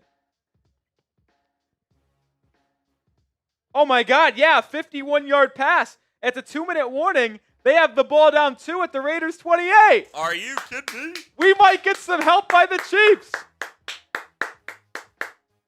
Come on. I mean, if you could, can you switch the scoreboard? Yeah. Oh, my God, they benched Aladakun. It's Shane Buechele, my guy. It's Buechele. Let's go. And a first down handoff for 5. If you're wondering for the last time why we are rooting for the Chiefs in this game, if the Chiefs beat the Raiders, the Dolphins will pick 10. If the Raiders win, the Dolphins will pick 11. So big-time Chiefs fans here. The Raiders have 1 timeout left, So if the Chiefs are able to pick up 1 first down, they'll be able to take it down to 1 second and kick a game-winning field goal. Come on.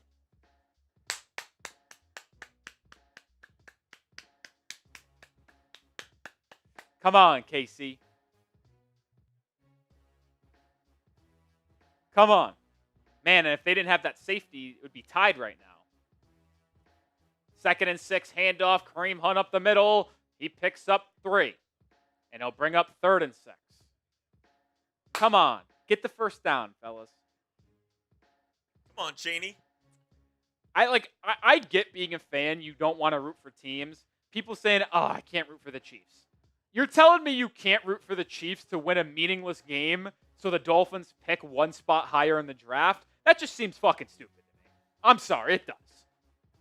I don't care how much you hate a team. If this was the Bills needing to win, who's my least favorite team in the NFL, but it helped the Dolphins get a better draft pick, I'd be rooting like hell for the Bills to win in the regular season.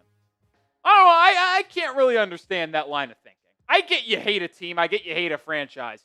It literally helps Miami. You should root for whatever helps Miami. Who cares about the other fucking fan base? It's a meaningless game.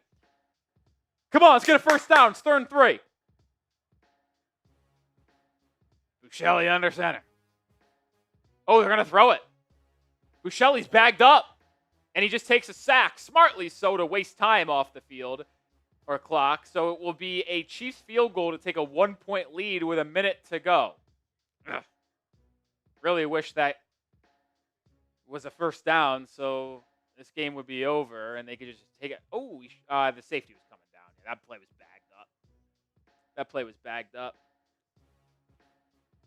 By the way, once this game goes final, we will do our raffle. So last opportunity to super chat to get raffle tickets. Brian Aycock, MVP of the stream. A 41-yarder for Harrison Butker. Harrison Butker's been so bad this year, I bet he misses it. Just to fuck us.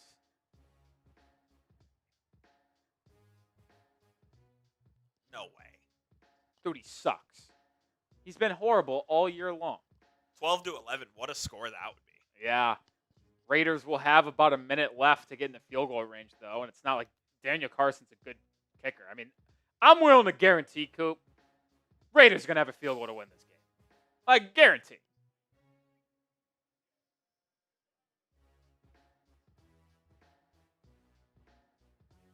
Come on. Show me. Harrison Butker, put it through the uprights, baby.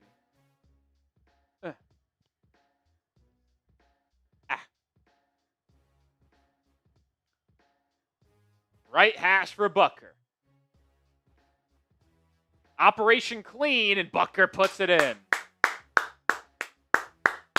And now we're a minute away from having the 10th pick in the draft. We're a minute away from the 10th pick in the draft. Can Aiden O'Connell...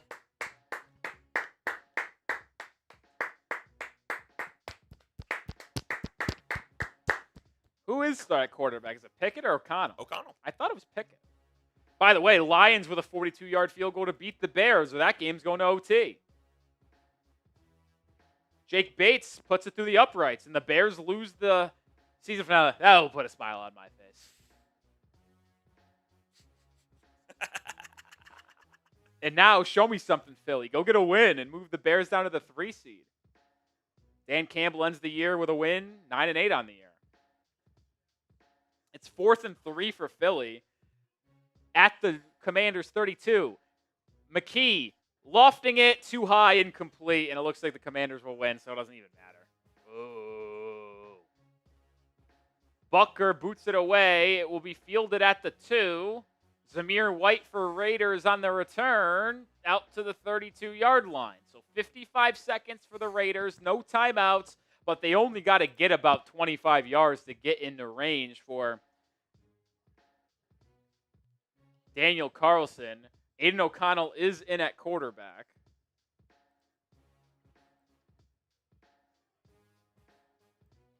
Who just sent this in? I think that's Brett McIntyre. That's a raffle ticket for Brett McIntyre. Once the Raiders game goes final, we're going to do our raffle, and then we're going to do our post-game show.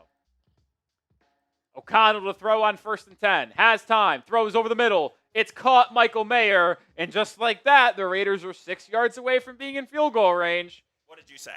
I told you. I mean, come on, man. You'll crash out more over this than you will our game. O'Connell to throw. O'Connell pressured and sacked. No, he threw it away. Sorry. Brett McIntyre says, been fun hanging with Dolphins today this season. Thanks, fellas. Appreciate it. Thank you, my guy. We've said it a couple times already, but make sure you do not go anywhere because we will continue to ramp up our coverage. I think we'll go live tomorrow on the channel for the press conference or after the press conference that Mike McDaniel has because he is scheduled to speak to the media tomorrow. There will be no decision made on his future within the next 24 hours. It will probably be made after the GM hire, which is expected to start the search this upcoming week. Specifically, probably starting tomorrow. O'Connell to throw. Quick throw. It's caught. It's 3rd and about 5. They're going to spike this. No, they're not. They can't spike it because then they're just admitting they're kicking a field goal from here. I think they're going to throw it again here, try to pick up a 1st down. Will the Chiefs call a timeout? The Chiefs, Andy Reid, burned their final timeout. They want to get set. Right now, it's 59-yard field goal inside a dome. Daniel Carlson solid. He'll probably drill it. Is that a weird timeout to take if you're the Chiefs? I don't think so. If you felt like you were going to give up an easy 10 yards because you weren't aligned, I think it's a good use of the timeout. Carlson's already made 3 field goals today, including a 55-yarder. Longest field goal of his career is 57, so right on the verge of his range. $5 super chat from Barry B. He gets into the raffle.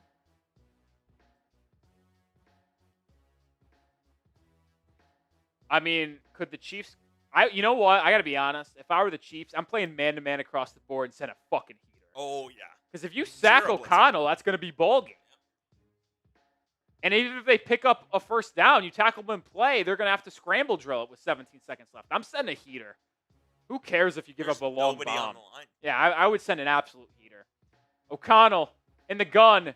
Chiefs bring 2. Quick throw to the outside, incomplete. So it's going to be a 59-yarder. O'Connell just misses his intended target. Tyler Lockett, appreciate the $5 super chat. Barry B. And the Dolphins draft position will be on the line here with this 59-yard field goal by the Raiders and Daniel Carlson. A miss from Carlson, and the Dolphins are picking 10th in the NFL draft. If the Raiders make this 59-yard field goal, the Dolphins are drafting 11th in April. Come on. Miss, miss, miss, miss, miss, this is from miss, Dead miss, 60. miss, miss, miss, miss, miss. Good operation. Kick is up. If it has the distance, it's good. Fuck the Raiders. Fuck the Chiefs. Fuck everything.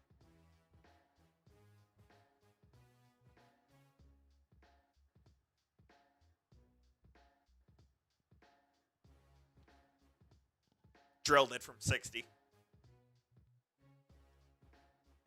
You know, if you bet the Raiders, Browns, and Falcons to win today in a parlay, it would have been plus over 1,000. That would mean it was 100-to-1 odds that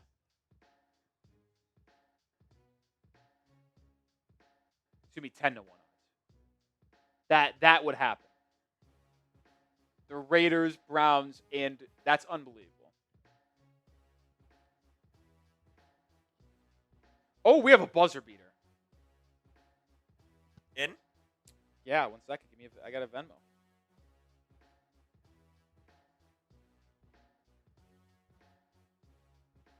Also, how about the Jets going the whole season without a pick? First time in NFL history. Well, I guess there's 8 seconds. Could we see a miracle? I'm coping.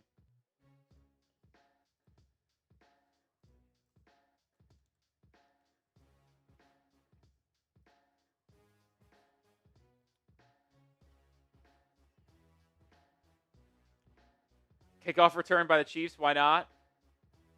Nope. They'll go So back it's and at down. the 35. Is there enough time to throw a 15-yard pass or what? Yeah, 15-yard pass to the on an out route and give Butker a 67-yarder.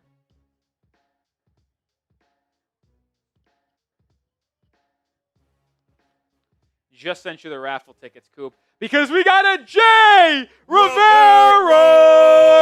with a $50 Venmo. Gets you into the Hall of Fame one more time. You're no stranger to the Hall of Fame. That is for sure.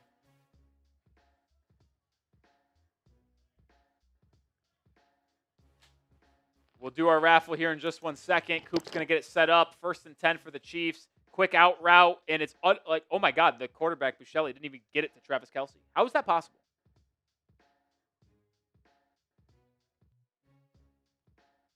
Jay Rivero says, thanks for the good season, taking us through the year. Well, Jay Rivero will still be here.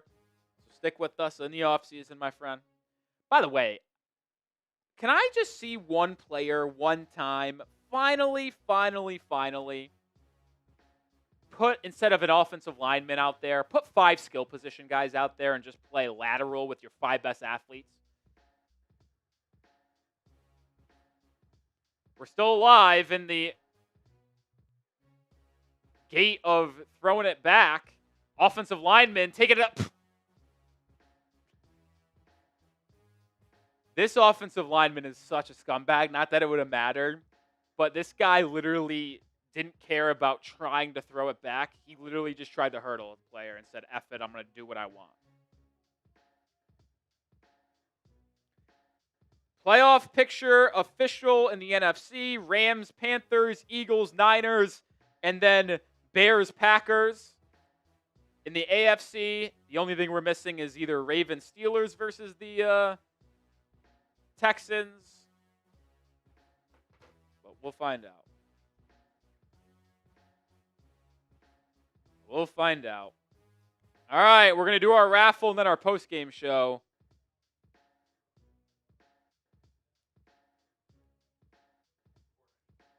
$495, our highest week of the year in terms of raffle tickets.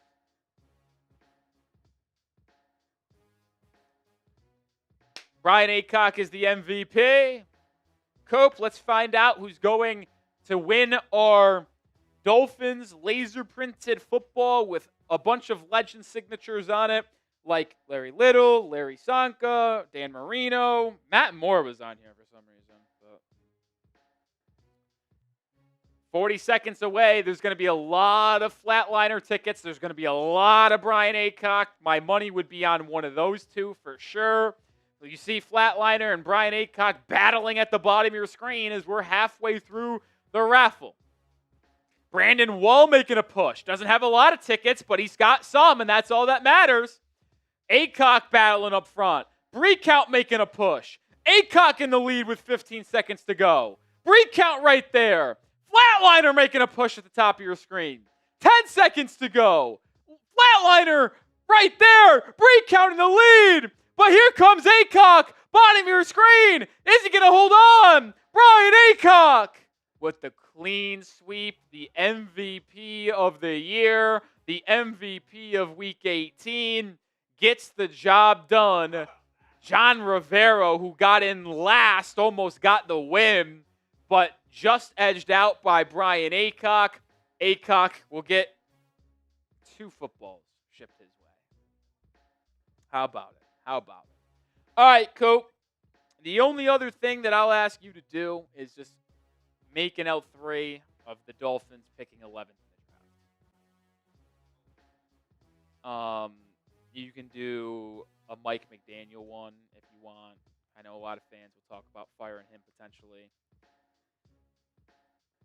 It was a tumultuous season, very fun at times, very annoying and hating almost at times, I would say. Legit, like I was angry. I was hating the Dolphins at times with how badly they were playing in September and October. But it was fun in November and early December when they went on a little run. Ends in a 7-10 year. Back-to-back losing seasons for Miami. Back-to-back years with no playoff berth. Back-to-back years picking inside the top 15. And we head into the offseason.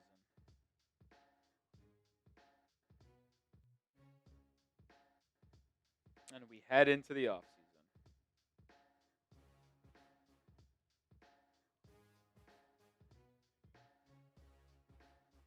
Pretty much the rest is that. Oh. Did we just lose our stream? No, that was weird. On my YouTube studio, the stream went away. It literally just said learn how to use an encoder. That was weird. Strange. Almost had a weird situation on our stream there. All right. That was odd. Scary. We're good. All right, we're good. All right, Coop. Yeah, let's do it. The season finale went exactly how you thought it would go in Foxborough against the Patriots, who won the AFC East this year. Miami actually hung close in the first half. I would actually argue they outplayed New England in the first half, but it was an absolute bloodbath in the final 30 minutes of this game, which has been the story of the Dolphins season, and I'll get more into that here in just a second. But with the Dolphins' loss, they fall to 7-10 on the year. That's how they finished the season, and by some unbelievable reason, the Bengals beat or lost to the Browns, the Raiders beat the Chiefs, and the Falcons beat the Saints.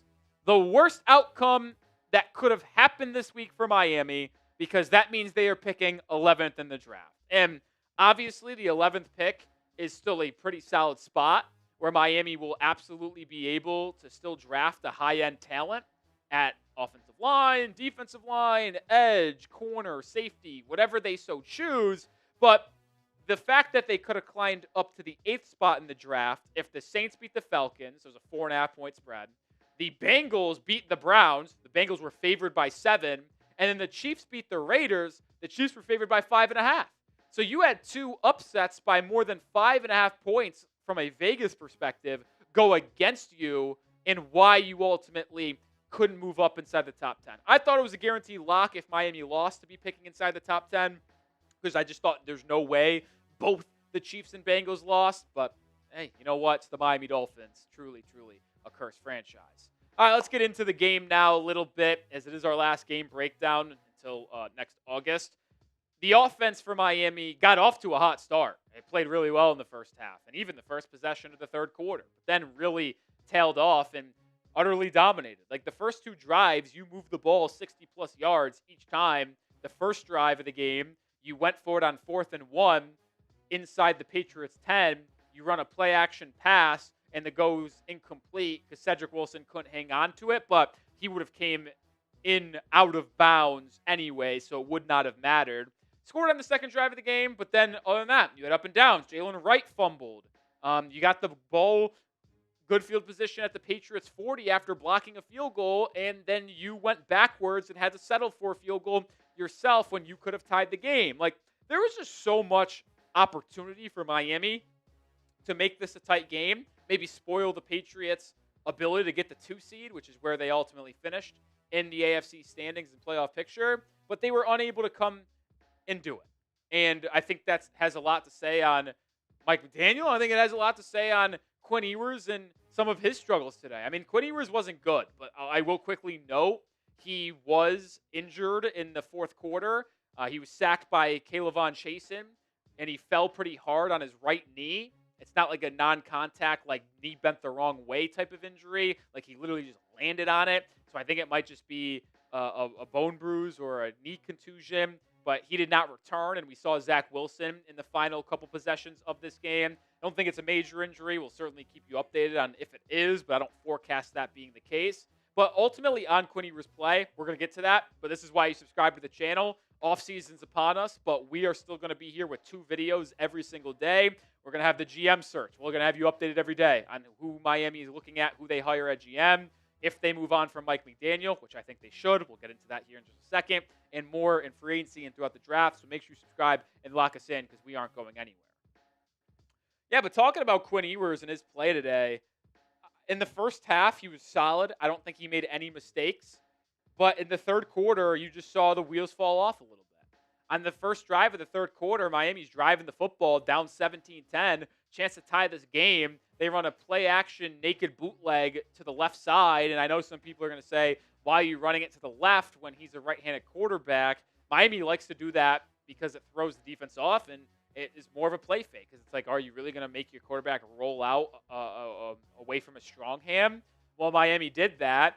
Ewers had to throw to Dulcich in the flat. Would it have been a splashy play? No, it would have probably been a gain of like 5 or 6. Christian Gonzalez was kind of playing there, good depth. The corner for New England would have made the tackle after a gain of 5, but was also helping out his corners on the back end. And Ewers gets a little impatient, if you will, and tries to fire it into a tight window for Theo Weiss Jr. and misthrows him by 5 yards. Throws high and away from him. Weiss couldn't even have a chance to get his hand on it, and it's picked off in the end zone by the Patriots. And after that, they go right down the field and score a touchdown, and the rest is history. Miami gets outscored 21-0 in the second half. I mean, guys, it was a 17-10 game at the half. Miami had a chance to make it 14-all at the half if they didn't go backwards after blocking the field goal with under 2 minutes to go in the half.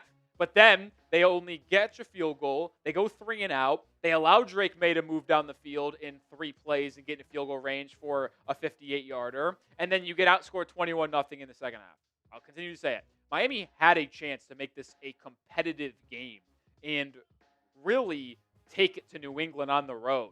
But once again, they were incapable of doing the little things correctly. They were incapable of putting together a full 60 minutes. If you want the full Mike McDaniel experience, you know what it is? 30 minutes. That's what it is. Under Mike McDaniel, you will get a good first 30 minutes, a good first half. But when it gets to the second half, absolutely brutal. Absolutely awful. And we're going to talk more about that here in a second. But today's video is brought to you by Prize Picks. The season is coming to a close. But that doesn't mean you can't still get on the football action. Why? The playoffs start next week. And even though your fantasy football season is over, you can still play daily fantasy football with Prize Picks. Just pick more or less on at least 2 player stat projections. No draft required. If they hit their projections that you pick, you win some cash. And they also have new early payouts. If your player or lineup gets off to a hot start, you may now have the option to cash out those winnings before the game even finishes. Another day, another loss for me. Just so much losing, I can't take it anymore. I really thought Quinton was going to throw it a lot. I mean, the game script was there to get more than 180.5 passing yards. Couldn't do it. Bo Nix went less, I think. And Isaac Tesla didn't get in the end zone. Really thought he was going to score a touchdown today. Bummer for me. Download the Prize Picks app today and use code CLNS to get $50 in lineups after you play your first $5 lineup. That's code CLNS to get $50 in lineups after you play your first $5 lineup. Prize Picks. It's good to be right. All right, let's get into Mike McDaniel now. I'll say this. And if you were with us for our live show, you would know this. But I said that this game today between New England and Miami had no impact on Mike McDaniel's status as Dolphins head coach going to the future because you had no Minkah Fitzpatrick. You had no Chop Robinson. You had no Austin Jackson. Your 2 best players were on the field today, Devon Achane and Jaylen Waddle. So you can't accurately judge this performance because you didn't have 5 of your best players. And you were playing a lot of young guys. I mean, for crying out loud, your 2 top wide receivers were Malik Washington and Theo Weiss Jr. So I didn't expect Miami to win this game. It's why they were 13.5-point underdogs, and it's why Miami got killed by 28. The point that I'm trying to make here and why I'm so disappointed, once again, is the fact that you were in this game. I said it. You, I think, outplayed New England in the first 30 minutes. There was a chance for you to legitimately be winning that game at halftime or at bare minimum be tied. But you were down by 7, and then you couldn't score on the opening drive, most of that because of Quinton Ewers' bad decision. But then after that, a complete, utter collapse. Outscored 21-0. The Dolphins were the worst third-quarter team in the NFL this season. It's no more saying this year, this season. In 2025, they were the worst third-quarter team. And they were the worst, or a bottom 5, second-half team in the NFL. That is coaching. It is. You got outscored 14-0 in the third quarter. It's the 3rd time that's happened this year. They got outscored 14-0 in the third quarter against the Bengals, against the Chargers, and today against the Patriots. I get it. I just told you. They didn't have their starters. But why is it so consistent that Mike McDaniel gets outcoached in the second half? Why is it that he can never win a road game? And this is not just a today issue. This is a all-day issue. They showed a graphic today. Dolphins at home under Mike McDaniel in 4 seasons. I think they said, 21-12? 23-11. And then they're 12-22 after today on the road. Like, I get it. Your record as head coach is going to be worse on the road at home. It's hard to win on the road in the NFL. But can it not be so, drastic and stark of a difference? We already know his record in cold weather games. We know his record against teams above 500. That falls again. 4-17 in his career, by the way, against teams with a record better than 500. You went 3-3 in the division this year. Swept by the Patriots. Shouldn't happen. Even though New England had a great year, shouldn't happen. Split with the Bills, cool. Swept the Jets. Should have happened. You should have won 4-2 in the division this year. Because you should have beat one against New England at home in Miami in week 2. I'm going to say it for the gazillionth time here. The result of this game between New England and Miami has no impact on Mike McDaniel's future. And I'll explain just a little bit why here to close out the show in a second. But today also just provided even more evidence, and the same evidence that we've been pointing to over the last 2 months on why Mike McDaniel should be fired. And I've been saying that. I've been singing it since fucking week 1. Do you agree with me? Should the Dolphins fire Mike McDaniel? Y for yes or N for no? I mean, literally, week 1. I think my week 1 postgame video after getting blown out against the Colts was literally fire Mike McDaniel. And then they lost to the Patriots in week 2, and I said, fire Mike McDaniel. I even went as far as to say I think Miami might actually fire Mike McDaniel if they lost to the Bills in week 3 on Thursday Night Football. They didn't fire him after the loss, obviously. He's still here. And we've seen some reports from Adam Schefter, Ian Rappaport, that point towards no decision being made. It's like a coin flip, some people have said. I think it's 60-40. Mike McDaniel stays in Miami for 2026 or is fired. We'll have a full video out on the latest surrounding Mike McDaniel tomorrow morning, so be on the lookout there. But one thing is abundantly clear when it comes to the future of this man in Miami. No decision will be made within the next 24 hours. Mike McDaniel is scheduled to speak to the media tomorrow for his normal head coach end of the season press conference. Usually if you fire a guy, it is the owner talking and not the head coach. But he will at least speak tomorrow. I'm going to allude to it, but we'll talk more in depth about it on tomorrow morning's video.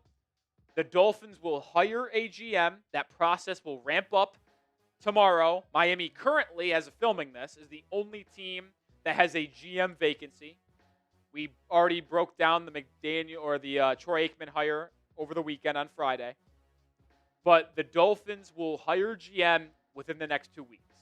And then once they hire the GM, it will be independent of Mike McDaniel. They are not looking to pair someone up with Mike McDaniel. They are looking for the best fit within inside the organization. The new GM, Stephen Ross, and some of the other Dolphins ownership group will then converge and discuss what to do with Mike McDaniel, which tells me the Dolphins head coaching search, if there is one this offseason, will not start for another week or 2. It will come after they hire a GM. We'll be here every step of the way, folks, which is why you subscribe. We'll have more in depth on McDaniel's future tomorrow morning. We'll have a full update on interview candidates of the GM position going forward, news, rumors, and when they hire someone, we'll go live on the channel as well. So make sure you subscribe and join us here for a loaded offseason ahead of us here at Dolphins Today. All right. Appreciate everybody here still watching, still hanging out with us today as the season officially has gone. It's over. We won't watch the Dolphins play football until August, Coop. Sickening. Absolutely sickening. It's sad, but also welcome. If you just want the God's honest truth. We've had fun this year on the channel, though. Oh, it's been a lot of Hanging fun. out with everybody. It's sometimes good to just say, like, yeah, I'm sick and tired of watching horrible football. Let me move on. No doubt. Well, as the audience has dwindled, post-game video filmed. We want to get that out for you. We want to film another video as well. We appreciate everybody for hanging out with us today. One hell of a season, man. Shout out Brian Aycock, the MVP of the Dolphins 2025 season, the MVP of today's stream. No one has more MVP footballs than Brian Aycock this year. Absolute legend. If he's still watching, congratulations on winning the raffle again. Appreciate all the support from him. Appreciate the support of some other legends. Everybody who watched the channel, commented, liked, subscribed. Anyone who got into the Hall of Fame. The list can go on and on. I can't thank everyone or I'd be here for 24 hours straight. For the final time in the 2025 regular season, because tomorrow officially begins the offseason for the Miami Dolphins, Jeffrey Cooperstein, Nick Roloff, signing off. Go Fins. Peace out.